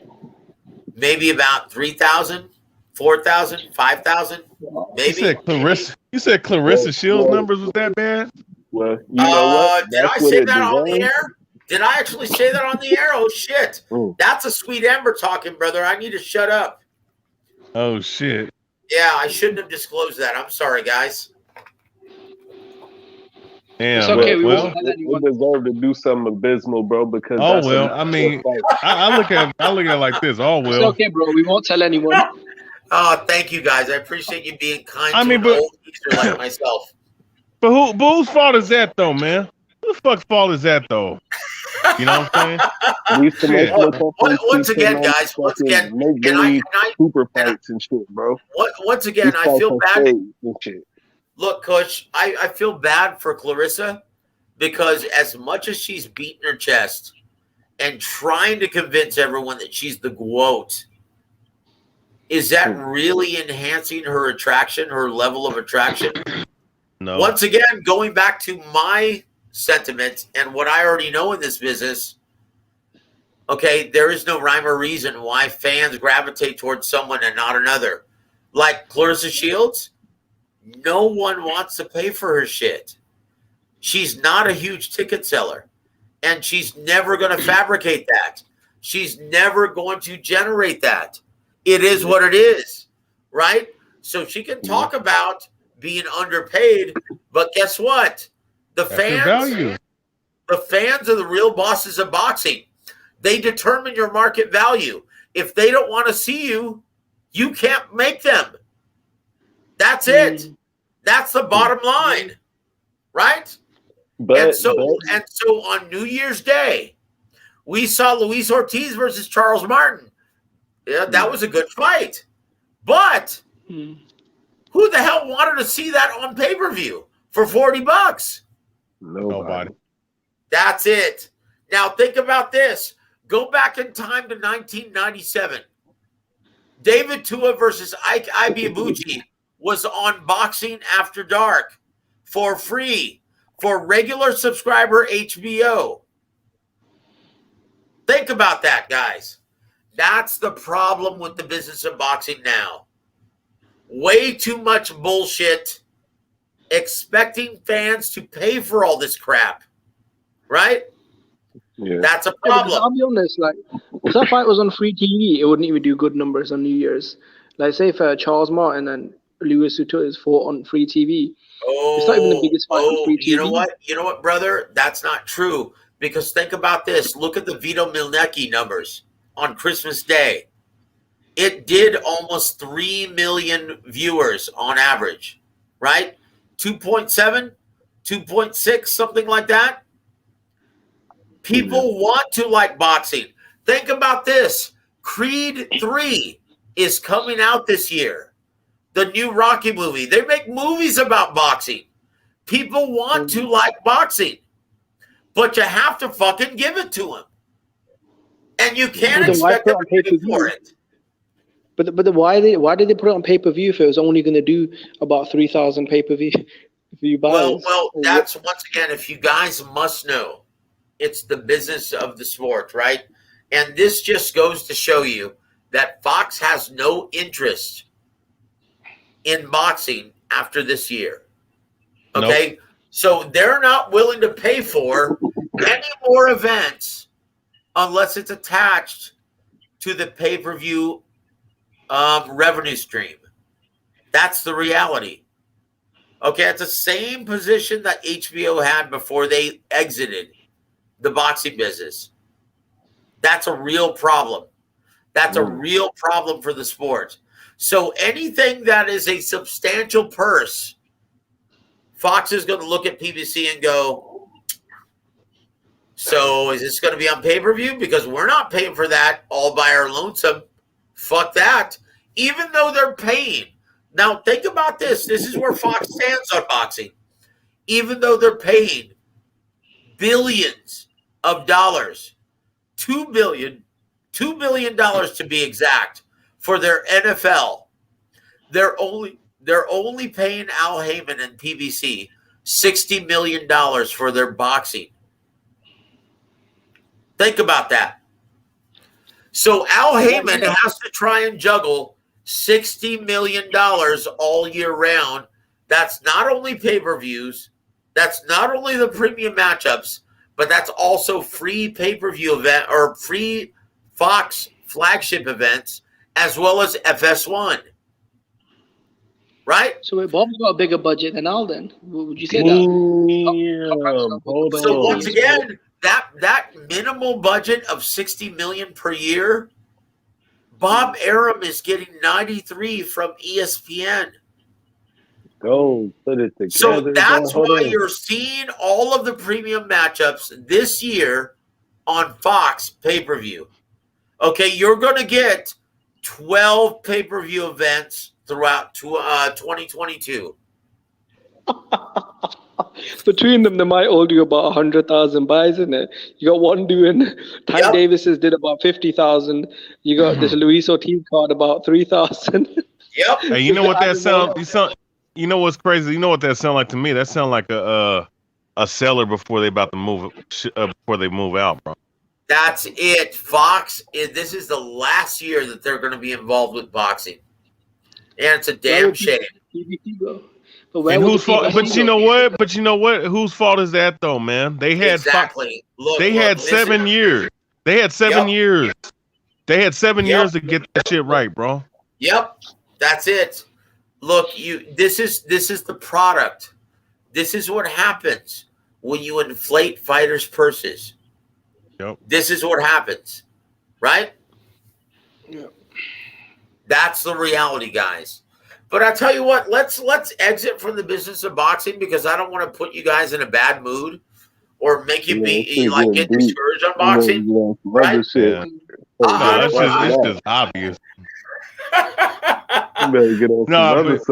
on the real, but to be honest with you, look, boxing's been on the decline for the last 12 years, bro, and you know these last 6 years has been even worse because okay, let me just say this because and I was on someone else's platform.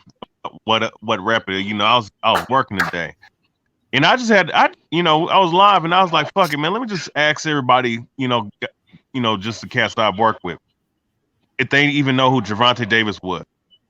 Two of the three one of them, he said he knows Canelo Alvarez, he knows Deontay Wilder, he knows Fury. Yep.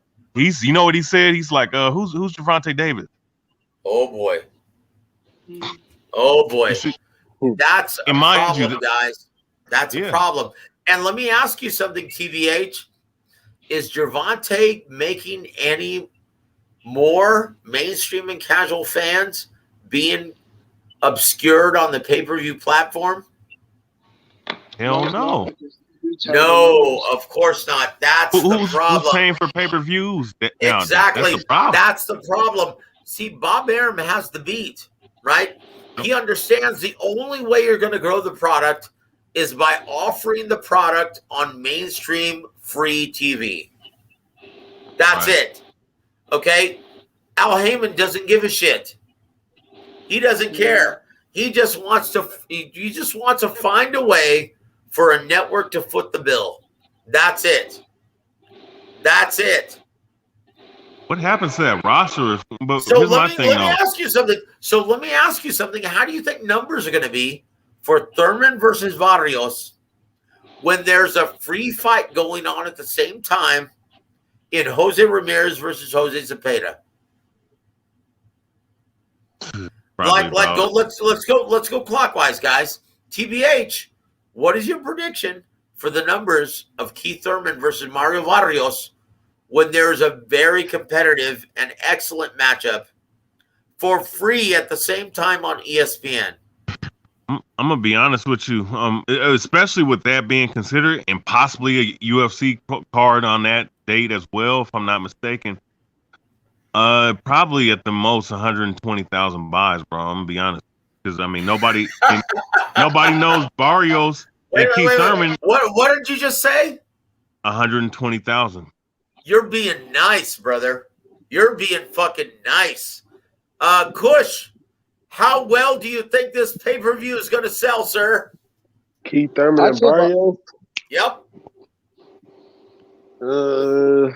Right now, I think that people aren't playing right now. People aren't buying pay-per-views. And I'm noticing like a decline because I seen that Bud and Porter did, 150,000? I'm sorry, who? Did like who? Terrence Crawford and Sean Porter. Oh, yeah. Did Look, Gervonta Davis and Isak Cruz did like, about 52,000. That's what I'm hearing. Okay. So people aren't gonna fucking pay for these fights. Like that's what I'm thinking. It could be something like 90,000 or something like that. Okay, so Jimmy, I think so. In the U.S. market, we're talking about the U.S. market only. Yep. I think it'll probably do about 100,000 pay-per-view buys. Because I know when he fought Manny Pacquiao, they did, I think, over 500.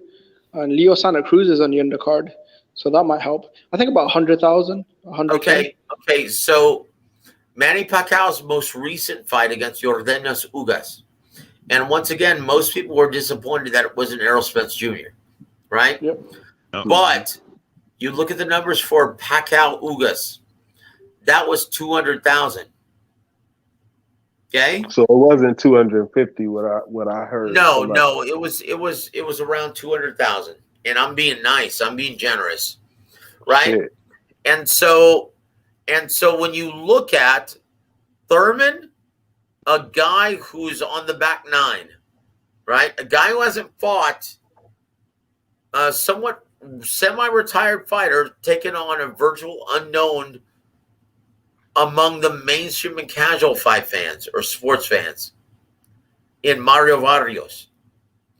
That guy versus Keith Thurman on the same at the exact same time, right? That Jose Ramirez is going to be fighting Jose Zepeda for free on ESPN. In my opinion, it does less than 50,000 purchases.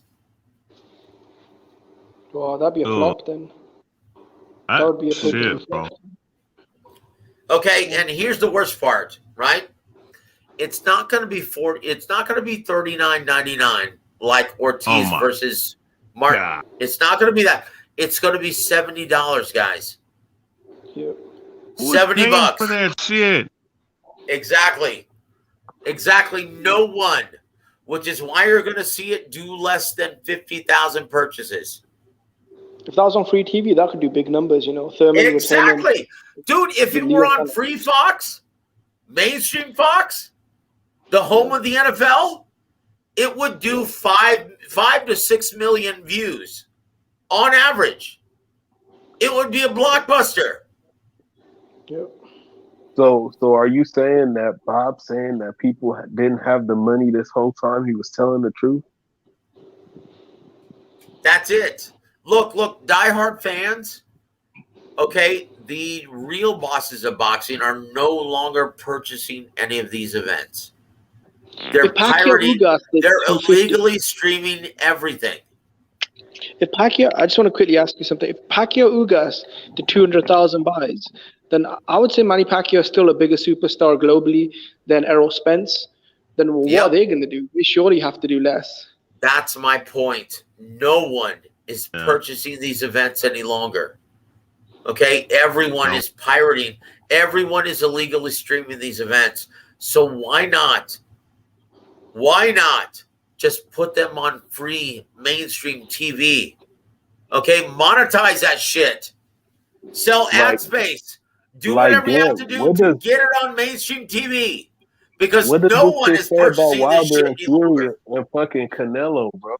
That shit says those are the fucking fights, bro. You give us the fucking fights, bro. Yep. You give us the fucking fights, bro. We'll buy that shit.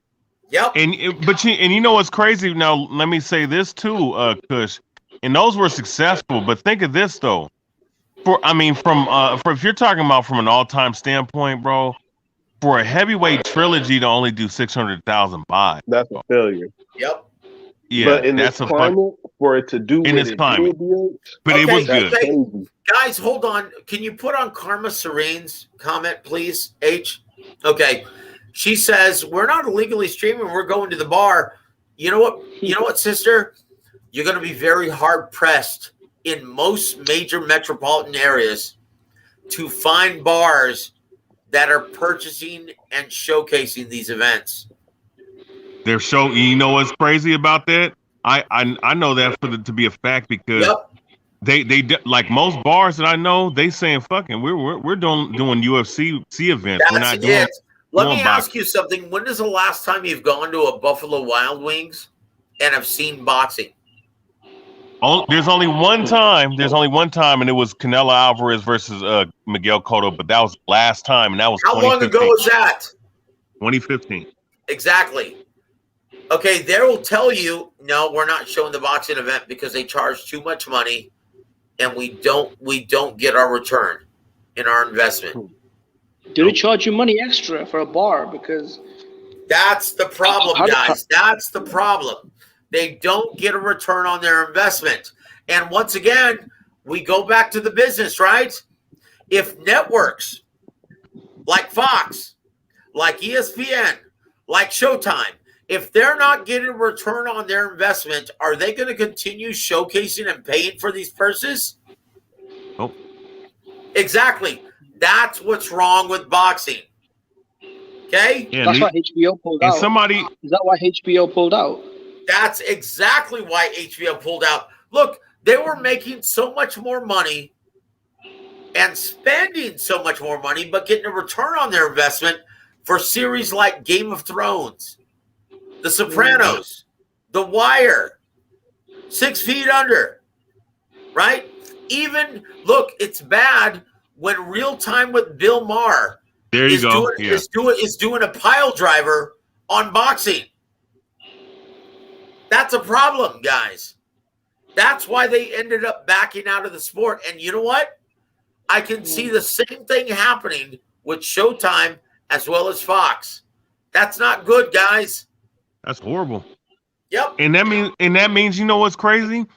And that means that the only thing we have is Top Rank on ESPN, bro. That's it. And that's the problem.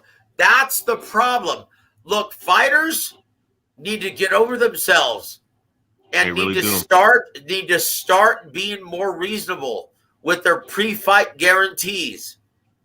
Does Devin Haney deserve $3 million when he can't sell tickets? No. Exactly. And I'm gonna tell you something. Listen, I want to say this too. I remember, and look, it's no knock on him in particular. But I'm just saying, it's not his fault. It's not his fault. It's no knock on him. But I'm gonna be honest with you. And you gotta look at it from a casual perspective. Motherfuckers want to see fights. Guys don't want to see unanimous decisions, sparring fights, bro. And I'm gonna tell you something. That Floyd Mayweather, Manny Pacquiao, that was supposed to be the big. That I'm gonna tell you something.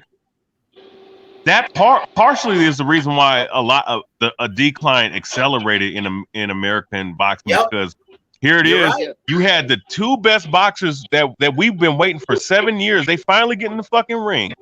And these motherfuckers really didn't go for it like they were supposed to. Mayweather and Pacquiao, they didn't go for it like that, bro. They really didn't.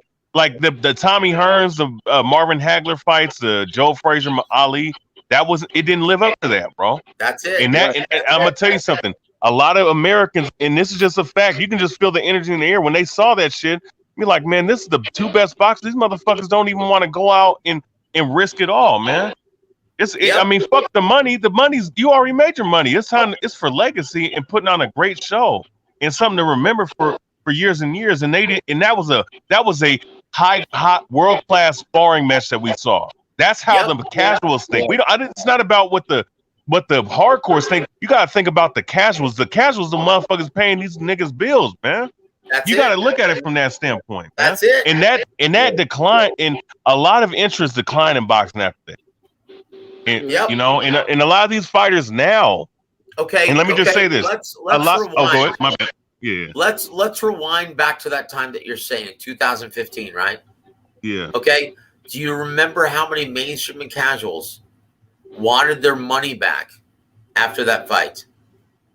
A lot. Hundreds of thousands wanted a refund. Do you remember that? They actually filed lawsuits to try and get their money back from what they thought was a fraudulent product. Yep. So, TBH, you're right on the money. You're right on the money. And let's go to Jonathan Wilberding. Go to his comment. He says it's too expensive for bars to have boxing. He's right on the money. Because guess what? Guess what? I have a question, bro. Okay, go ahead, Kush. I'm sitting here and I'm thinking, bro, like all these fucking pay-per-views and we're not getting enough money pushed into the sport of boxing. How as fans do we convince these fucking corporations to fucking filter more money into the sport of boxing? These networks, how do we as fans do that, bro? Because we need more money so that. That's right. I don't know if that's the answer. You know, I don't get why it's more expensive than bars, though.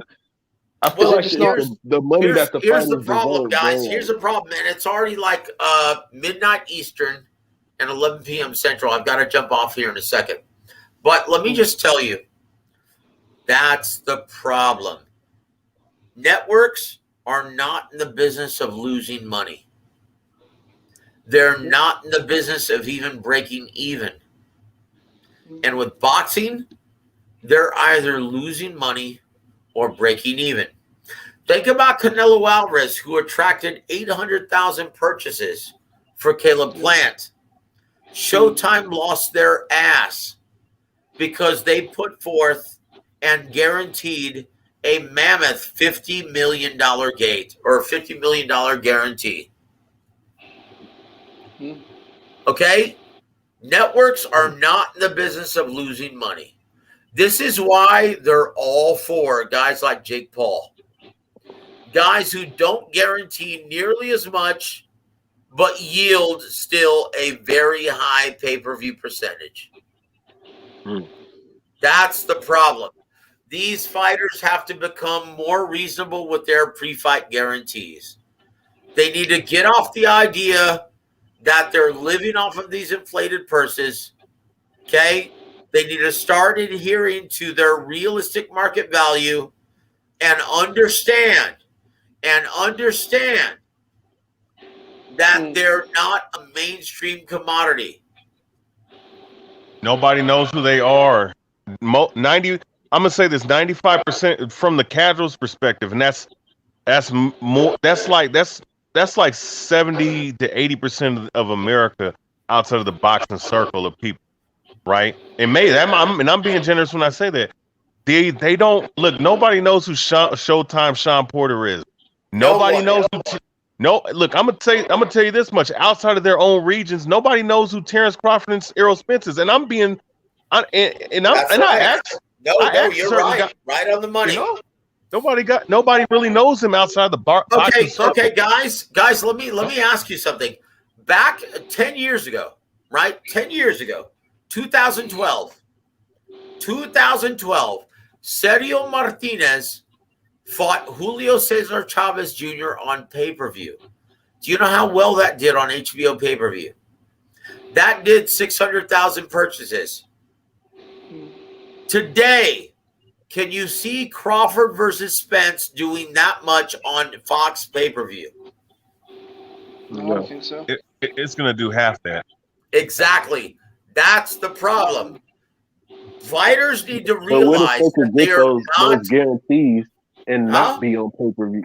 What I'm thinking is, what if we could get more money filtered into the sport of boxing where they could get those guarantees and not be on pay-per-view?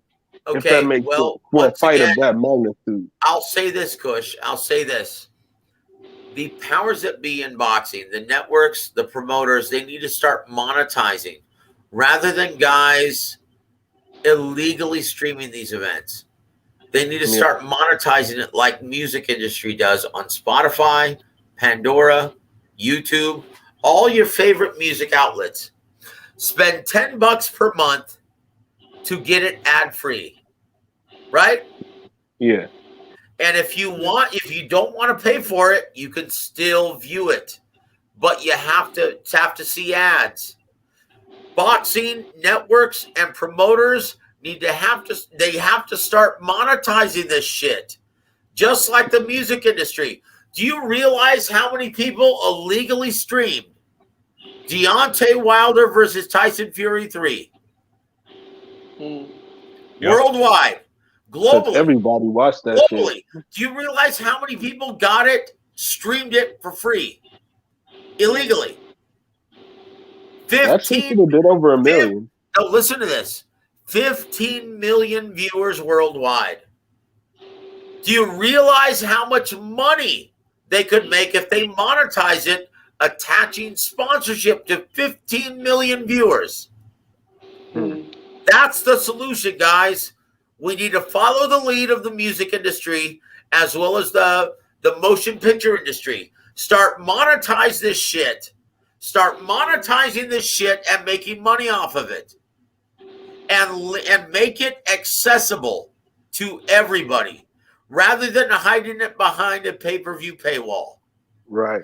That's the only way the sport is going to grow. And once again, gotta go. And once again, I can't believe that no one has thought of this before I actually recommended this shit. Right. Like, why hasn't this been actually recommended before? What the fuck are they doing? But you know what? But you know what's cold? That's why I always say, man, these fucking promoters and these people in boxing, they're living in fucking the dinosaur age, man. They have not updated their understanding of getting with the times of how you fucking market yourself, man. And you gotta think, everyone else is caught on to this shit but boxing. Yep. And you gotta understand. And another thing too. You look at the music industry. Yep. You look at the music industry. They've been dealing with shit since the turn of the century with Napster. Yep, They've been dealing with this shit. They adapted. Livewire. Remember Livewire? Yep, and they adapted. Yep. And now they're monetizing everything.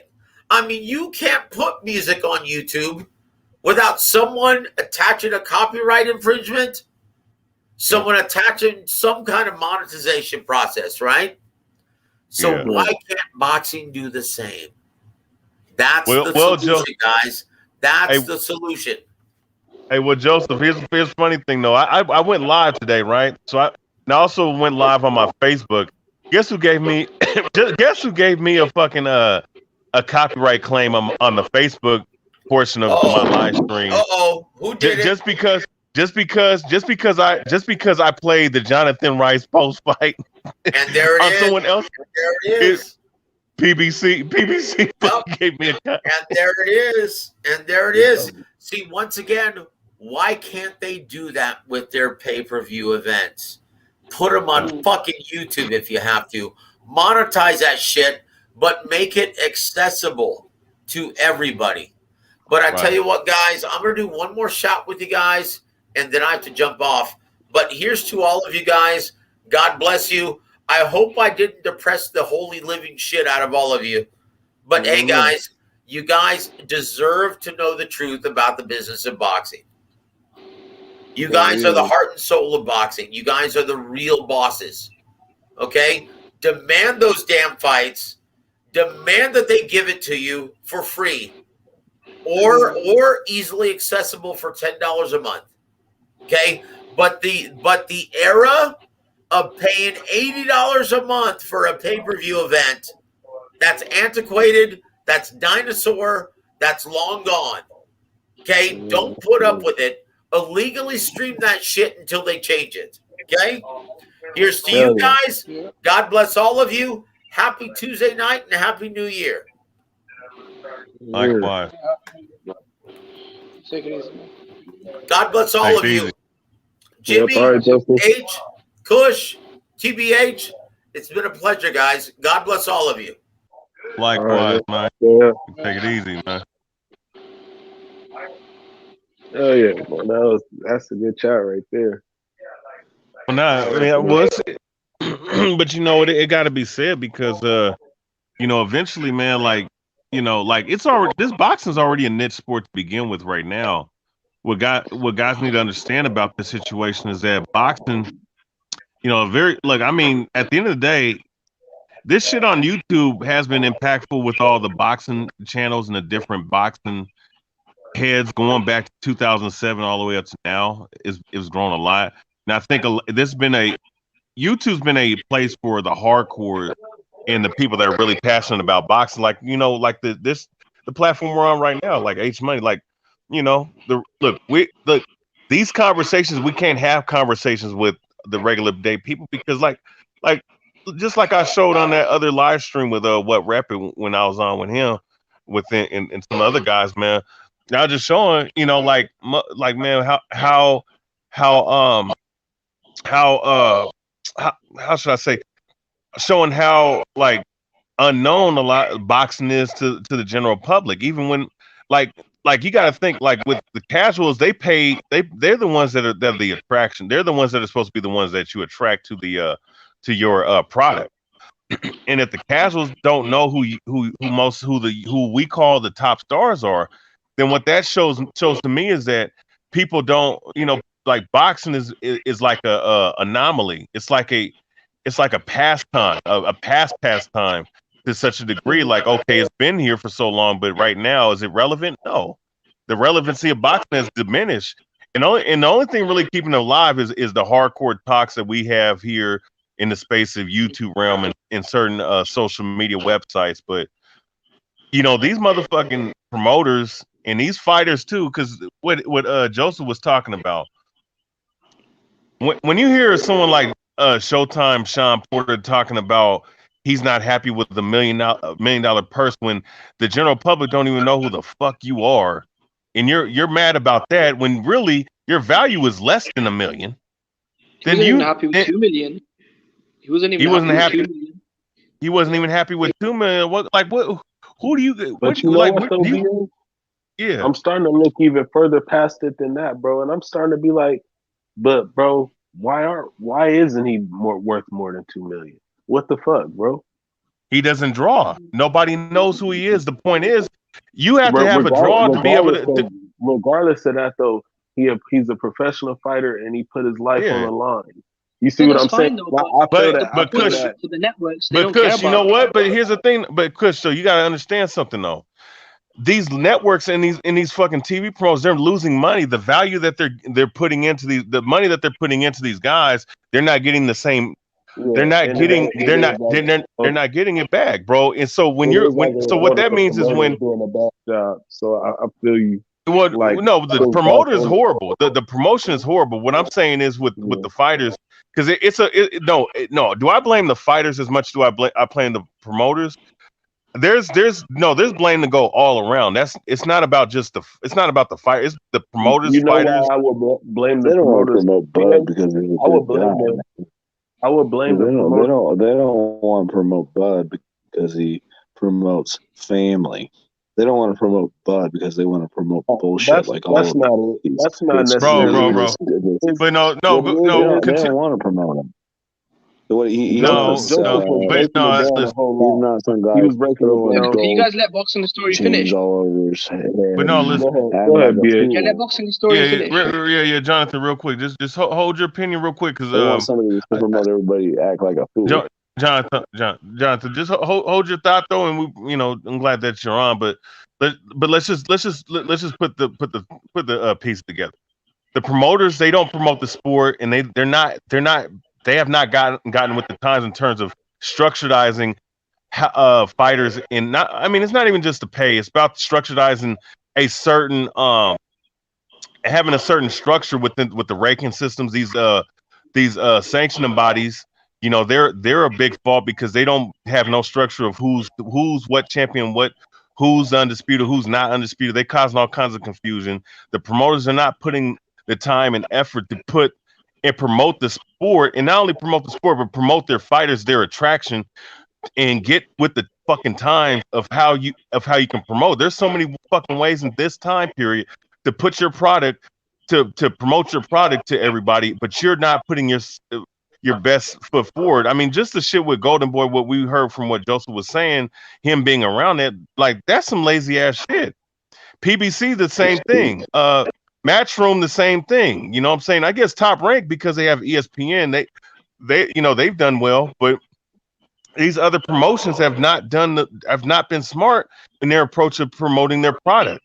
And here's another thing too, when the fighters, and I'm gonna say this too, and this also goes back to the fighters, and I'm looking at these guys, they're in their mentality, and it's the Mayweather effect of trying to be rich quick without going through the steps of without going through the proper steps of actually earning your pay, basically. And here it is, you're having motherfuckers, being comfortable fighting once a year, two times a year. You barely see these motherfuckers, and they're making big ass purses, and they're comfortable, and they're just about to leave the sport. Now, don't get it twisted. You want to do that and cash out, that's one thing, but it's a domino effect. The promoters ain't doing their shit. The fighters ain't going up in there and fighting for real majority of the time. We're talking about the top level fighters. They don't want to get up in the ring and fight each other. It is what it is. You know what I'm saying? Then you have the sanctioning bodies allowing motherfuckers to keep titles while they don't fight for like 1 or 2 years. They keep the same belt for a whole 1 or 2 years. It's all just a fucking cesspool. It's like the Wild Wild West, and it's like a goddamn cesspool. And then when you look at it from a casual's perspective, there's no order. There's no fucking there's no structure in this sport. Why the fuck would I invest my damn money when nobody wants to get up in the ring and fight each other? We got to wait 5, 6, 7 years. We've seen this shit with Manny Pacquiao, Floyd Mayweather, and we're talking about modern times. We've seen this shit with Manny Pacquiao, Floyd Mayweather. And then when they finally got in the ring. When they finally got in the ring, they was in their mid to late 30s when we could have had a trilogy out of that shit, and that fight was a fucking stinker of a fight compared to what it was hyped up to be. And then now we're seeing these same motherfuckers who's not even half the fighters, the guys that just pulled this shit. Why the fuck should we give our money to these guys, man? To Errol Spence, Terrence Crawford. These motherfuckers aging their own self out. You got to look at it from the casual's perspective, and you got to look at it from the dollars that really matter, because the hardcores, like we were saying before, are a small minority compared to the majority who will go and buy an event because of the entertainment value and the product value. When the product value does not meet expectation. Do not expect the consumer to consume the product that you're trying to sell, and that's what boxing has become. And everybody is to blame. You know what I'm saying? Everybody's to blame. Who is pushing the consuming? It's Floyd Mayweather. He pushes us to eat Tank's bullshit. He teaches us to eat AB's bullshit. And you think that Adrian Bronner is a pay-per-view star? I mean, for fuck's sakes. I mean, the guy has a rap list a mile long. He should, and then he's pushing for another like another fight that he wants more money than, you know, your boy Bud. That's not a comparison between Bud's skill and AB. If Bud fought AB, he would knock him the fuck out. All right.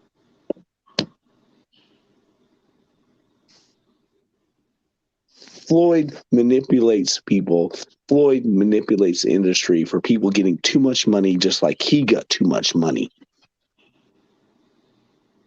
It's disgusting. My response to what you were saying, BH, I agree with you.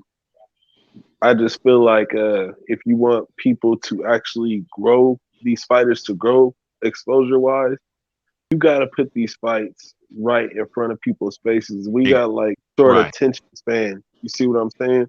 The reason that we know about basketball and we watch basketball and that's where it's at is because it's right in front of our face. You see what I'm saying? It's on free TV. You go to a bar, West basketball, UFC. I could flip channels on my TV and it's some UFC on right now.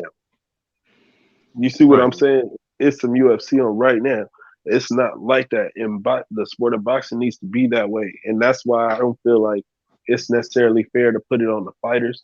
And we need to put it on the promoters because it's their business model that they're choosing. That's why I feel that Bob Arum. Let me just finish real quick. Let me just finish real quick, Jimmy. I'll let you go.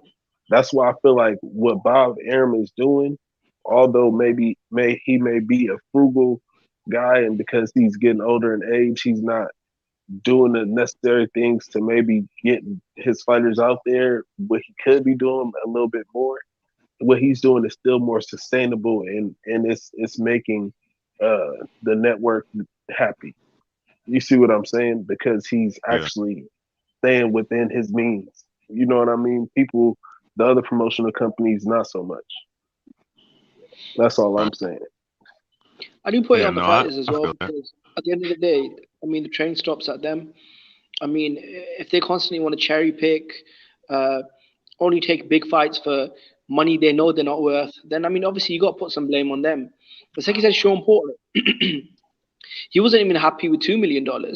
He was saying that that's not he finds that insulting. And I'm like, BH was right. Like, Sean Porter, motherfucker, you're an undercard fighter.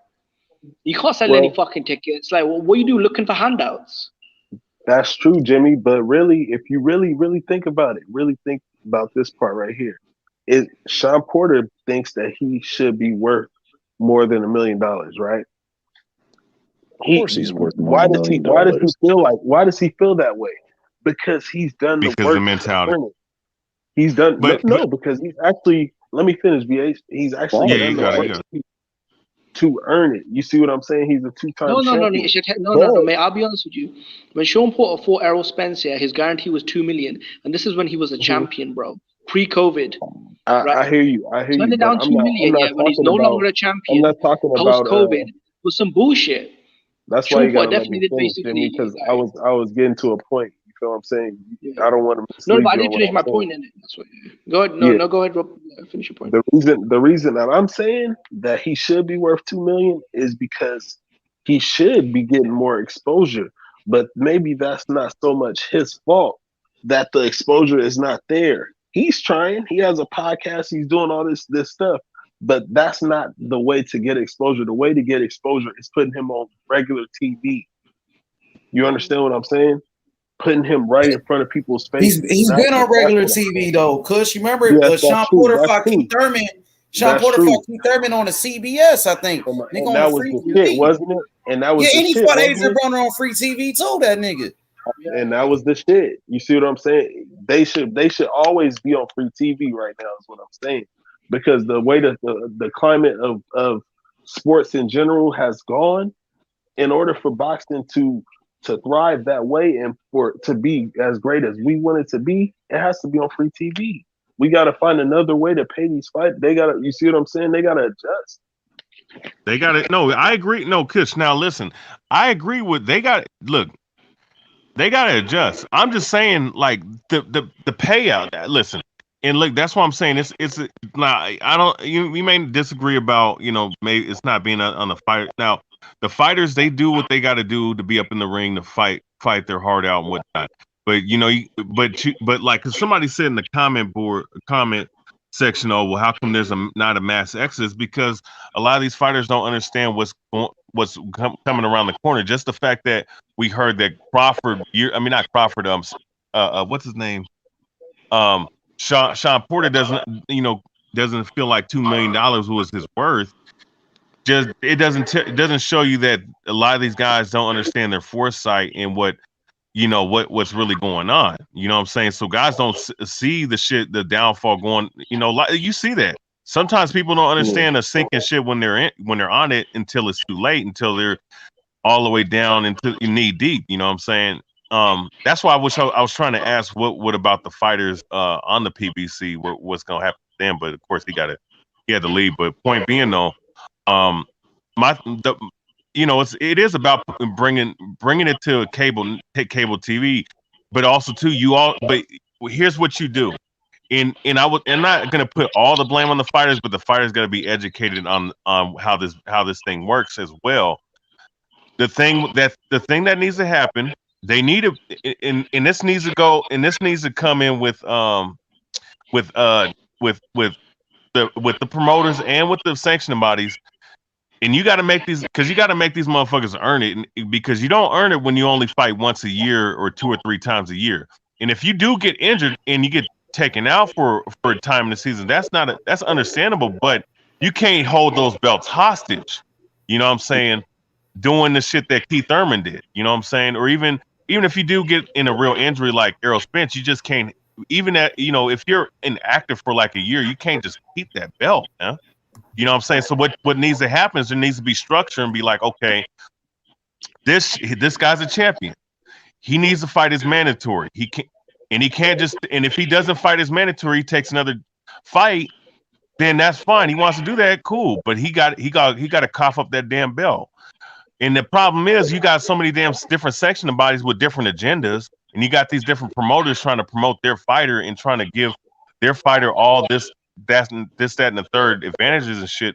It's just a cesspool, and I think, motherfuckers talk about, the UFC business model. Well, monopoly is bad for any business. Don't get it twisted. I'm not sitting up here saying monopoly is not a good thing, but at least there is a 12-month period. Is that what you want, or how many months? The point I'm saying is that structure and order in consistency is what draws fans in.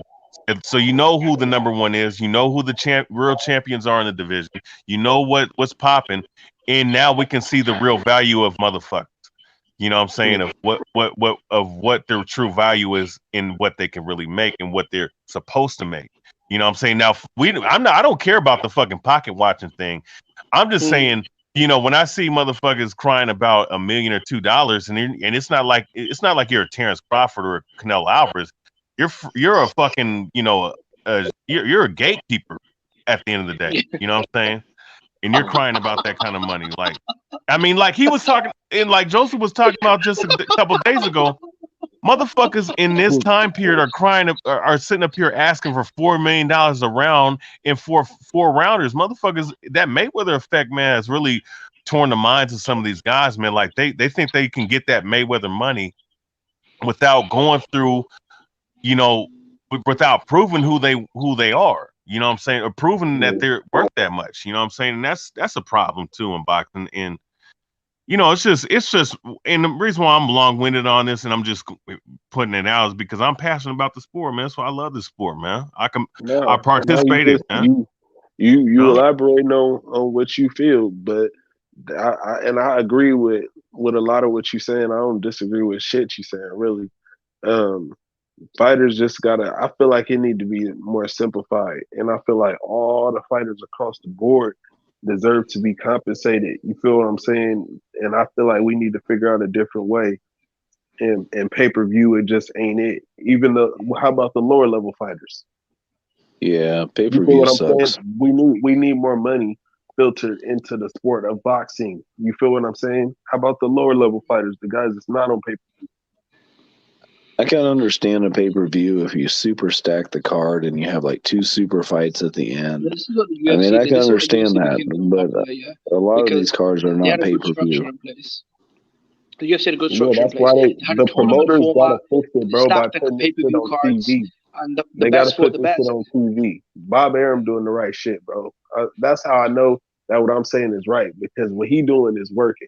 Like he gonna be the last one standing. Watch, Top Rank gonna be the one. And there's nothing wrong with pay-per-view if you build it properly. Like, not bullshit like Luis Ortiz versus Charles Martin, a pay-per-view that might do 3,000 buys. That wasn't Like, a honestly, really I'd be surprised pay-per-view. It if was it kind of 1,000 like, buys. why is this not free? At this point, I'm like, fuck pay-per-view.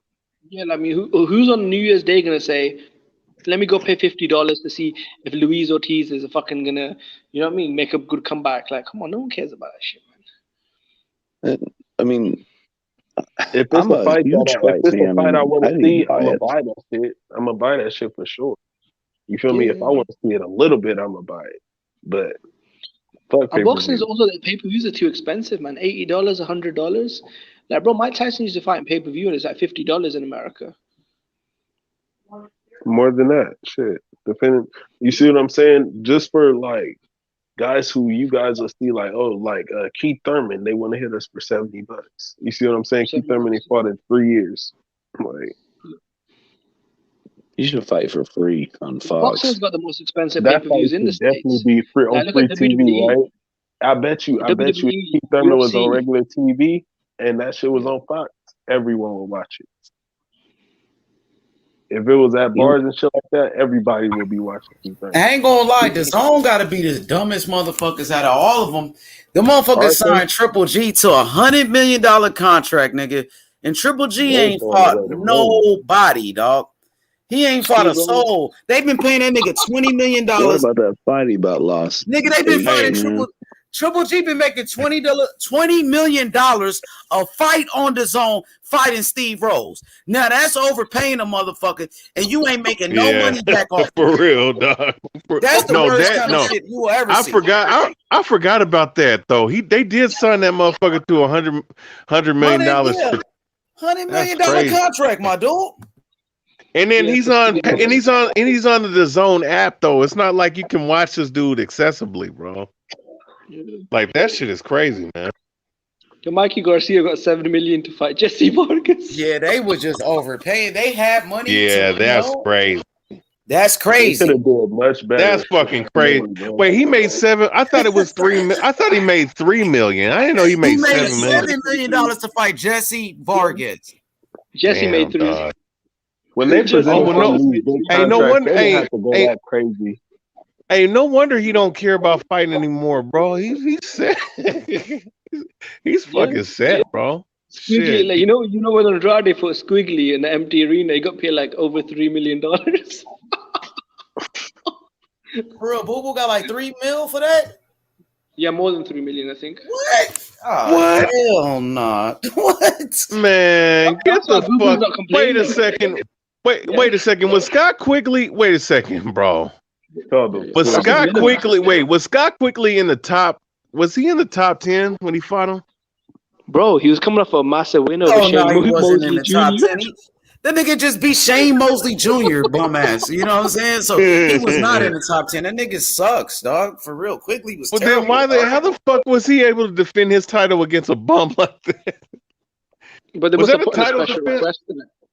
Was that a title defense, bro? Yeah, it was. Yeah, it was a title defense. My God, man. That's Boo Boo's mandatory minimum, isn't it? H money, the plotter. He gets more money than Charlo, bro. That's what I'm saying. You know, people are saying that Charlo, like, I don't know, man. I mean, that's why he's happy with Eddie He Hearn. sure don't look like he got more money than Charlo. I'm just saying, that nigga Charlo, you see Charlo's mansion? That shit is crazy in Texas, nigga. Damn, Charlo got a mansion. Charlo paying Talbot a bar, bro. That shit is crazy. Charlo trying to dine and dash, If you bro. look at Charlo house, compare Charlo house to Andrade's house, dog. It's not even close. Yeah. It's not even close, bro. Oh, You know, Andrade got his own YouTube channel, and you can see his house. What he, you know what I mean? How he living? It ain't even close to what Charlo got, though. I ain't gonna lie. Oh shit! I think that's Oh why shit! he's happy with Barbershop Eddie Hearn. Conversations is interviewing Jonathan Wright.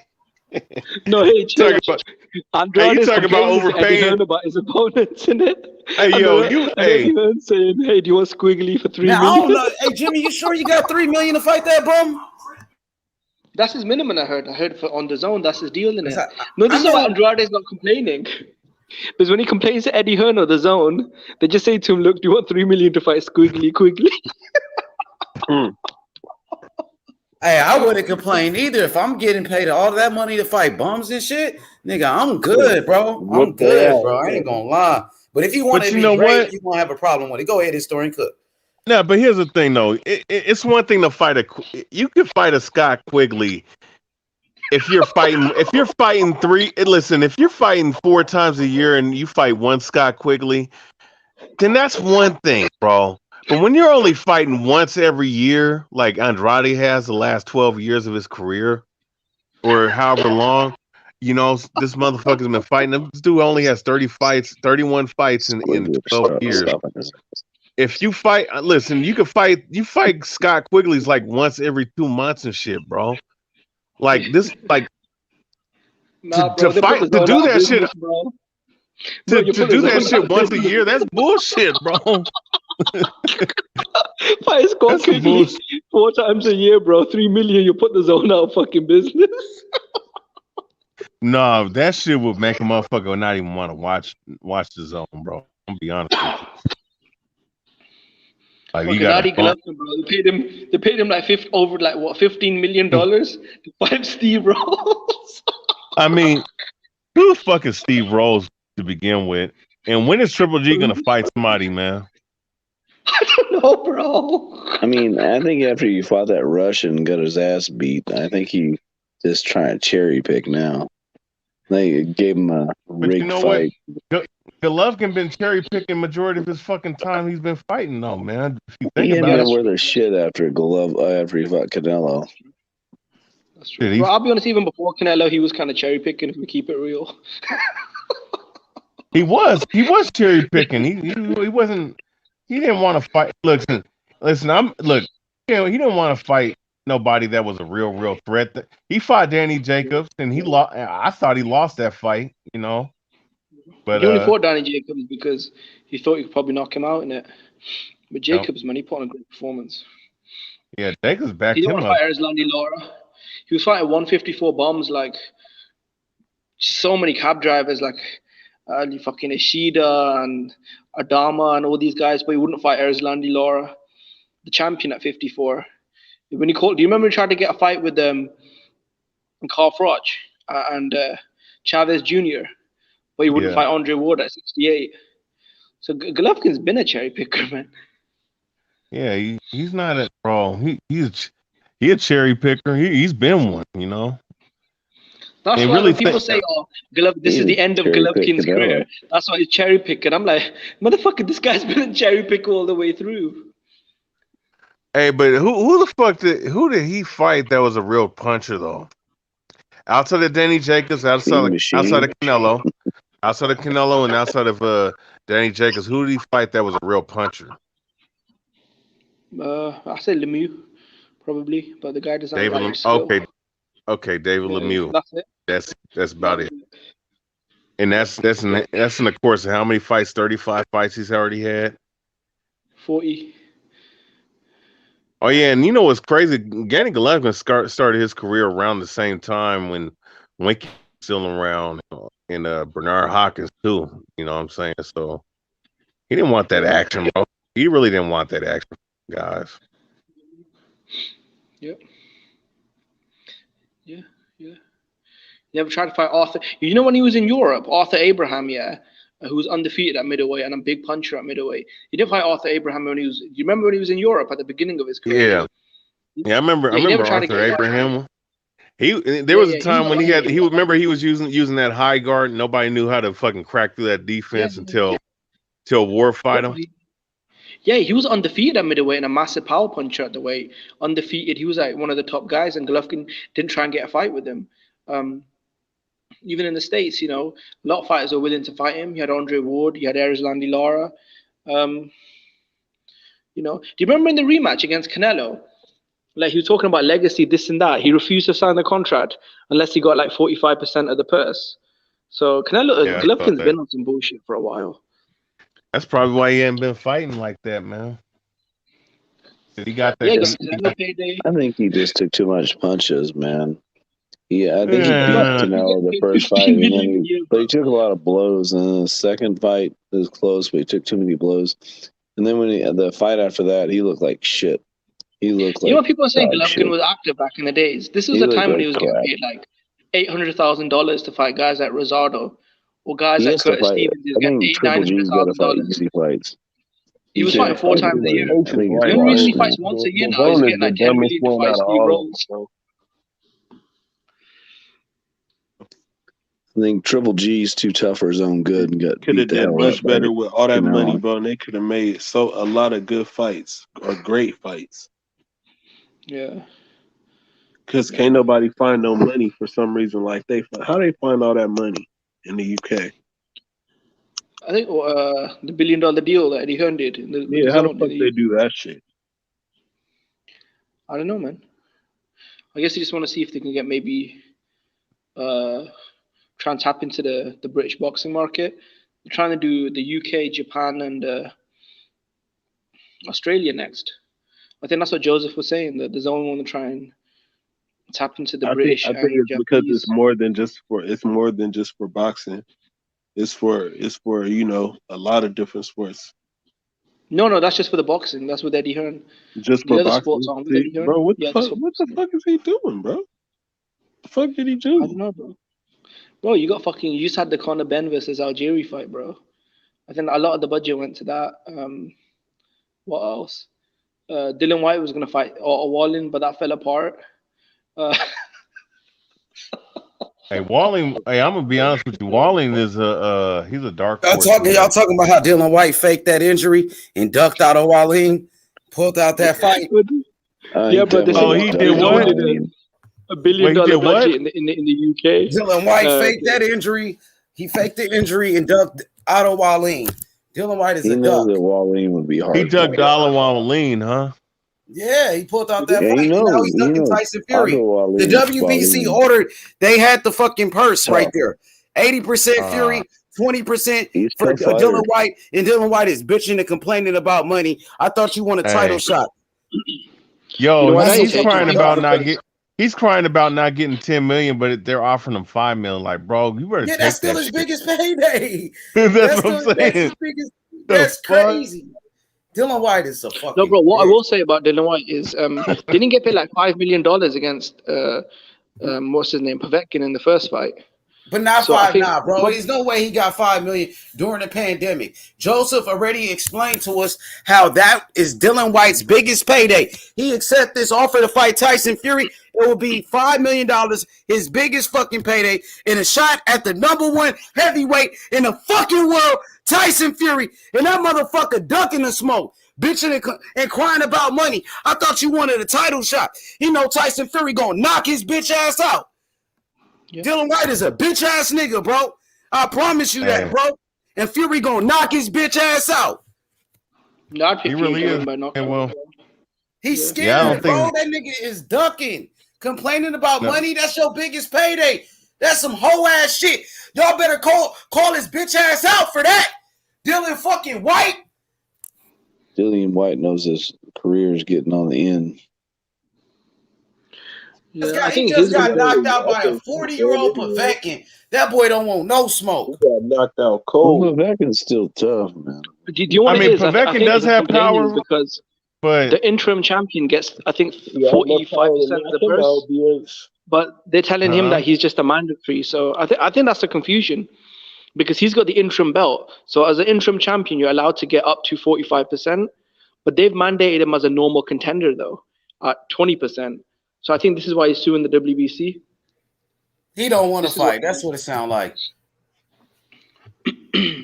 He probably not even right all this whole time about being a mandatory for all of these years and all of that. Dude, fight the fucking champion. Accept the offer. Fight for the world title. That's the best fight for you.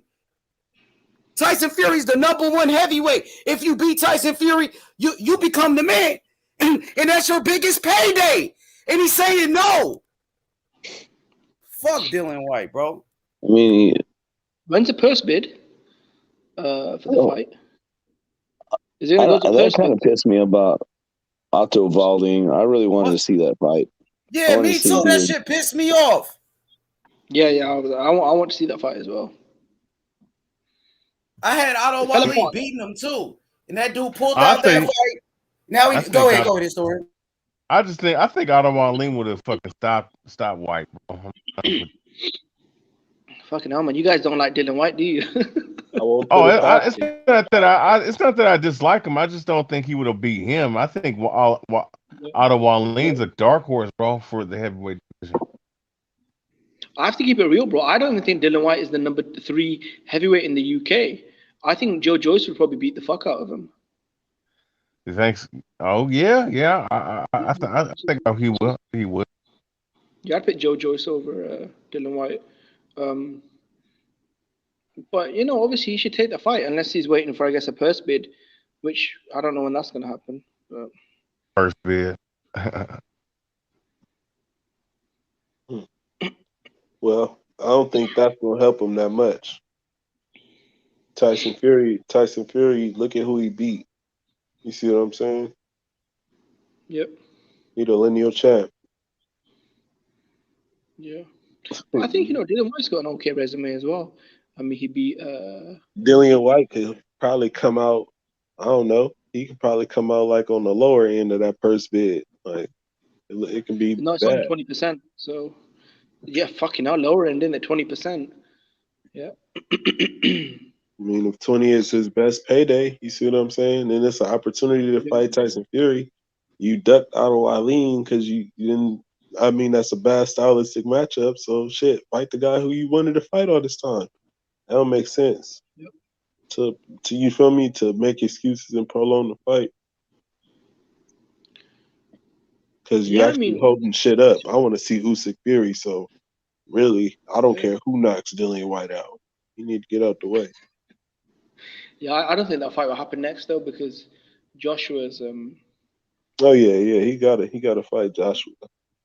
Yeah, Joshua, he's soul searching. He's trying to find it.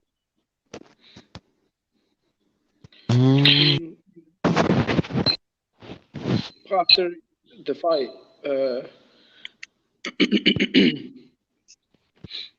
because I got Joshua. I think he's got a chance to beat Usyk in the rematch. You think so? So if it's gonna be tough, bro.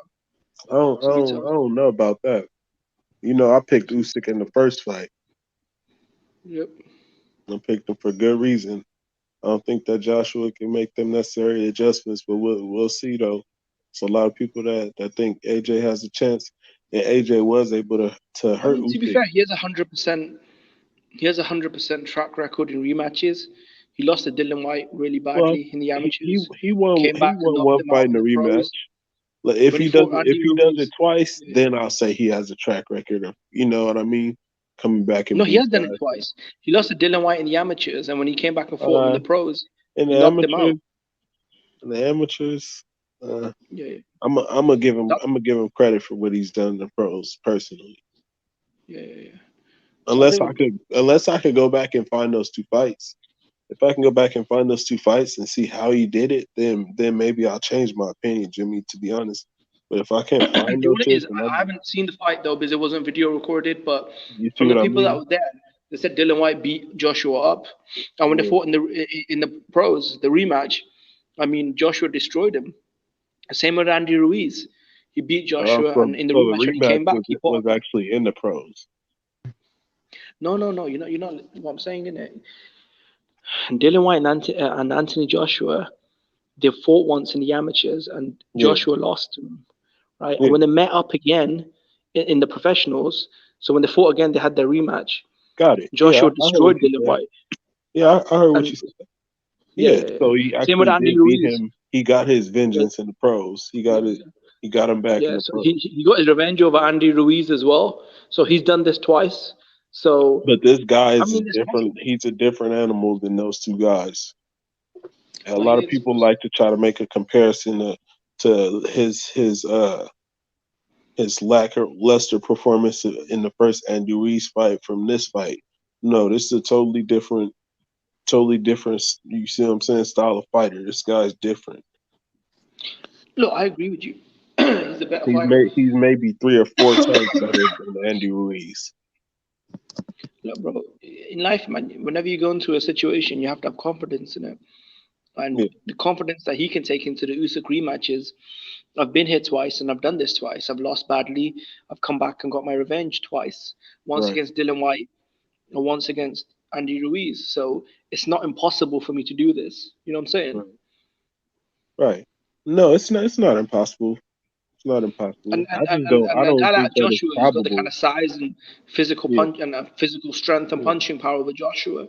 He's always going to be a light underdog. Honestly, AJ, he hits hard. He was able to hurt Usyk in the fight. You see what I'm saying? He could hit Mm, Usyk with some and hurt him, and he won't be able to recover and knock him out. I could be wrong. You see what I'm saying? But it's not mm. probable. Is what I'm saying. That's all. No, I agree with you. I mean, looking at the first fight, I mean, unless Joshua jumps on him in the first round and catches him with something big and knocks him out cold or something. Now, what happens if Usyk is expecting that and is able to make the necessary adjustment? What if he can box him that way? Then what will AJ do? Look, I mean, they're both Olympians. They're both champions. So Yeah, it's the highest level of boxing, isn't it? So we'll yeah. have to see.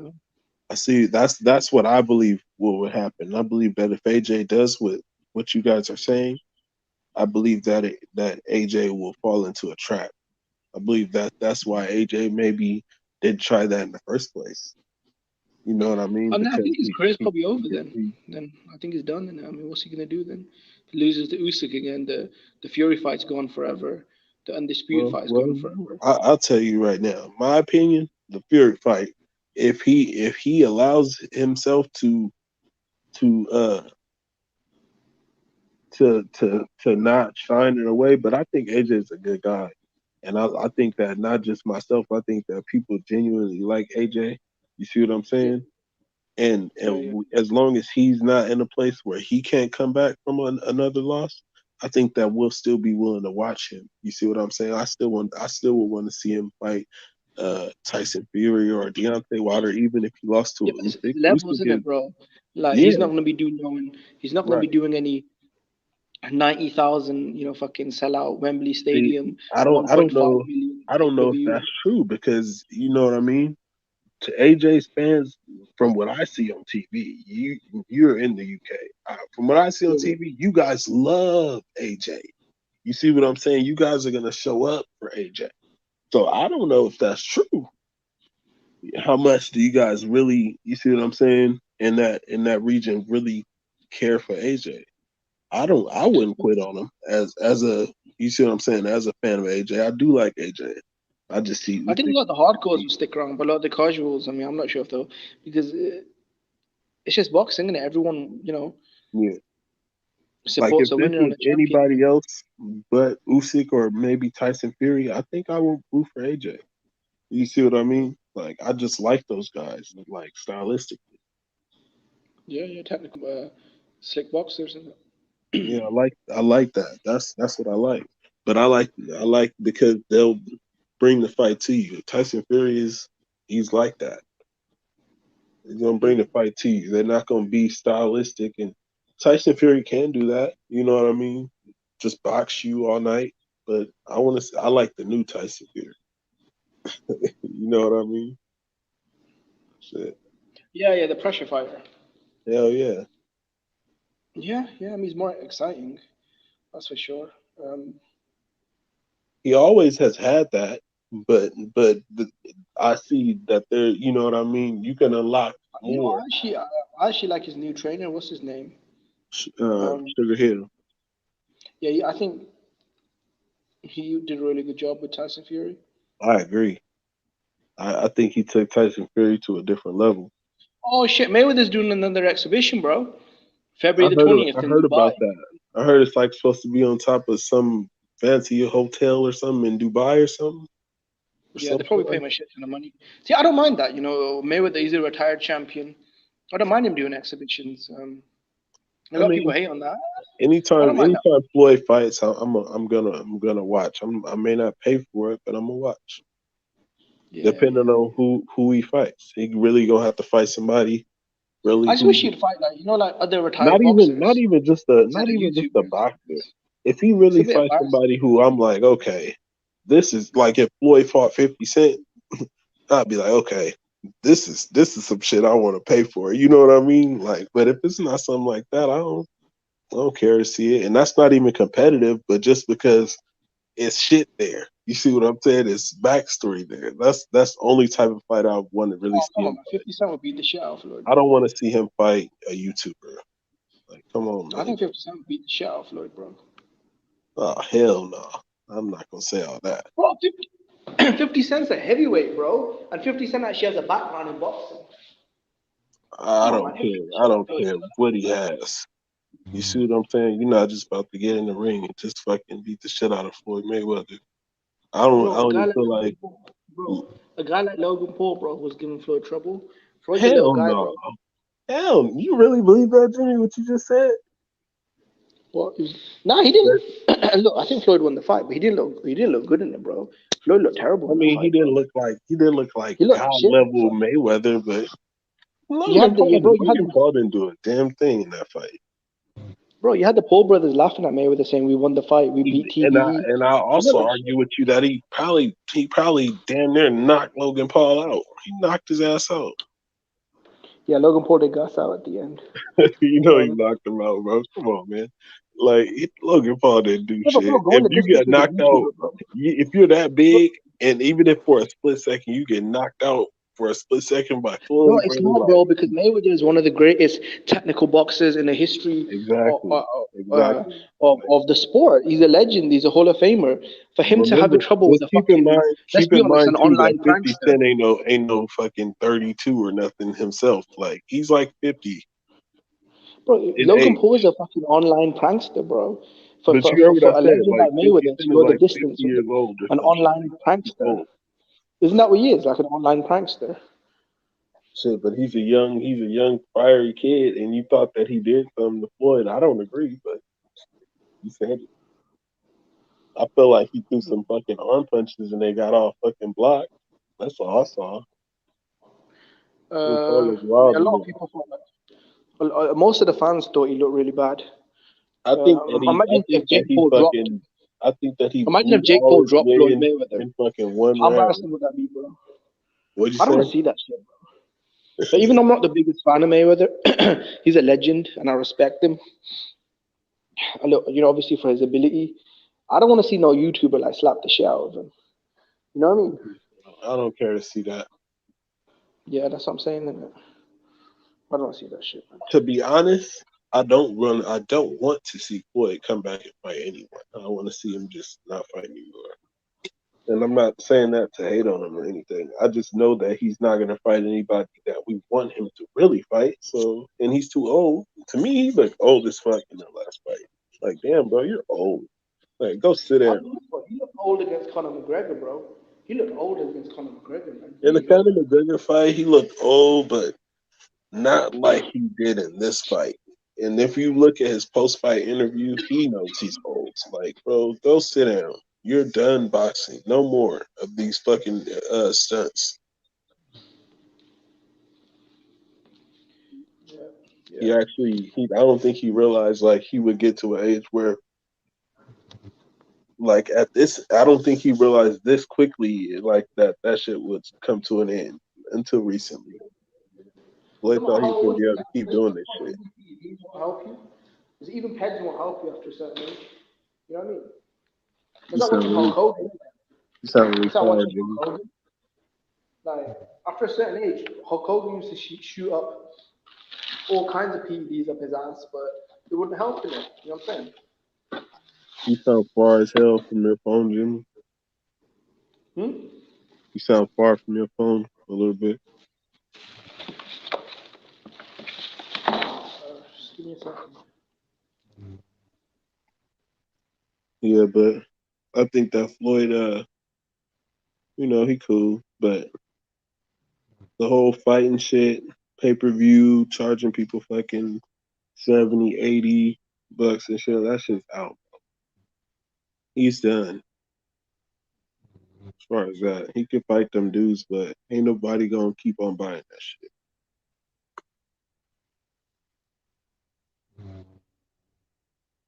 You gotta fucking get some dudes, some young dudes, some exposure now.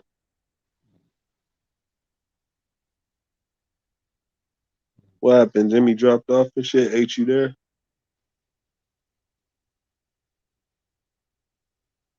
Okay, you going through the pictures and shit. Teofilo Stevenson and shit. Okay. Yeah, it's time to get all the fighters exposure. Cuban fighters, American fighters, all that. Get these dudes on TV and shit.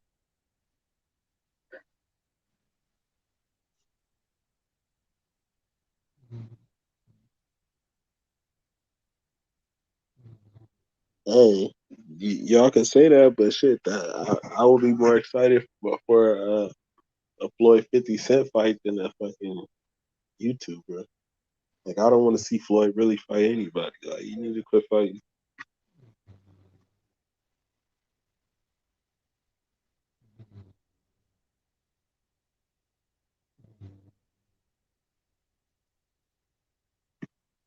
You think he'll keep fighting? I don't think he will. I think Floyd is too smart to keep fighting, even a regular average dude. I think he's gonna quit fighting.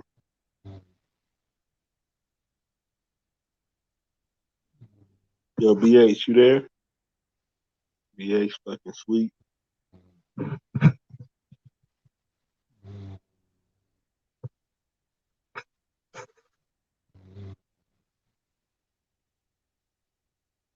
Hell yeah, the lead up to that fight would be hilarious, bro. That's what I'm talking about. When I say like that's why I would want to see it. Like when we think about what make us want to see the fight as fans, like we don't care about the business, we care about the spectacle, the build up, and then in the end we want to see a great fight. It ain't the same if it's just a great fight and they didn't talk that shit. You feel me? The greatest fights. It's all that. Like you look at Tyson Fury, Deontay Wilder, they talk that shit the entire time. That's why when Deontay Wilder stopped talking, that shit was like, hold on, bro, what the fuck you doing? That was a sign to me.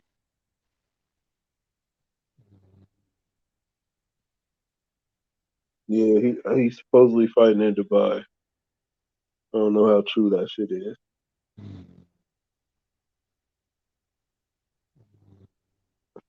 See, he could train prospects, but I mean, Floyd should do all that type of stuff if he's gonna do it behind the scenes, and don't try to train in the limelight and stuff like that. If you're gonna help him, just go ahead and do it like you say you do.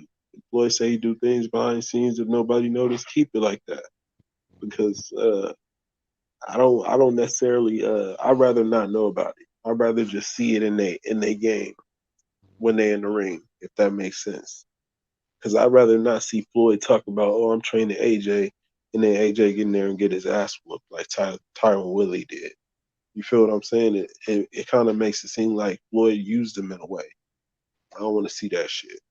I'd rather not know about it. And I think it'll be more beneficial to the fighters too, because it puts a level of pressure on them, I think.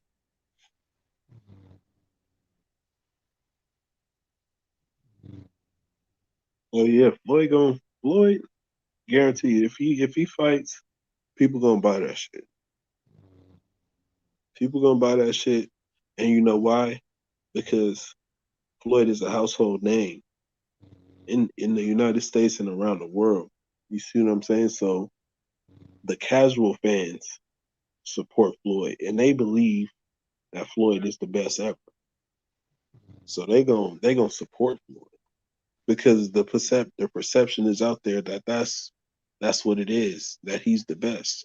Even now, people think that Floyd is still the best. So he gonna continue to make money if he does it. Like he said, he's gonna come back and rob the bank anytime he feels.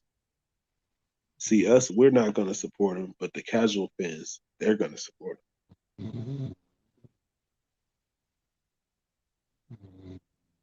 Yep, Jake Paul, he has a casual fan base, and they support him like heavily. It's actually kind of smart.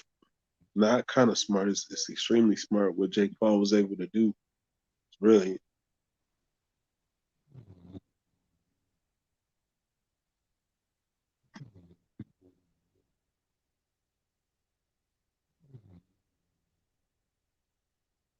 Yeah, I agree with you. Jake Paul is doing, in some aspects, a lot of what Floyd Mayweather did.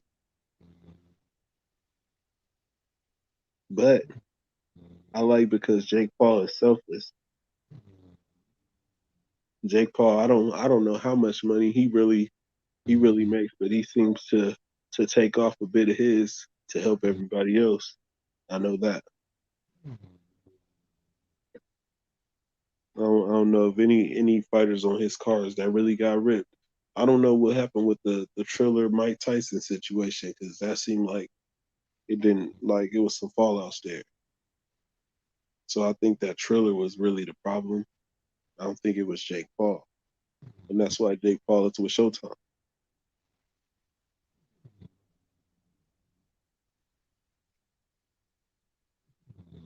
And if we really be honest, like Jake Paul is weird to me. He's hella weird, but like he talks that shit. He knows how to get his audience excited.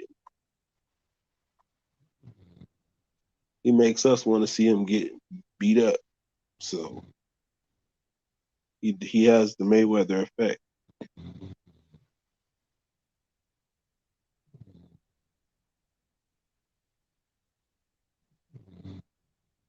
Yeah.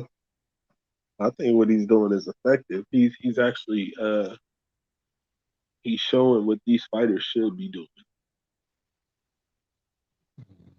If the fighters should be doing anything, Jake Paul is showing them what they should be doing. He's doing things that Canelo isn't doing outside the ring. I'm talking about talking shit. Canelo's getting better at it, learning English, things like that. Because in America, we love that shit. In other places, like I was hearing some, I can't remember who it was. I think it was Paulo. He was talking about how in the UK they don't really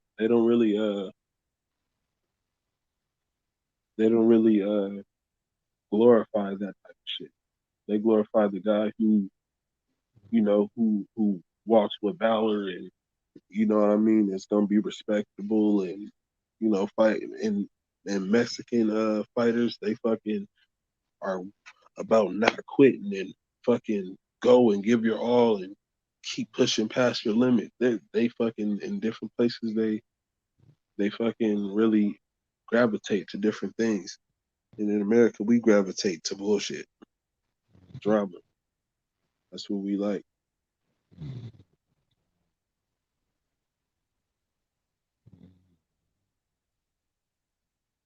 Yeah, every Floyd fight is a circus. I think it's been that for a while. I think it just took time for people to realize that that's what it was, that it was a circus.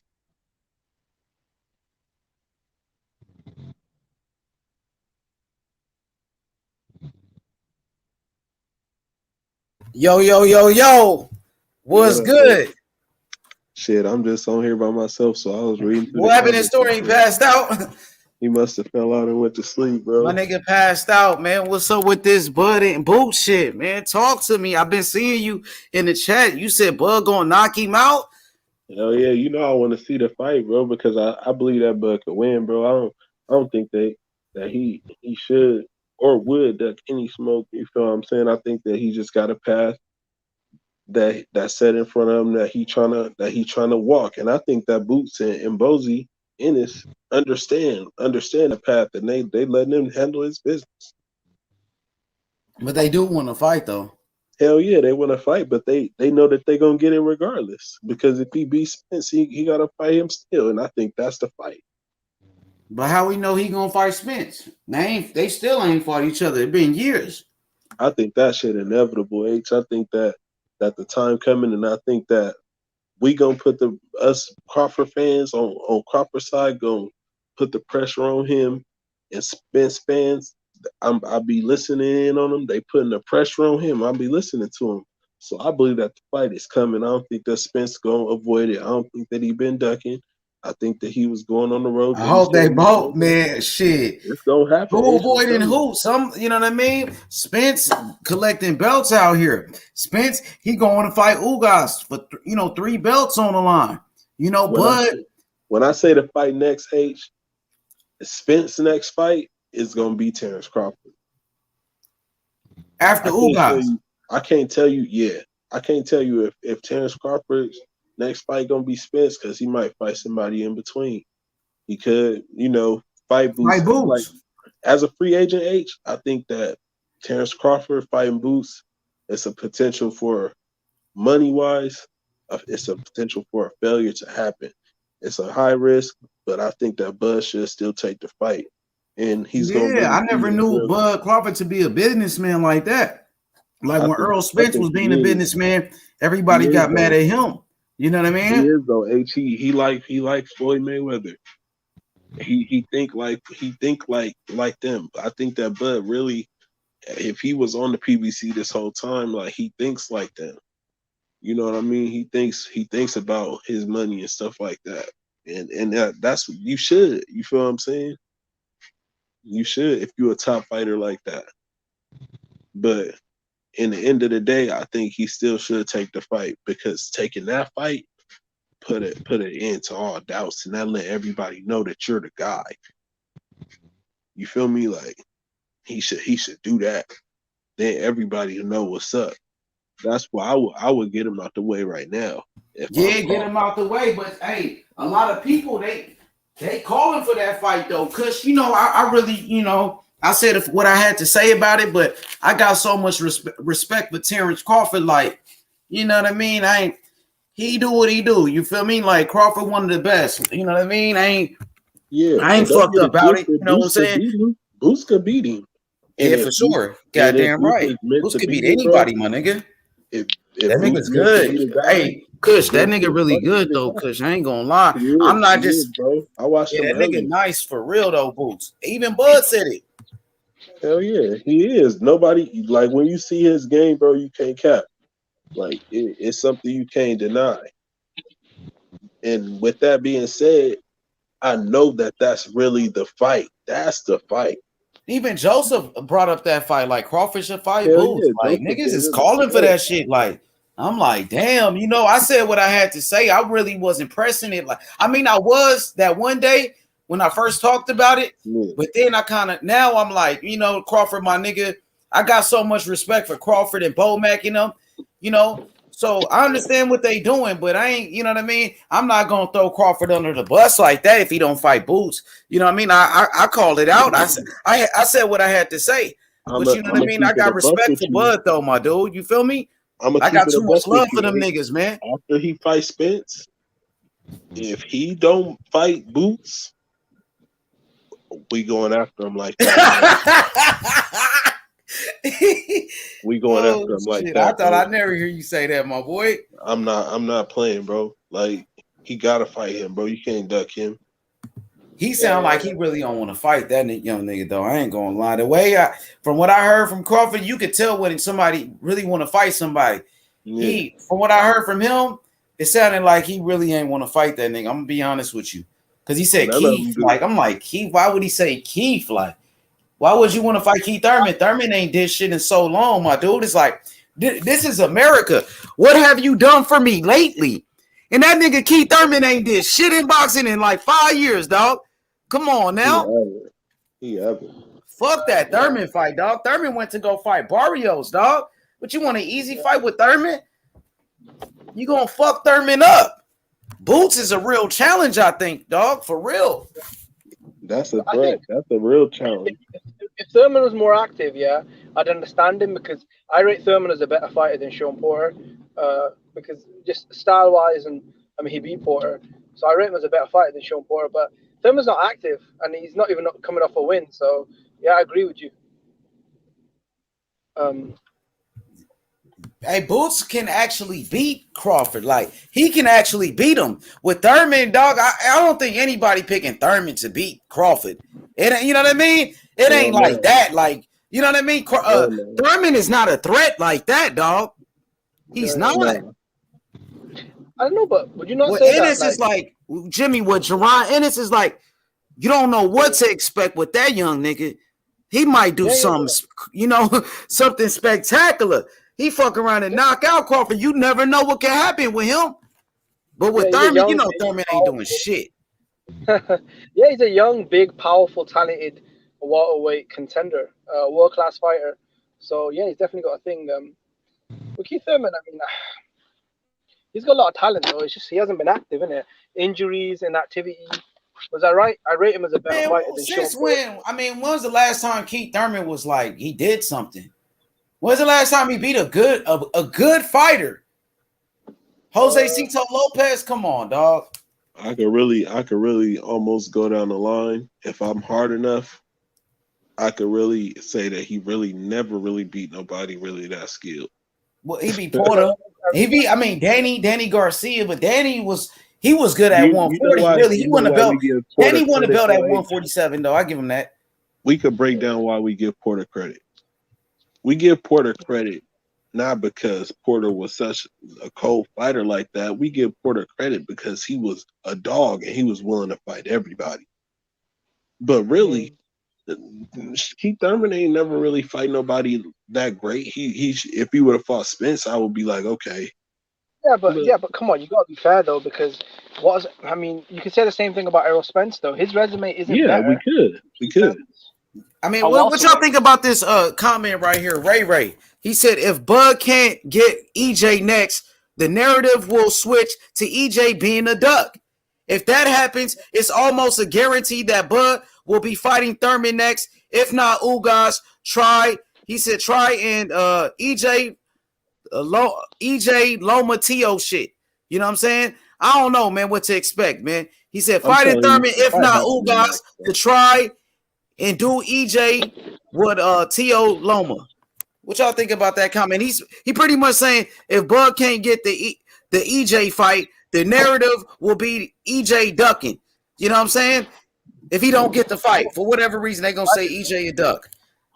I don't believe in that shit. I'm not on that type of shit. I'm a Crawford fan, but I'm not going to say EJ ducking and EJ fighting the fucking champions. He fighting three he going for 3 belts. How is that ducking? You collecting all the belts. We passed that at this point, bro. We already it's because it's always keep it a buck, bro. Every champion except for Crawford, like Sean Porter, he told Spence told Bud to his face that I'd rather fight Porter because it's basically an easier belt than yours.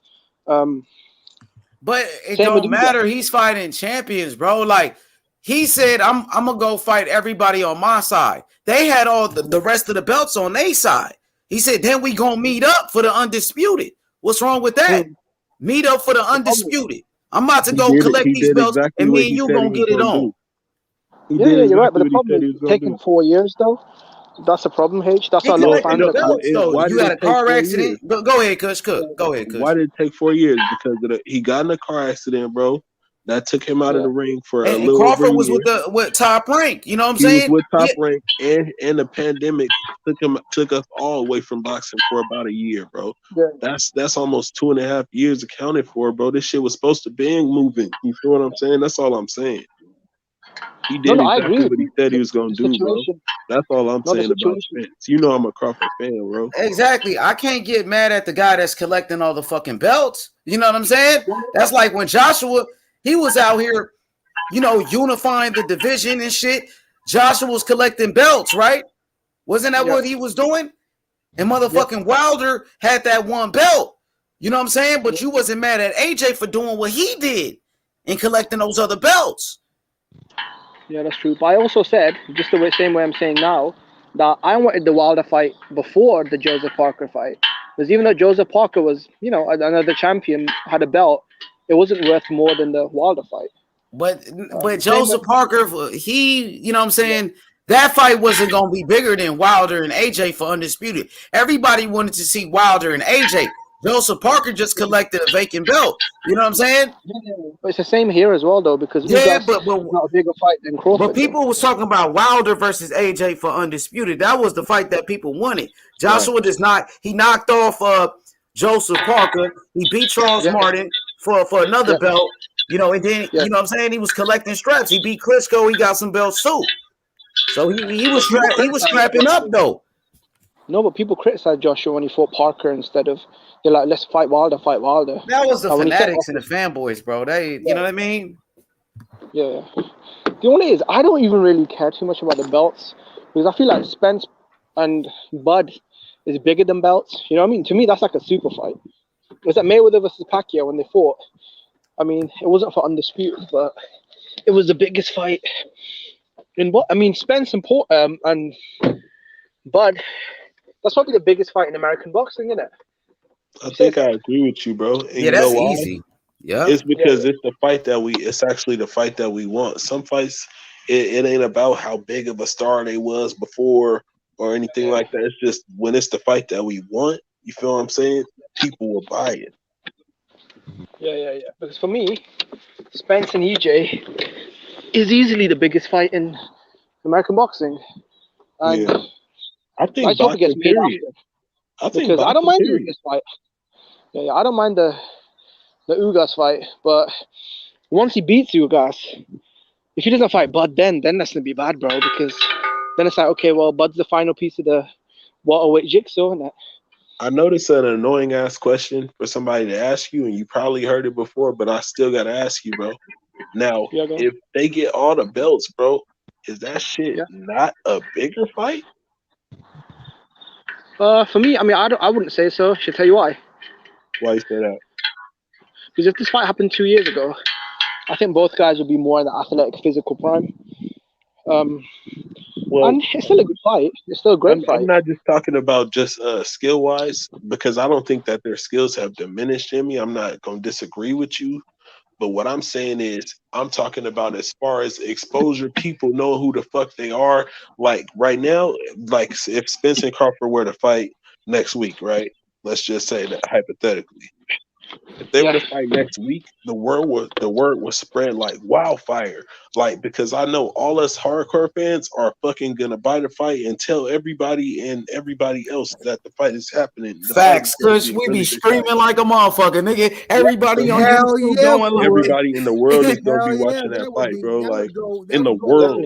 In the fucking hey, yo, EJ, how you doing, brother? We got a comment right here from the Don. I want to get everybody's opinion on this. The Don says Spence and Bud ain't fighting. Nobody knows these guys. What y'all think about that? I mean, they're not fighting because nobody knows these guys. Coco, when that shit getting spread on national TV, when you turn on ESPN and they telling you this is the fight, this is what we want to see, that's what everybody's seeing in the barbershop and at the fucking bars and all that shit, bro. In between games, that people know about these dudes more than you think. You feel what I'm saying? Nobody knew Fury and Wilder, and then when they fought each other, everybody know who they are now. It's the fight they wanted to see. I think I know what he means. What you think about the Don saying that they not fighting? He said the fight is not going to happen, and then he also says nobody knows these guys. That's a double whammy. Do you know what it is? I think he means that. Do you know, like when Oscar De La Hoya and Tito Turner fought each other, that was like a super fight. When Ray Leonard fought Tommy Hitman Hearns, that was a super fight. I don't think Spence versus Crawford is at that level. You know what I'm saying? Yeah. As an Oscar versus Tito, can I jump in? Leonard versus Hearns, Mayweather versus Pacquiao, even like a Pacquiao versus a Miguel Cotto or a Floyd versus Well, that's because they got the boxers back then got a lot more exposure because they were on network television, free to watch. And then when they did the big event, then it became a pay-per-view, which everyone paid for. $1 million. Well, hold on, but what's going to happen when they, if they make this fight? Do you know what's going to happen? Everyone will know these fighters because of channels like this. Because of what we're doing right now. We're going to spread that word and be so enthusiastic about the fight. The casuals are going to want, the casuals will be in right away because we talk about them so much. Right. And then those casuals are going to spread the word out even more.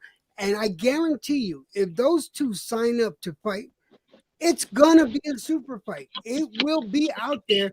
And people doubt me when I say it'll break 1 million points.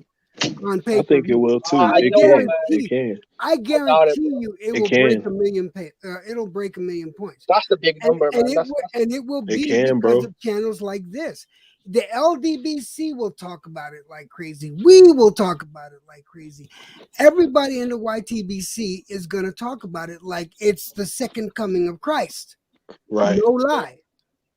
Don't get it twisted thinking that nobody knows who these dudes are, bro. When they fight on regular TV, Spence and Bud do 2 million views, 3 million, 4 million views. Dudes know who the fuck they are, bro. They not willing to buy no bullshit. They not even paying attention to it. We got to be excited, especially in America, bro. We got to be excited. For Wilder and Fury, people were excited. I was talking to people at my job on the street about that shit, bro. People were wanting to see that fight. You know what it is? I feel like even Canelo, people wanted to see Canelo even more than that. I'm not even gonna lie to you. Don, I'll tell you what, Don, I guarantee you, I'm so confident that it'll break 1 million.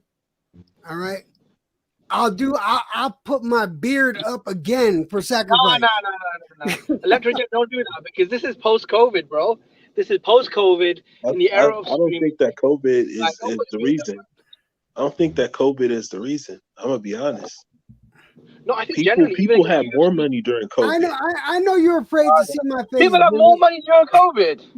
In America, there's a lot of people that were unemployed that got more money during COVID. You think in the UK it's the same as well. No, in the UK it's the same as well. More money than okay. Look. Let me tell you something that's a fact. In America, when during the pandemic, when they opened things back up, there was a short time. Electro J could speak to this too, where there was a struggle to get people to go back to work, Jimmy, because people were getting paid more on unemployment than they were working a regular job. This is true. But bro, the problem is the economy globally. Most countries are. I'm not saying it's good. I'm saying that people had the fucking money. Unemployment, bro. I mean, come on, you're not making what $3,000 a month. People had the fucking money, Jimmy. People weren't starving. People could afford to pay for the fight that they wanted to see. Is what I'm saying. People weren't struggling. What do you get? $1,000 of unemployment a month? Because that's the only way you say I don't think you understand what I'm saying. You see what I'm saying? I'm not saying that unemployment is good for the economy. I'm saying that people were in that detriment where they couldn't pay for the fucking fight. People were buying things. People were boosting the economy in America. No, listen, mate. In employment in America, do you get $3,000 a month of unemployment? That's not even true. You don't even know. It depends on what your previous job paid out. I'm asking. And then on top of that, look, let me explain it to you. I'm asking you, Bush. You live in America. Yeah. I'm answering your question. During that time, people were getting their regular unemployment that they would get, which was about 70% of their pay that they received on their job, and they were getting an additional like $600 a week on top of it. I've got cousins. Bro, people were getting like fucking excess of $4,000 a month where they never made that ever before. Can I respond to Khaled? Can I respond to Khaled real quick? He said, I've got a cousin in America, Christian. She told me a different story. She was telling me that Khaled stamps wrote like down part-time. fast food and If retail. you do a little bit of research, you'll see that what I'm saying is true. All right, let me give a rebuttal. Khaled said fast food and retail still having troubles hiring. No, they're having trouble retaining. They're going through fast food and retail is going through extremely high turnover rate because they don't pay enough. So they'll hire somebody real quick, and once those people they realize that they'd make more money off of unemployment than they would off of working there. That's what the problem is. That's what's going on with the retail Why are and people always complaining in America though? and fast food. No, but I mean, okay, well, I guess I've been told wrong then, innit? Because I was told apparently like it was really tough out there. Because obviously COVID, innit? People lost jobs, their homes, businesses. I mean, you're saying apparently none of this happened then. No, some people lost their jobs, but they were compensated. Yeah, their homes, their businesses. People were compensated, and then people became more savvy. People created businesses and did things like that. There were people fucking scamming and making a lot of money. There were people doing a whole lot of different things, but a lot of people had money. Like I'm telling you, Jimmy, like for a fact, a lot more people had money than did. Jimmy, let me ask you a question. Let's say we found out that they put the fight on. All right, let's just say they put the fight on for May 7th. Okay, Bud versus Errol Spence. All right, let's say that it was guaranteed. That's when the fight was happening. How many people would you happen on that day though? Because of Canelo. I know, but if it let's just say it was, how many people do you think you would be talking to about it? Everyone, bro. For me, that's one of the biggest fights. Okay, so you would talk about it in every channel you go to, right? Now, I only come to this channel. How many people would you be talking to about the fight? I think H is Well, my thing is everybody in this chat. My point is everybody in this chat, myself included, are gonna go out and talk about the fight. I can't wait. We're gonna talk up this fight. There's no better advertisement than word of mouth advertisement. No, social media. You're right. Social media is the biggest. This is why I say that fight would and will become a super fight if it's made. And not only will it be one super fight, but it will be three. Because they're going to draw this out to 3 fights. Bro, they're too old to have 3 super fights. They're like fucking 35. It will be 3 fights, I guarantee you. Okay. I mean, maybe if they fought a couple of years ago, I mean, Bud's almost what, 34? By the time they fight, it'll be 35. I mean, a trilogy? Okay. They'll do it, man, because again, it'll be more money. And not only that, but the promoters will be behind it 100% because it's going to put more money in their pockets. Yeah, but Electrojet, you're missing out. Is these guys, even when they had their own fights individually, like Spence and Crawford, these guys will struggle to do 200,000 buys on the average, right? That won't be the problem this time because it is such an important fight to people like us. And it's important to casuals as well. That they're going to pump. I'm telling you, any advertiser will tell you. Any advertiser. I used to be management. I used to be management. The thing is, Electrojet, the thing is, we're hardcore boxing fans, so we live in a bit. You're not getting the picture, Jimmy. It doesn't matter. There's no better advertisement than word of mouth. There's no better advertisement. Everyone will tell you that. It's not gonna do bigger numbers than Pacquiao Thurman. Pacquiao Thurman was the last big welterweight fight, yeah? The last big welterweight fight. But that did about 500,000 pay-per-view buys. Neither of these guys are bigger than Manny Pacquiao. And star power-wise, I don't think either of them are that much bigger than Keith Thurman. Maybe a little bit. I have to I'd agree with you on just one of them standing alone. Like if you put one of them up against Pacquiao alone. But when you put them both together, bro, you'll see. Yeah, but together though, Manny Pacquiao is a bigger superstar than Spence or Crawford. You gotta understand, Jimmy. When you put those fighters in that mega fight, in that Hagler Hearns, in that Hagler Leonard, when you put them in that fight, bro, when you put them in that Ali listing, bro, people get excited. Like, it doesn't, all that stuff that you're saying, it does not It's a matter, big bro. fight, When these two fight, people that's are big gonna get numbers, bro. excited. 500,000 pay-per-views is big numbers, bro. Like, but to sit here and say it'll I do think over a I'm million, just saying I think it'll do. You'll be more than surprised. It could do a lot more. That's what I'm saying. It'll do over a I million. would be surprised though, because these guys, I mean, and I'm a huge Bud Crawford fan, but he's not a big ticket seller. And Errol Spence outside of Texas, when's he ever done a big crowd?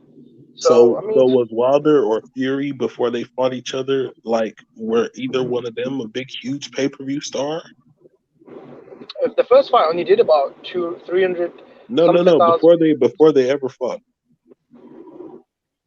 were they big stars? Now they won. either one of them. You would say no, right? I say Fury was the biggest star.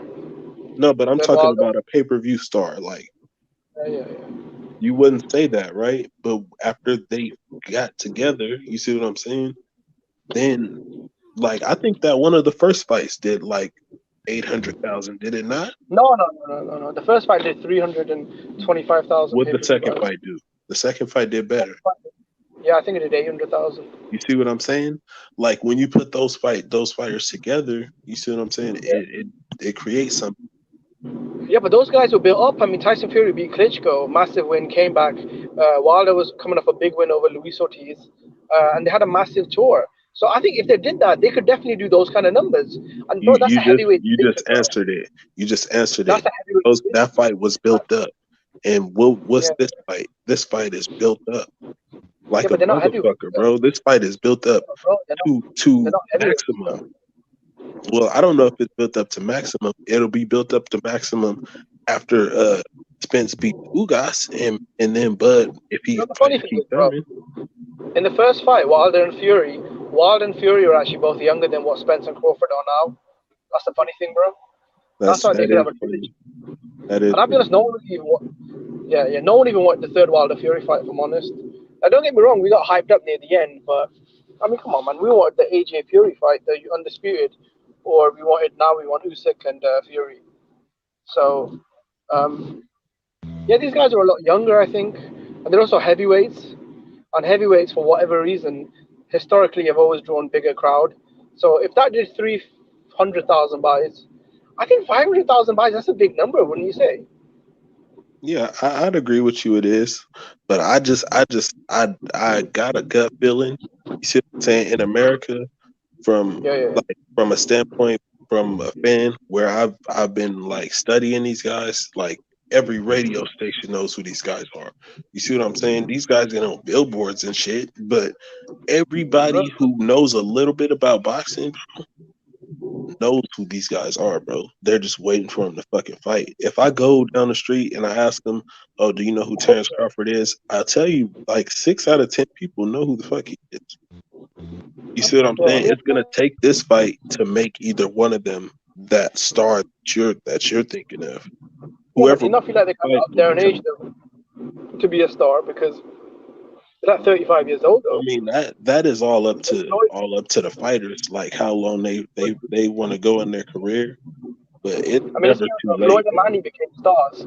But Floyd Mayweather and Manny Pacquiao, the last two big welterweights of the last era, when they became stars, they were like 30, 31.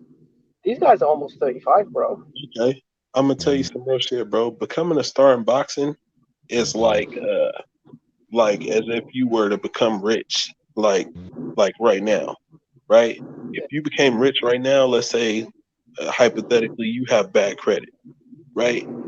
It wouldn't take you, if you make the right decisions, years to fix your credit. You could fix your credit overnight. It's the same thing in boxing. It doesn't take years necessarily to make somebody a star. It takes you see what I'm saying, making the right moves to put yourself in position to make that fight.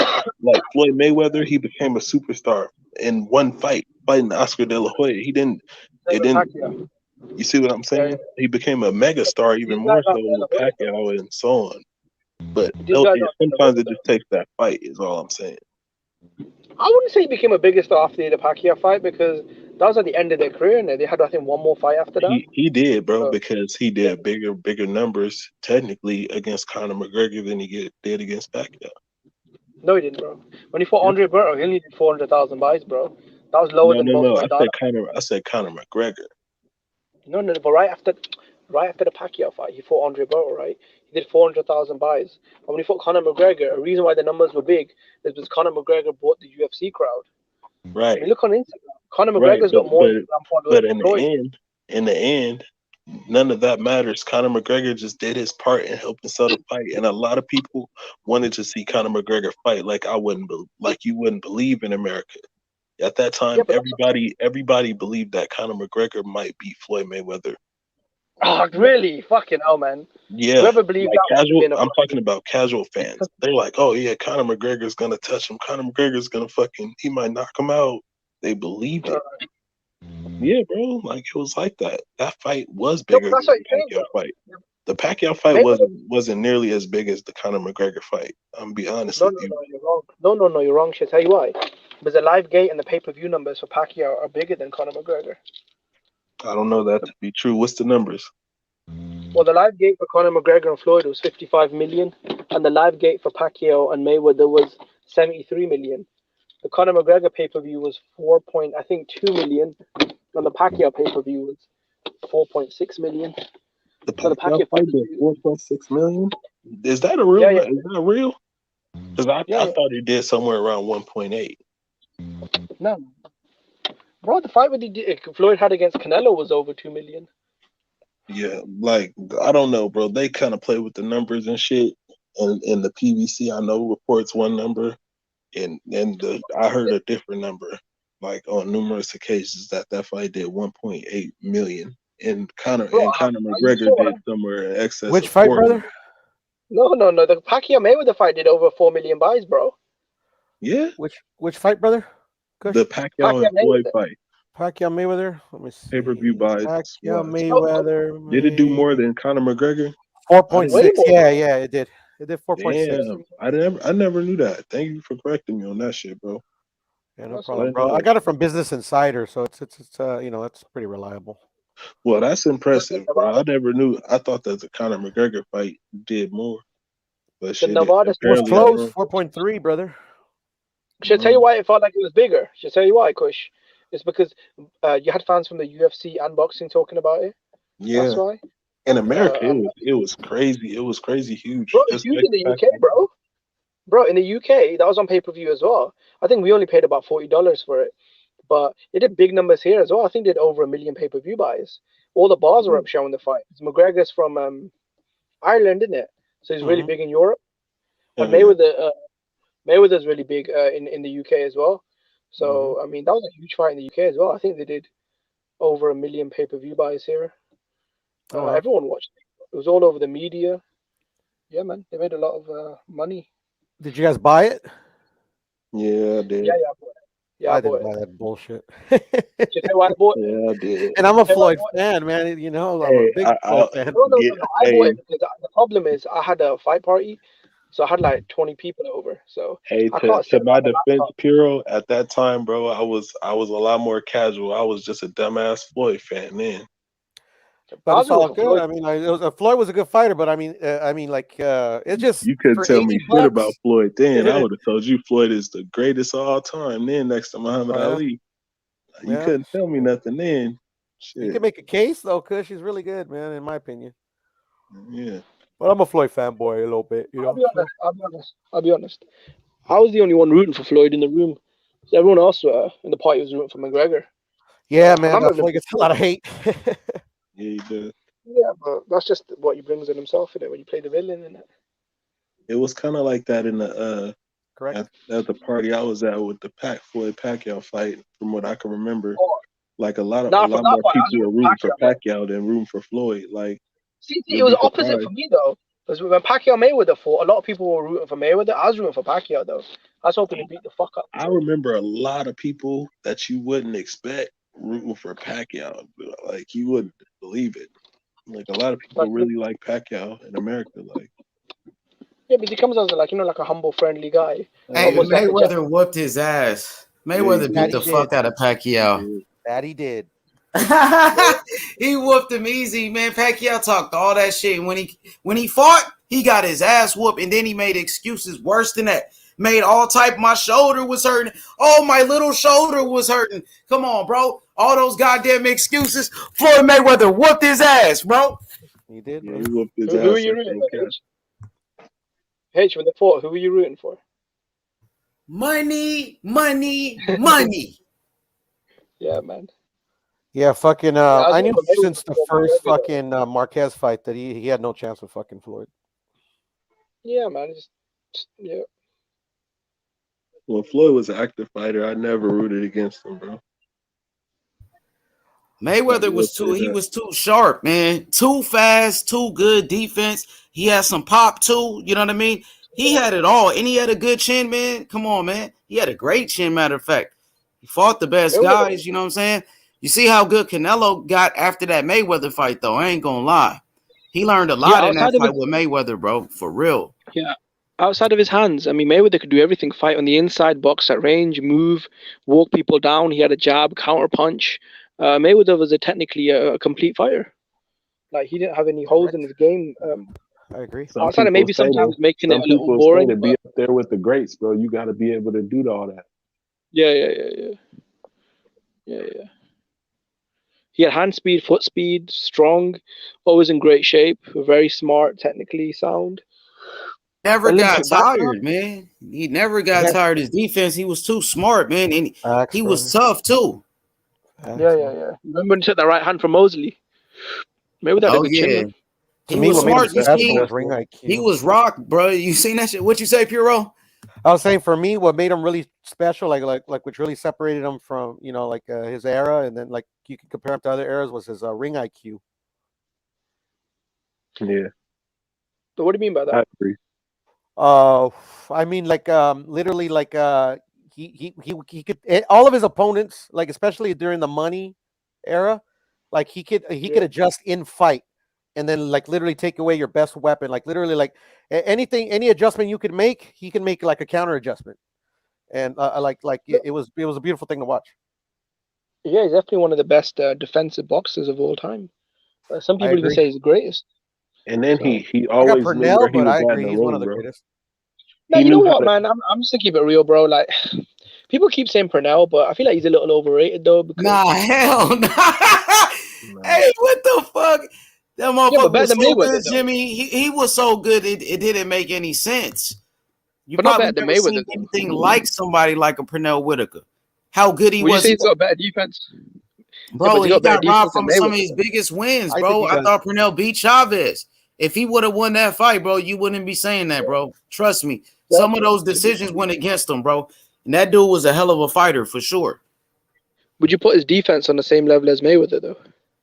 Yeah, maybe even better. It could have been even better. But he was hooked on drugs and shit. Like, you remember? Yeah, it could have been even better for sure. Hey, it's not even hard to say that. You got to go watch some more Pernell Whitaker, bro. See how he move. A lot of what Floyd does. You feel me? Oh yes, Floyd sparred him. They did spar each other. Man, that's how good Floyd was, man. He sparred Pernell, bro. He learned from some of the greatest fighters. Pernell Whitaker, bro, was an Olympic gold medalist. The dude, his first loss against Jose Luis Ramirez was a fucking robbery. You know what I'm saying? But he lost the fight, came back and beat Ramirez in a rematch. And then his fucking fight with Chavez, he should have been the first man to beat Chavez. It was a draw. And most people thought Pernell won the fight. Still to this day. You know what I mean? But yeah, even this fight with Oscar, controversial loss to Oscar De La Hoya. He could have won. He could have been the first man to beat the Golden Boy. He was older too. He was a lot older fighting. It was a close fight, bro. That shit was close. They gave it to Oscar. You know what I mean? That's how Oscar became the Golden Boy. He beat Pernell, like, bro, for real. Bro, I put Pernell Whitaker head movement up there. And Floyd's up there with. Yeah, do you want? I think it's because they look at the records. H.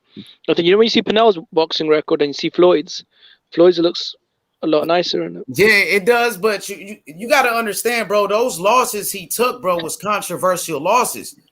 Even the De La Hoya fight, a lot of people thought he won that fight in there too. Shit, I did. Yeah, see, Kush thought that. It's the truth, bro. That's what happened in his career. And then Jimmy Purnell did get hooked on drugs at one point, and that shit took away from him. Then he started slowing down a little bit, but he was too good for, you know what I mean. But Floyd, he was a hard worker. Floyd, man. Hey, you could say the same thing about definitely check Chavez him at out. 140 and 147. You know, Dundada was good. What's good, good, bro? Ace Money, man? I've been hearing y'all, cooking it up, man. I'm just trying to put my 2 cents in. Yeah, man, Cook, man, come on now. Now, as far as that drug abuse, I mean, we all know at 140, 147, we didn't see the best Chavez because he fell under the influence of the sugar booger, of the pottery and all that shit. So you could say the same thing about Julio Cesar Chavez at 140 and 147. Yep, and I think Aaron Pryor too. He got hooked on drugs too.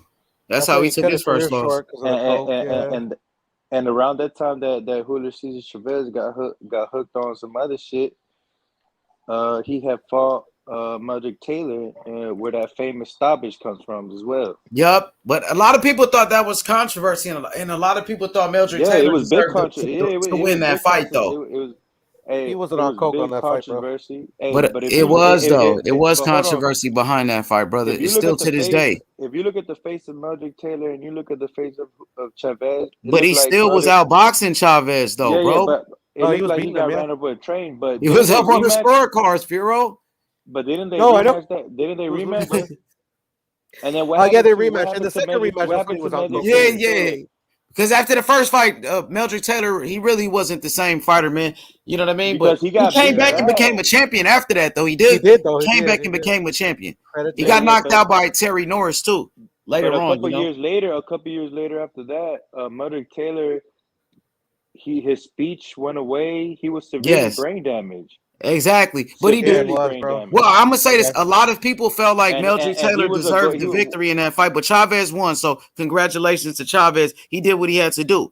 But it's a lot of controversy. Wasn't Mudrick Taylor part of the best United States Olympic boxing team of all time, including with guys like Pernell Whitaker, Evander Holyfield, Tyrone or Biggs. What's his name? Tyrell Biggs, yeah. Yeah, Tyrell Biggs. Wasn't Sugar Who Ray was Mildred? Mark Breland. Mark Breland. One of the United States best Olympic teams of all time.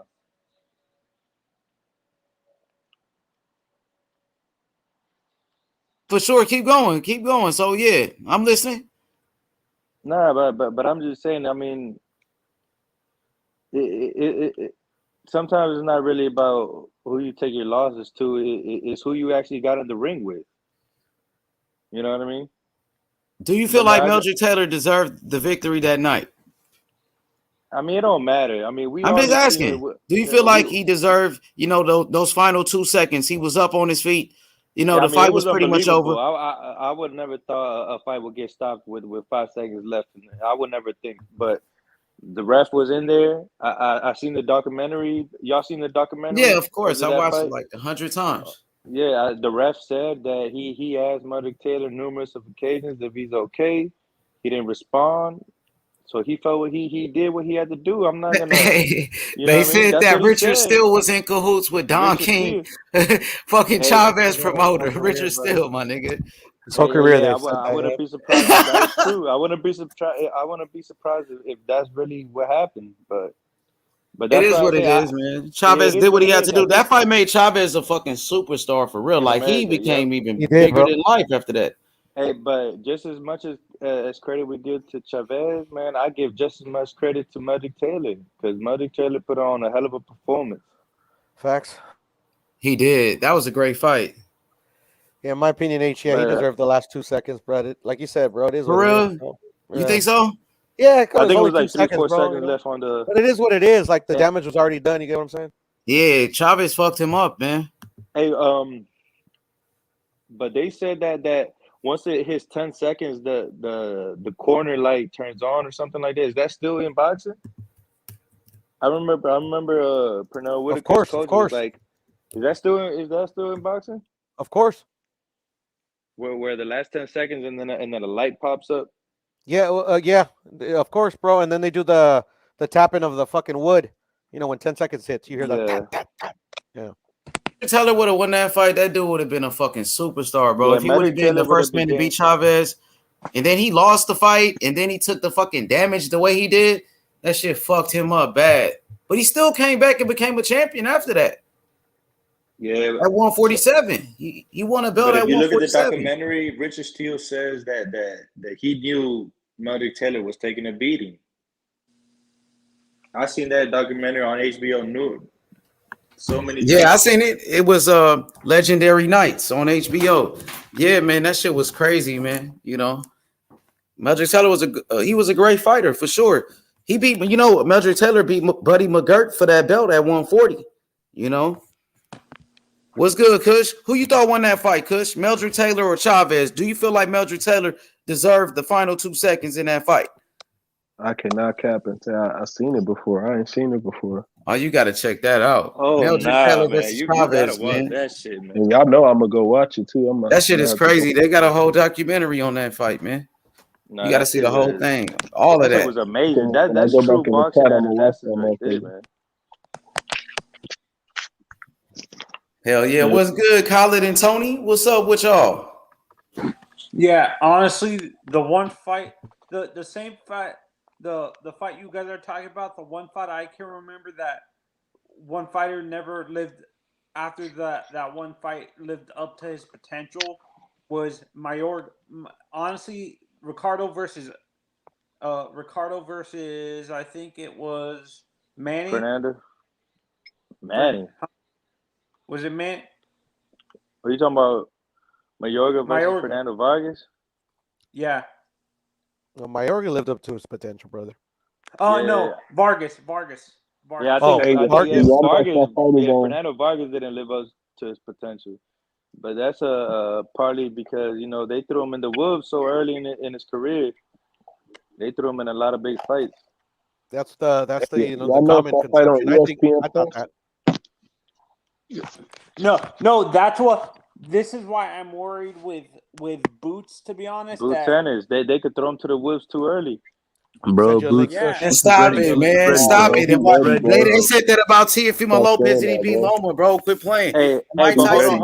I'm saying Mike Tyson at 20 years old was heavyweight champion, bro. When you ready, you ready. Oscar De La Hoya was a champion, bro, at 23, man.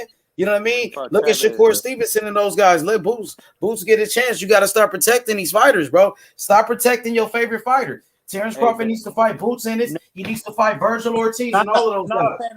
I'm not a fan of. You could also say the same thing about Canelo when he fought Floyd, and that made it end up making him a better Exactly. Fighter. Even though he lost the fight, look, it made him a better fighter. It made him great. Facts. And like the lightweight division, they're all not. I'm not a fan of either Boots or Crawford. You all got to fight. I'm analyzing it from being just a neutral boxer. So you say this man can't compete yet, is what you're saying. Since you saying analytical, you saying Boots can't compete with these guys. Yeah, is that what you're saying? Yeah, no. What I'm saying, when I look at a guy like Crawford, I think he feels that Boots is not at that level yet, where he's ready to compete with him or Earl, and he wants him to have a little bit more fights and stuff like that. So, in my honest opinion, I think a guy like he's not saying it out loud, like Earl or Bud are not saying it out loud, but in their heads they're thinking these two young kids are not ready. They're not at that level to. Man, they're too scared to fight him, man. I think they look at him as a risk more than anything. They're not scared of him, but they look at him as a risk. Is what I'm saying. You know what I'm saying?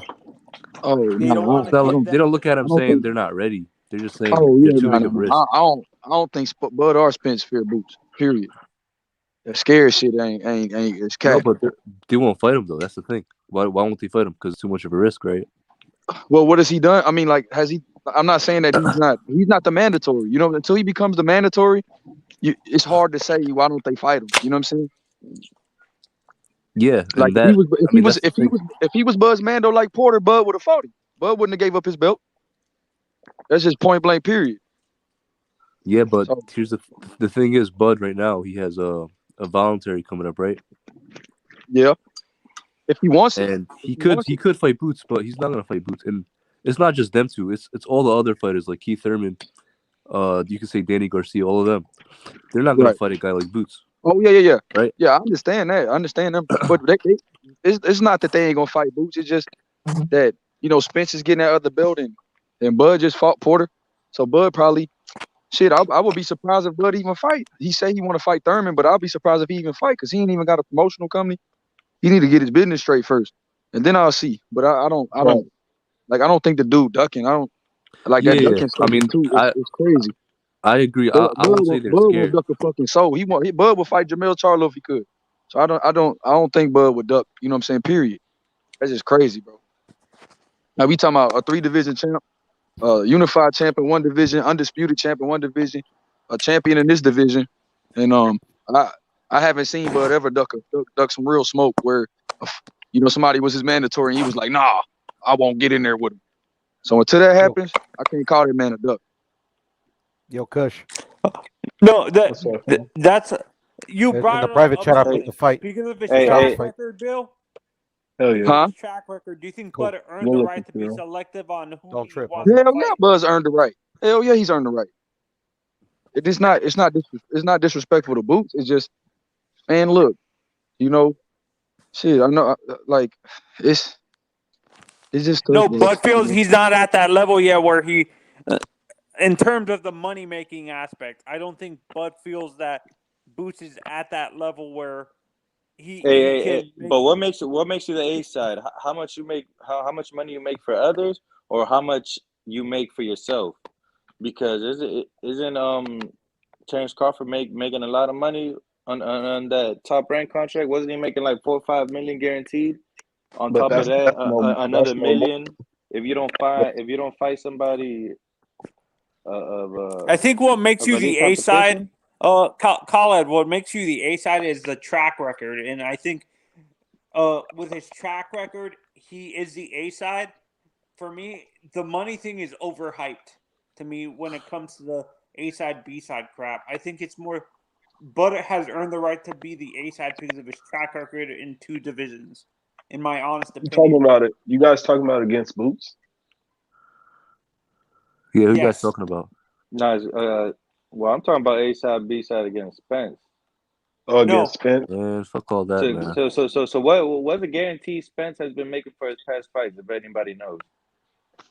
Because we know what Terrence Crawford is getting. He's getting 4 or 5 million plus that million if he don't fight nobody elite. I think him and Bud are about the same. I think they're about equal. I think. So Floyd Mayweather said that he's the A side because he's getting paid more money. So I don't believe anything. So who's really the A side or B side, man? I think. Let me keep it a buck with you, man. Hold on. Let me say this too. Let me say this because they say Tank Davis is the cash cow, but how is Kambosos gonna make more money fighting Devin Haney then? I could You answer see what that I'm question. saying? Let me answer that. Okay. Let me start with the first part with the why is Spence the A side? Spence is the A side not because of his guarantee. I'm not sure what it is, bro. I'm gonna be honest with you. I know that he took $2 million against Sean, and I think he got $4 million against Danny, if I remember No, right. he got 5. He got more 5 to 6. He got a little bit over. He got 4 against Danny, but that's not what makes him the biggest star. It's about the accumulation of the pay-per-view odds, bro. Like that's the generation of those numbers is what puts him.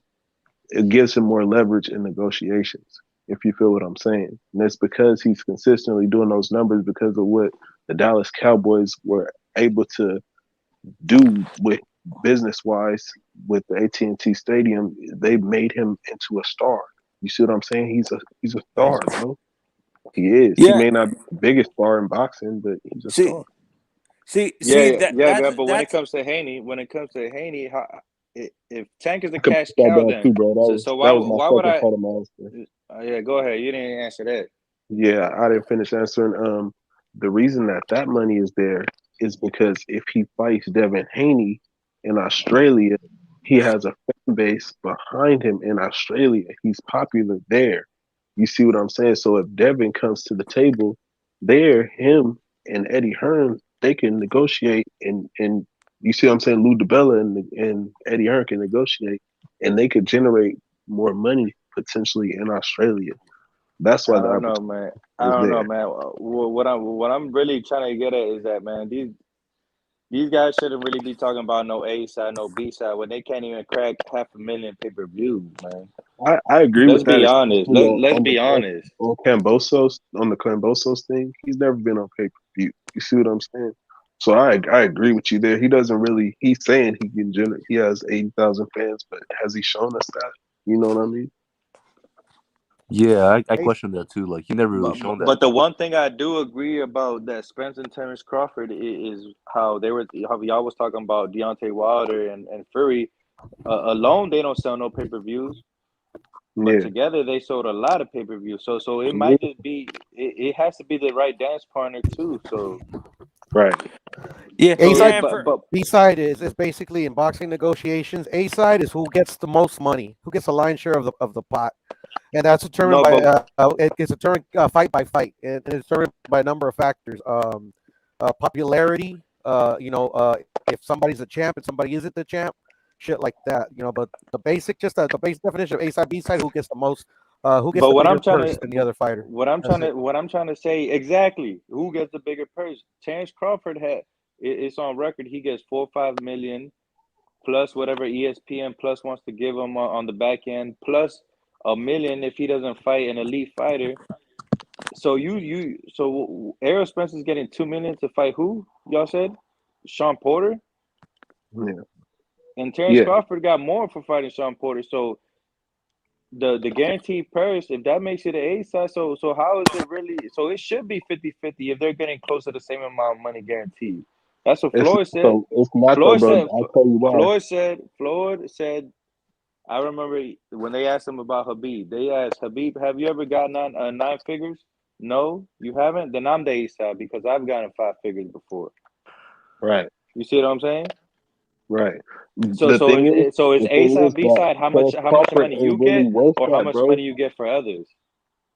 Is it about how much you get for others or how much guaranteed money you get? How much exposure you are like pay-per-view wise. It's not about the guarantee because Terrence Crawford isn't really worth $4 million. Okay. That was his guarantee that was a but we know Devin Haney is not worth no $4 million. Exactly. No. Taking care of Devin Haney. He's still getting it though. Wait. You're right. You're answering the question. These dudes are getting overpaid, bro. But Terrence Crawford is a free agent. He's not okay. He's, exactly. Even if they are getting overpaid, why would Terrence Crawford, if he's getting paid the same amount as Errol Spence or he possibly even more, why would he come down on his knees and say, yeah, I'll take 60% or I'll take 40%? I agree with you. That's what created the problem, fam. You feel me?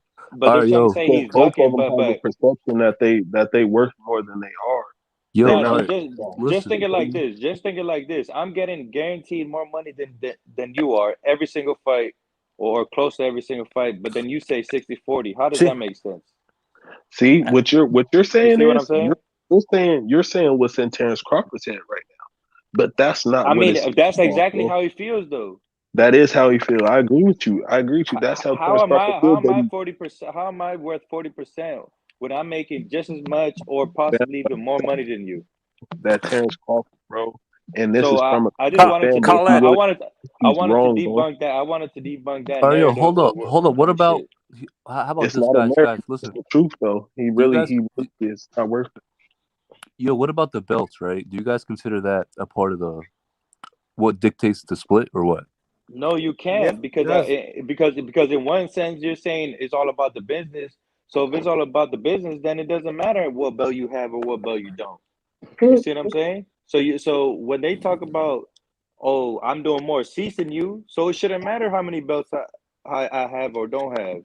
You see what I'm saying? That's why they took the Ugas fight, so we can have 3 belts. Exactly. So if you want to say, oh, I buy more pay-per-views and I have a bigger gate, then it shouldn't matter how many belts I got. The belts just making a bigger exposure. You see what I'm saying? Yeah, I mean, yeah. I agree. So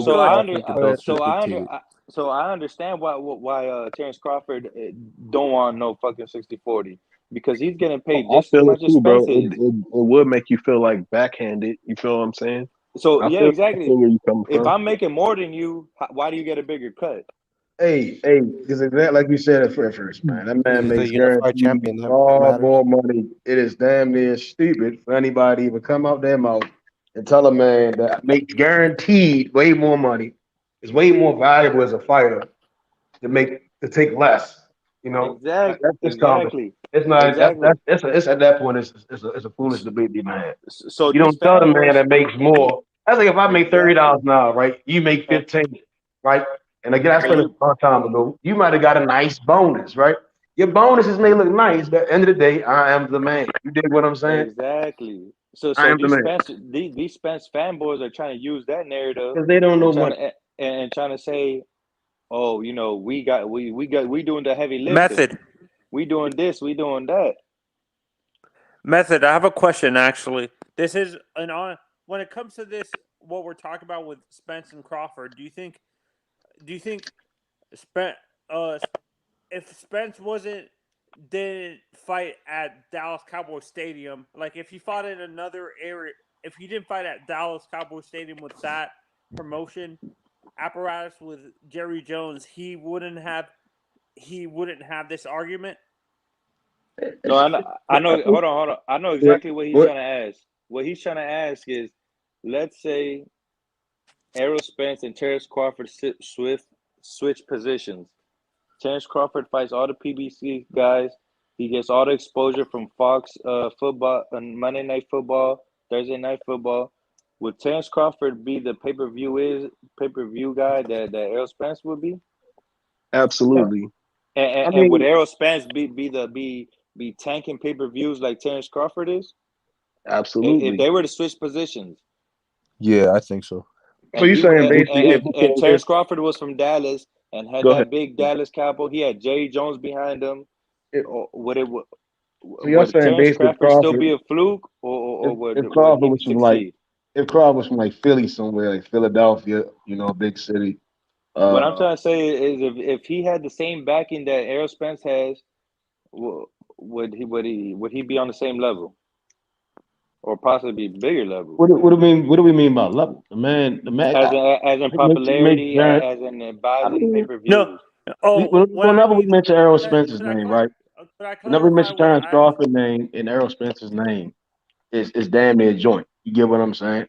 And legitimately, we've been mentioning Terrence Crawford's name for a while now, 135, 140 to 147. Pay-per-view sounds good. It sounds good. Niggas sitting in there and people buying fights and shit. But when it comes down to this boxing shit, you see what I'm saying? Like we can look at the numbers, it comes down to the accolades. You get what I'm saying? In this situation, guarantee wise, Crawford makes more.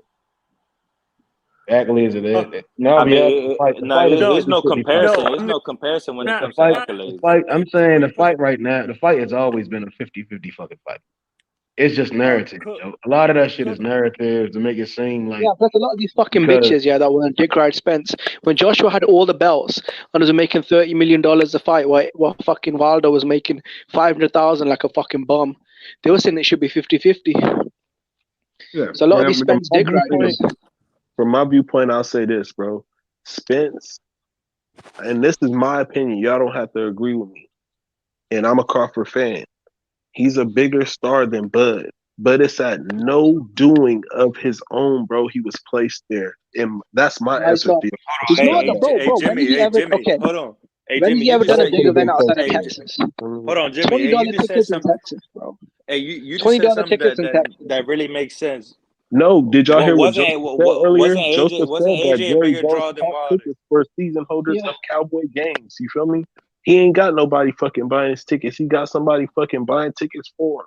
You feel me? Taking care of it for him. He was put there. Who's taking care of him, bro? Who? Okay. When they fought in Staples Center with Porter, it was fucking half empty. Bro, when he fought in the Staples Center with Porter, it was half empty.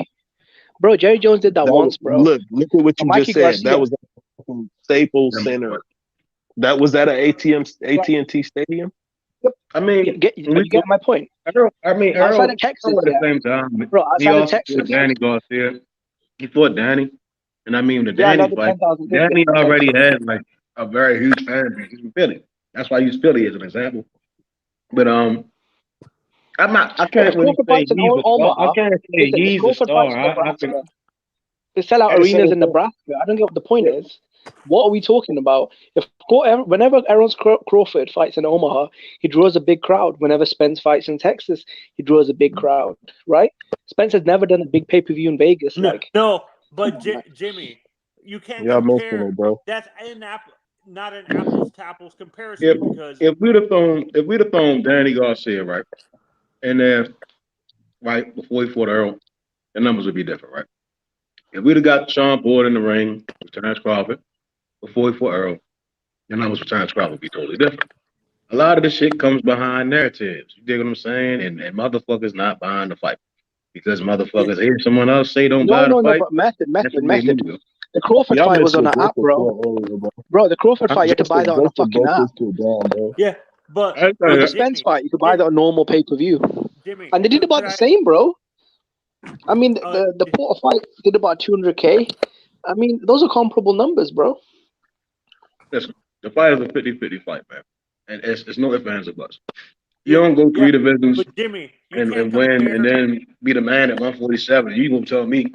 See, y'all coming in, bro, and y'all coming in with your opinions, bro. We just talking about the optics of what's actually fact. You feel what I'm saying? The fact is it's a 50-50 fight. Not your No opinion, one man. ever said it was a 50-40 fight. Bro, the fact is, yeah, when Bud fought Porter, his guarantee was 6 million. When Spence fought Porter, his guarantee was 2 million. Those are the facts. Nobody ever thought it was a 60-40 fight until Earl said that weird shit. So Earl Spence don't think for me. Earl Spence don't think for me. So Spence just brought another obstacle in the way of the fight. That's just another obstacle that he put. No, you know what the best thing is, bro? Bro, that's the best thing. 60% to the winner and 40% to the loser. So when Bud knocks out Spence, make that be 50-50. Both niggas getting paid. Yeah. Now Earl guaranteed $3 million, then he should keep the $30 million. I think the issue really gonna come down to that Earl. I'm bad Terrence Crawford guarantees high shit. Yeah. That's the humble fact. No matter what, I'm guaranteed this. We both get 50-50. I'm making more money. Niggas gotta humble themselves, accept that nigga getting paid what he getting paid. 50-50 the fight. That's my whole point. How can you be a bigger star if when Bud fights Porter, his guarantee is 6 million, yeah? And when Errol so Porter, Terrence Crawford his is getting guarantee was paid 2 just million. as much. What I'm trying to say He's is that getting paid more, bro. These teams come to the table. None of that shit gonna even matter, bro. What I'm trying to say, I'm telling y'all, they both will have their target numbers. I'm trying to say, how can I be the B side if I'm making triple your purse? Let's say me and you are fighting, yeah, and you're calling me the B side, but I'm making 3 times more money than you. That sounds silly. That's the exact same thing I'm trying to say about Tank and Devin Haney. How is Devin Haney gonna be my biggest purse, but Tank gave to Kambosos, but Tank Davis is saying that he's a cash cow. 50,000 pay-per-views. The thing with Tank is a Tank. Real quick. Can I say something real quick? Yeah, my bad. Jimmy. There's no Apple. You can't really compare Bud selling out a 9,000 seat arena to maybe a Spence maybe selling half of a 70,000. He's selling. Why did he do that though? He did it with Mikey though. No. You know the rumors going around. A lot of people were saying that Mikey brought those numbers in. That's up for debate, bro. Spence has never bought. Why didn't he fight a compo? We know Mikey. Let's look at this is the problem. You're not looking at facts though. This is the problem. You want to talk about facts. If he fought a compo in that stadium and they did 40,000, I would believe you. The problem is he fought Mikey, a guy some people think is a bigger star.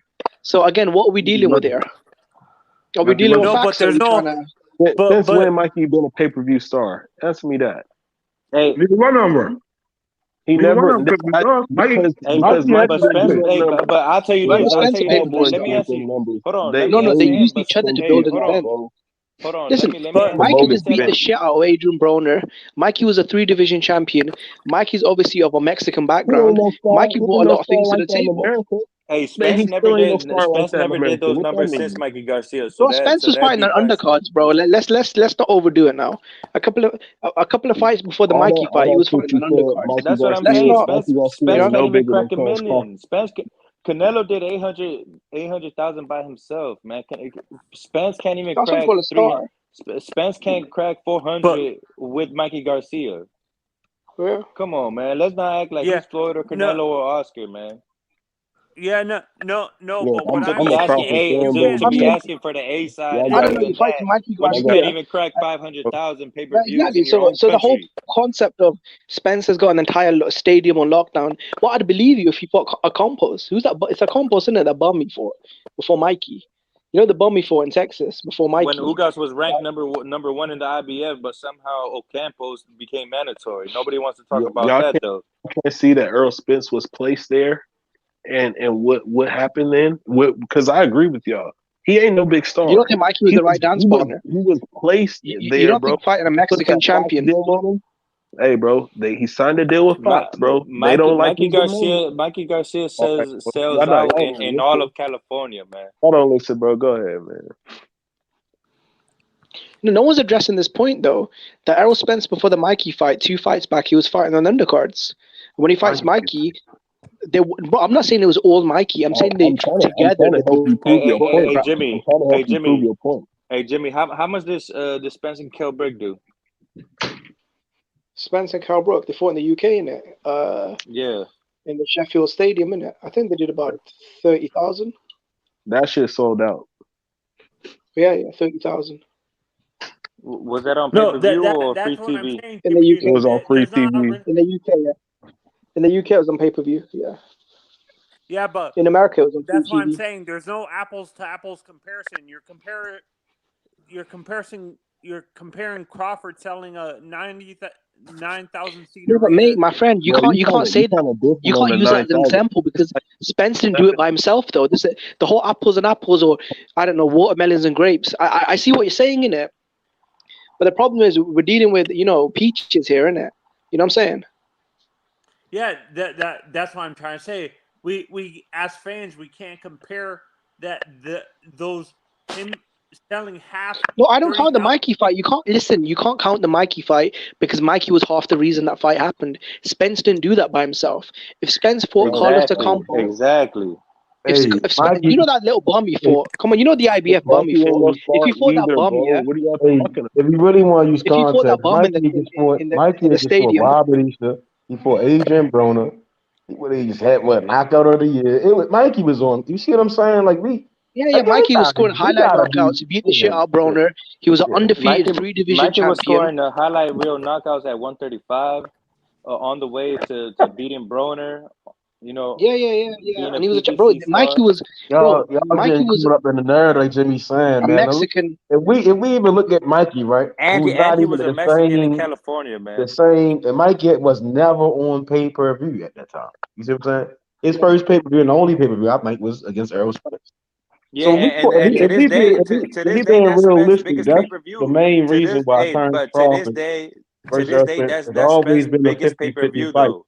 It was just the fact that Bob turned. You see what I'm saying? But that's Everyone Spence's be biggest better for Bob pay-per-view Burnham. to this date, though, is what we're Yeah, trying to The say. Mikey fight was Spence's biggest pay-per-view. And even like Keith Thurman said that, let's be honest, a lot of people on the inside say Mikey's the reason those numbers were there. Like, it Half the depends, innit? fucking I don't know. people in ATN Stadium were Mexican. Yeah. Shit, So listen, again, if guys. that's true, then why? Look, this is the problem. So what I'm trying to If he say, generated those numbers, why didn't he how fight much Porter in the stadium? what I'm trying to say This is what you call how smoke big and is mirrors. Spence's? This is what you call smoke and mirrors. If he sold out the stadium, he should have fought Sean Porter in the stadium. Why the fuck they go to LA to fight in front of 9,000 people? Big fact. Oh shit, that's a good question. That's a good Big question. fact. So AT&T Stadium should be his Jimmy, default stadium. Jimmy, can you repeat that? Can you ask that question again? Repeat that question again. No, I asked him if Errol Spence sold out that massive stadium by himself, right? In his next fight, why didn't he fight Sean Porter in the Texas Stadium, in the Cowboy Stadium? Why did he go fight Sean Porter in LA in front of 9,000 people? I think that was a dumb promotion. A dumb mistake by his promoters. I think it wasn't. It wasn't. Nah, It that was wasn't. a smart investment because That's they knew they were inflated going to numbers, sell all the bro. seats. They That's knew they were going inflated. to sell all the seats. Listen, that's inflated numbers. Then you see what I'm saying? That's crazy. Yo. That's inflated. That's I inflation. mean, Spence numbers have been decreasing since the Mikey Garcia fight. No, I'm saying like Jimmy said, right? Pay-per-views. If you throw a person right in like a stadium that holds 15, 30,000, right? Right. And then you try to rely on the pay-per-view sales. You get what I'm saying? If I decrease the number of people that can be in there, then certain fans are just going to have to buy the fight. You get what I'm saying? And it's not no slight to anyone. I'm just saying if you really use your brain, like Jimmy said, instead why not put that fight that's a unification fight in a bigger stadium if you wanted to Exactly. you get what I'm saying? That was actually good ass. That was actually made hella sense. They put it in there for a reason. So Where who legit, I really? So can't make who? the fight. Still So be is with the there a same pay-per-view version. The pay-per-view numbers would have been totally different. and that gets me to my point that they're both getting paid the same. You know, is Errol Spence really the A side, or should this be 50-50? No, I think it should Neither be of them 50-50 quite because honestly. they're the biggest payday for each other. They need each other for undisputed, and they need each other for the biggest payday. This is a legacy fight. It's that Ray Leonard needed Tommy Hearns. You know what I'm saying? Hey, and that gets me to my other point, Jimmy. I mean, is Josh Taylor really a big commodity over there in the UK? Is he really as big as a star as Bob Arum is trying to make it out to be? I think Bob Arum is overhyping it, but if Bud Crawford did come to the UK, I think they probably would sell out Soccer Stadium. Because Yeah, he I think said so. Josh Taylor could do 80,000 in Scotland or something like that. I mean, in a football stadium. Yeah, he I probably think could. He probably could. He did that with Regis Prograis, right? I He did that think with if Regis. if Josh Taylor fights Crawford, I think it'd be wiser. If that fight was to ever happen, it'd have been a wiser fight to have where like fans could meet in the middle. You get what I'm saying? That's how I look at it. You know, you want to fill out the seats in a sense. I wouldn't just limit a certain fan base to watch the fight. You get what I'm saying? Like I put them probably on the East Coast for the fans that could probably just easily travel to New York, like have it at Madison Square Garden or the Barclays Center, either or. You get what I'm saying? And then If they're both at MTK Global, I think they'll probably be in Dubai or something, because the MTK, the owner, is really good friends with a lot of the big business Arab people up there. Hey, no, So they might even do that. MTK, you just can't hold shit in UK and shit. You know, since they're being investigated, aren't they? No, they could do it through Arab though. When it They could comes do it to through Josh Bob Arum Taylor, and the European and the British fighters specifically, do you guys think the reason why those British promoters don't, except for Tyson Fury? Tyson Fury is the only guy that I've ever seen come fight here in a pay-per-view in America specifically. And do you think the reason why they do that is because they know guys like Josh Taylor and AJ can't sell out arenas here in America? I don't know. When AJ came over, he sold out Madison Square Garden and signed a historic deal with the Zone. So with depends. Andrew Ruiz. Yeah. No, AJ fought him in the small. He didn't fight him in the actual Madison Square Garden. He actually MSG. He fought him in the smaller venue at Madison Square Garden. He didn't fight him in the actual stadium, in the actual Knicks arena. Wait, really? Jimmy. Damn, people don't expose AJ. Damn. Yeah. Expose AJ. Is that true? I don't know. I don't know if that's true. I don't know if that's true. You're saying he fought at the Hulu Theater? Somebody should look that up. Yeah. I don't think that's true. I don't think that's No, true. I don't think that's true. I don't think Somebody they should look fought that at MSG. I think they fought in the smaller At the venue Hulu Theater. at MSG. No, I don't think that's true. I don't think that's true. AJ? I don't know. Y'all should look that up. I don't think Eddie Hearn will put AJ in the fucking. The Hulu Theater, bro. That shit has 4,000 seats, man. Exactly. I don't think Eddie Hearn will put AJ, his biggest star, in the fucking Hulu Theater. it was at Madison Square Garden. Oh, it was. I thought it was in the smaller venue inside Madison. Nah. There's no way. It says Madison Square right here. Yeah, but isn't the Hulu Theater in Madison Square Garden though? In the complex? Yeah, but they would say the Hulu Theater if the fight was at the Hulu Like Theater. if you look up Tio versus Kambosos, that was in the Hulu Theater. Okay. Okay. I was mixing Tio and Kambosos with AJ and Ruiz. Yeah, Till Kambosos was at the Hulu Theater. That was definitely in the Hulu Theater. Yeah, but did AJ sell out the arena? Is my question. Yeah, he just told you it was sell out arena. AJ be selling out. But AJ yeah, ain't no. that's what I'm wondering. Are AJ and Tyson the only British fighters in this generation that come over that are able to sell out arenas? Because it seems like Josh Taylor feels like he can't sell out the big arenas here in America because he's not as popular. He won't be as popular here in America. I mean, he's not in a It depends, popular though. division. He's To not be in a honest, popular because division. Amir Khan, when he went over, he used to do good numbers in America. Who else? You had Joshua. He sold out Madison I Square made a Garden. mistake, Don. I'm sorry. And if I mean, Ricky Hatton was in a lot of big fights. Yeah, if AJ fought what's his name, Andy Ruiz in a third fight, they'd probably sell out Vegas easily. I think They'll definitely sell out Vegas. Now they're definitely selling out Vegas. No, but I who don't else did we think sell those to? fighters would fight a mandatory in the US. Like they would do that in the UK. I mean, look No, at Carl Frampton when he that's what came I'm over. saying. Why don't When Carl Frampton came over and fought Leo Santa Cruz twice, the first time they did a big crowd in New York, and the second time they did a big crowd in Vegas. Yeah, that's what I'm wondering. That's what I'm asking, Jimmy. Why don't you think these British fighters fight their mandatories here in America instead of? There's no point of it. There's no Because point. they probably There's no do. point. It's just about business, isn't it? I mean, look, if it does And bigger they're numbers probably in afraid of the UK, home cooking. They're probably afraid of home cooking. You know, They get American no, I'd say fighter in British American fighters soil. travel more than Americans. No, I think British fighters travel more than Americans. No, they But definitely do. They definitely do. But still, America's America. The only ones fighting in It's America are something about y'all UK fighters at home, man. Y'all love y'all fighters, bro, and I'm sure it's good to fight at home with that home court advantage too. You see what I'm saying? Nah, Like I mean, throughout history. there's been plenty of Americans that have gone to UK that have won No, titles I'm clean and not clear. saying that. I'm not saying that. I'm just saying that Crawford won his UK first world fighters, title they in like to the UK. fight at home. Exactly. Man. Errol Spence won Crawford. his world title in the UK. So many American But fighters was it have won a their hostile titles. environment when they went there and fought there, Tim though? Bradley. A Tim point. Bradley. You feel me? Yeah, It's but always a hostile environment we if you seen go to the UK. robberies in the United States more than the UK, man. I'm not talking about robberies. I'm talking about the Wait, what? environment. Like, Why are you you see talking what I'm about saying? robberies? Yeah, I'm not That talking cool. about that. I'm talking about when they Nah, fight at home. They're in an environment. They put their opponent in an environment where it's hostile. You see what I'm saying? And for it's the them, same they're thing. home. It's the same thing for USA. What do you mean? Yeah. I'm just saying that's why they So what are like you trying to say? that they like to fight at fucking home, like American fighters. Just like everybody else does. I ain't saying there's nothing wrong No, with it, bro. What you that's why trying I'm wondering. to They're create ever some gonna? smoke about the shit or what, my nigga? Because Nah, I'm just pointing out some shit, bro. I You know, feel me? but you asked a Take it there, question. bro. Because I go there But with you.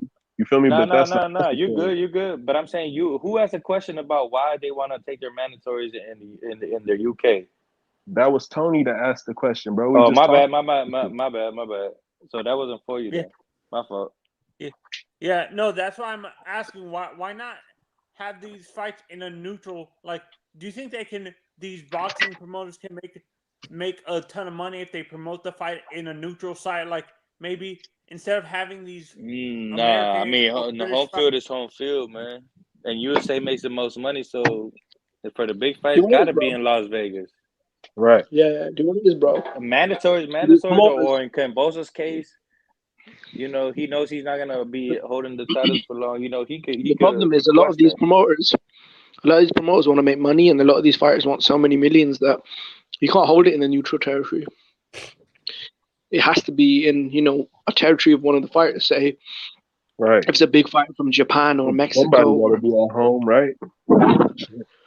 or the US Hey, or the UK. and now that you mentioned that, a lot of these Mexican fighters never fight in Mexico.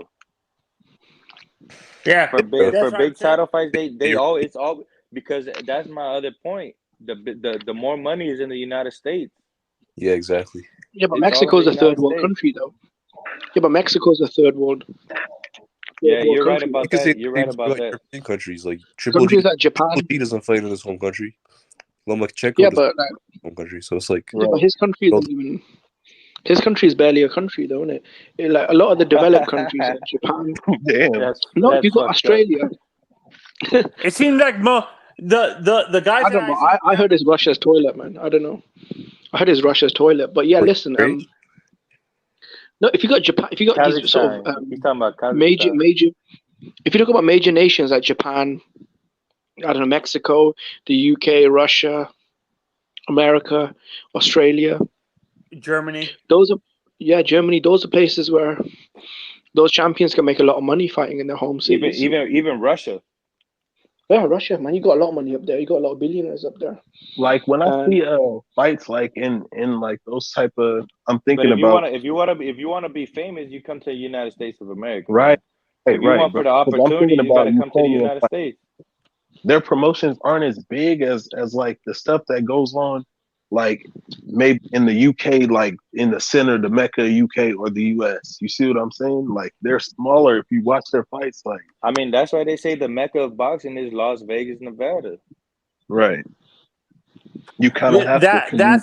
That's what I mean by neutral sites. Why not force a guy like Bud specifically to fight in Vegas or in New York, where it's not going to be a home field advantage for him? Yeah, that always like happens, but let me tell you why it hasn't happened recently, and that's because of COVID. Right. You see what I'm saying? why does Spence only fight in Texas? Bud has been fighting in those I don't know. places too. Nah, By the way, Yes, Spence as well. Spence, did you take him out of except Texas? for Spence because they got J World. I mean, I'll say Texas is a big state. Like it's very known in the U.S. Nah, and The let me clear Mecca this is up, Madison Square everybody. Garden, by the way. Let me clear this up. Las Vegas was Not known anymore. as the No, best, no, you no. know, the Mecca of boxing. Madison Square but Garden isn't the Mecca anymore. Yes, but it in is. the pandemic, It's It not always be anymore. the Mecca, brother. Sorry. No, but I said Vegas. in the Vegas. pandemic, It's it's been Texas. always In been the New York. in the pandemic, Texas has been the Mecca of boxing. It's New York. It It always hasn't been been. Mecca. It's just been where That's what fights I'm can be wondering. staged. Like, if COVID Because didn't exactly because that's where fights could be staged. They Yeah, could but have a crowd. Bud It's versus not Spence Mecca would be though, in isn't Las it? Vegas, right? It would be in No, Las during the Vegas. I pandemic. think it's going to be Vegas. They But already agreed. it's Yeah, always Vegas. It's always that's Vegas. That's I'm not saying that's Vegas why. is not where all the fights are held. It's just that the place that they call the Mecca of boxing is Madison Square Garden. You say The that reason because why of it's Vegas Alpha is Value because Vegas Zero is an on the top. international. it Listen, is New York, but I the mean, reason why it's Vegas, Las the Vegas. reason why Vegas is bigger than New York, is because it's a gambling city and it's also a tourist city. So Yeah, people from all over the world No, can fly in. and not even that, and not even See, that that. thing about Because money if for you, hey, history. just like Sean Porter and Kenny Porter, they said if you really want to be a big prominent boxer in the sport, you have to move to Vegas. They have the best sparring partners. They have the best gyms. They have a lot I know, of good man. stuff LA, for no, I boxing know about that, man. in Vegas. Because New York and Yeah, I LA, think New York Vegas. and LA. I think New York New York, is LA, New York is Mexico, the Japan. next You know, thing.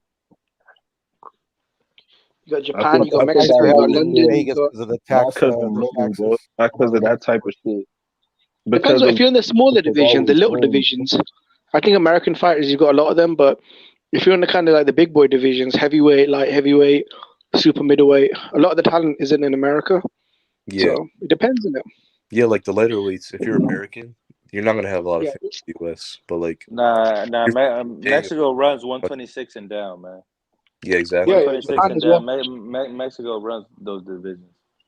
Mexico and But Japan, yeah. yeah. I remember seeing Koreans, little Koreans. England as They're really well. good at those divisions as well. bro. I remember seeing Laura versus Warrington. That stadium was packed, bro. Yep, And I facts. was like, Yeah, yeah. damn, And yeah, that was a big upset. Laura, I mean, everybody, I don't know why everybody thought he was a journeyman when wasn't he undefeated? yeah. But I'm I taking the don't second remember. fight. The stadium was packed. I was like, God damn. Yeah. He's a big fighter over there, and it's like the same Well, thing. Jimmy, It's you're like, from the UK, right? You guys go out for your guys' boxing, right? You guys go strong. Yep. To the pub. Yeah. Yeah, I mean, it depends on the fight. With Josh Warrington, whenever he fights in Leeds, he's got like a massive home backing. So the soccer football in Leeds support him as well. So he does like big events there. So. Hey, Now you well, see what do how y'all boxing what do is a y'all think? big What do y'all event for think you about guys. Liam Williams versus Jesse I Vargas? mean, say if you went and fought Gary Russell, like what would be the point of fighting Gary Russell in front of 4,000 people in LA, where Yeah, he could crazy. say fight in Leeds and do 30,000? PT. What's up, Paulo? Is that Paulo join? How you doing, gents? You all right? PT. What's up, What's Paulo? good? What's good, PT? What's happening? All right. What's good, my brother? What's going on, my brother? Paulo Tomas. Just listening, just getting educated. Paulo, Yo, you there's the two one that's the H's. teacher. You the teacher around here. Yeah, just listening, my friend. Just how's it going? All right. I don't know, man. What were we even talking about? I'm confused, man. Wait, yo. I think we were going around We in got the circles. OG from the UK right here, Paulo though. The UK fans gonna come out, Jimmy. You said it yourself. What's the point in fighting in front of 4,000 fans in the Hulu Theater when you could fight in front of fucking 80,000 fans in the UK, 50,000 fans in the UK? Hey, that's why Because y'all Bob gonna Arum. come out, That's why y'all gonna Bob Arum. support y'all. Y'all gonna ride for y'all fighter that y'all support. Hey, That's let what. me ask Paulo this quick question real quick. How do y'all see Josh Taylor in the UK? Is he a big star? Is he an average star? Does he not bring in viewers? How does the UK see Josh Taylor? Yeah, he's a big ticket seller. He is a star. So Bob Arum he's a makes a lot pay-per-view of sense star. to want him to fight Terence Crawford in the UK. Sorry. So Bob Arum is correct in wanting to pin Josh Taylor and Terence Crawford in the UK against each Yeah, other. he makes sense, man. You cut out, bro. Oh, that would sell stadium, wouldn't it? Would that sell a lot of tickets? Yeah, I think so. in Leeds, yeah, guaranteed stadium sell. Yo, wait, was it 25,000? Guaranteed stadium sell. 20,000. Hold on, was it Josh Taylor If they did it Regis at Prograis Allen sold out? Road, with it being Terence Crawford, they might do it in the soccer stadium instead of the rugby stadium, and go 40,000 instead of 20,000. Yeah. It depends. I think if they were to Crawford, fight in the UK, Josh Taylor in the UK would, I think, probably be a bigger. They'd make more money off the tickets than fighting. I think Josh against Taylor. Not Josh Taylor. You on about Warrington or Josh Taylor? Oh, you on about Josh Taylor. Oh, on about Josh. Oh, yeah, that in Scotland's massive. Yeah. Sorry, I thought you You were have on to about remember. Josh War. I thought you were on about Josh. No. No, yeah, No, you have to remember. Crawford came to the UK and beat Ricky Burns for the belt in Scotland, right? In Glasgow. So if he came back again to Glasgow to fight Josh Taylor, I just had to ask that because a lot of these American fighters think that Josh Taylor and Crawford doesn't make sense for some reason. A lot of these American fight fans, It makes sense. They saying it don't make sense. So I wanted to get it from two fellow it does. Of course, it does make civilians. sense, but they don't want that. They want a suspense fight or whatever. But it makes a lot of business here, incredible business, especially in Scotland. The narrative they're trying to push now is that they don't want to, because Taylor has a fight in February, so they don't want Crawford to wait until Taylor fights and then until Taylor's ready to fight Crawford, because that will mess up the timeline to fight Spence. yeah, but I feel like that's bullshit though, because I mean, we've been waiting 4 years. It is bullshit. We've been waiting 4 years, so now all of a sudden they don't want Spence to take a super fight like that. No, I mean, you know what it really is, bro. Just to accommodate Spence. Josh Taylor. They don't want Crawford to have any success, bro, in boxing, bro. Anything that could give him any kind of leverage, they don't want. So those people that you hear saying that, they're haters, bro. That's what it is. You feel me? They just don't. They know that makes sense. You feel me? That's why So they if he don't. comes to the UK, let's say he comes to the UK and makes 10. Let's say he comes to the UK and he makes 10, $15 million. Then that's not going to be a good look on Spence, is it? Because his last payday was about $3 million. So I don't know, man. Exactly. So who's really getting paid the big bucks? Crawford getting paid like he one of the top guys, like he should be. So if they're getting paid the same amount or Crawford is possibly getting paid more, who's really the A side? Yeah. And that comes back to my analogy 50-50, with Tank and Haney. Kambosos gets paid more money with Haney, so how is Tank the cash cow? Yeah. Yeah, if I'm getting paid $3 million and you're getting paid $1 million, $2 million, how am I or, the B you know, side? exactly. Yeah. How do you want me to say, yeah, I'll get paid less than you when I've been getting paid more than you? Yeah. One thing for sure, bro. The PBC got some explaining to do, bro. They definitely do, and just like what Joseph was saying, I mean, Fox Sports don't want nothing to do with them after this year. They're going to Paramount Network. And Top Rank is still going strong, putting hell of a fucking fight night, putting Ramirez What and happened to Pedraza all on their free dates TV. though? When they on ESPN and NBC, what happened to all that? Top Rank. Okay. Don't they put fights on CBS and NBC anymore? Nah, they don't. They never did. No, Top I Rank swear and ESPN? Top Rank? No, PBC. Oh yeah, PBC. Yeah, PBC were they were doing, but I don't know what happened either. I don't know what Yeah, happened this with is on that. Spike I TV. think that What Bob happened to Arum all of struck that? that deal with ESPN, bro, and shut the fuck Hey, out. Spike I TV. was loving bro. Spike Bro, I TV was is loving called PBC. Paramount Network now. Oh man, fucking Spike For TV those sounded better. for those that don't know, Spike TV is called Paramount Network now. I'm not gonna lie, that So sounds a little gay. I prefer Spike TV. yeah, it used to be and UFC used to be on Spike TV. Mm-hmm. Yeah, but they changed. They had a different name before Paramount Network, but now it's called Paramount Network. Yeah. You know what? I say Eddie Hearn and Bob Arum, they've probably got more of a stable business platform. Like Eddie Hearn's got a long-term deal with the Zone. Arum's got a long-term deal with ESPN. They've got like guaranteed money. With PBC, they're kind of all over the place, isn't it? I think Eddie Hearn is in a fucked up spot too, bro. I think Nah, that hell no. The No, he Zone just signed a $1 billion deal. No, Listen, he I'm just just signed a saying. deal worth over $1 billion. The Zone is flourishing. Yeah. The Yeah, reason let that me the finish. Zone is flourishing. Go ahead. No, the reason that I say what I say is because he wastes a lot of money. You see what I'm saying? And he don't put on the best fights that he could. Yes, he does. In the UK, he's got a budget of $200 million a year. Hey, In the UK, he signed a $1 billion deal just for the UK. What do you So he mean he gets doesn't put 200 on? million. Hold on. No. What do you mean he doesn't put on the best fights when Why just he put put on AJ Triple G versus Andre? when he just put AJ against Usyk? AJ didn't. That's a good fight. If That's a he good didn't fight. really want to take that fight, AJ didn't have to take that fight. He could have That was maneuvered a around that mandatory. mandatory. He could have maneuvered around it. He's a big enough star to But he would maneuver have been around it. he would have been a duck for it. But They thought they would that's a do good him fight. though after that Yeah, Chisora. that's right.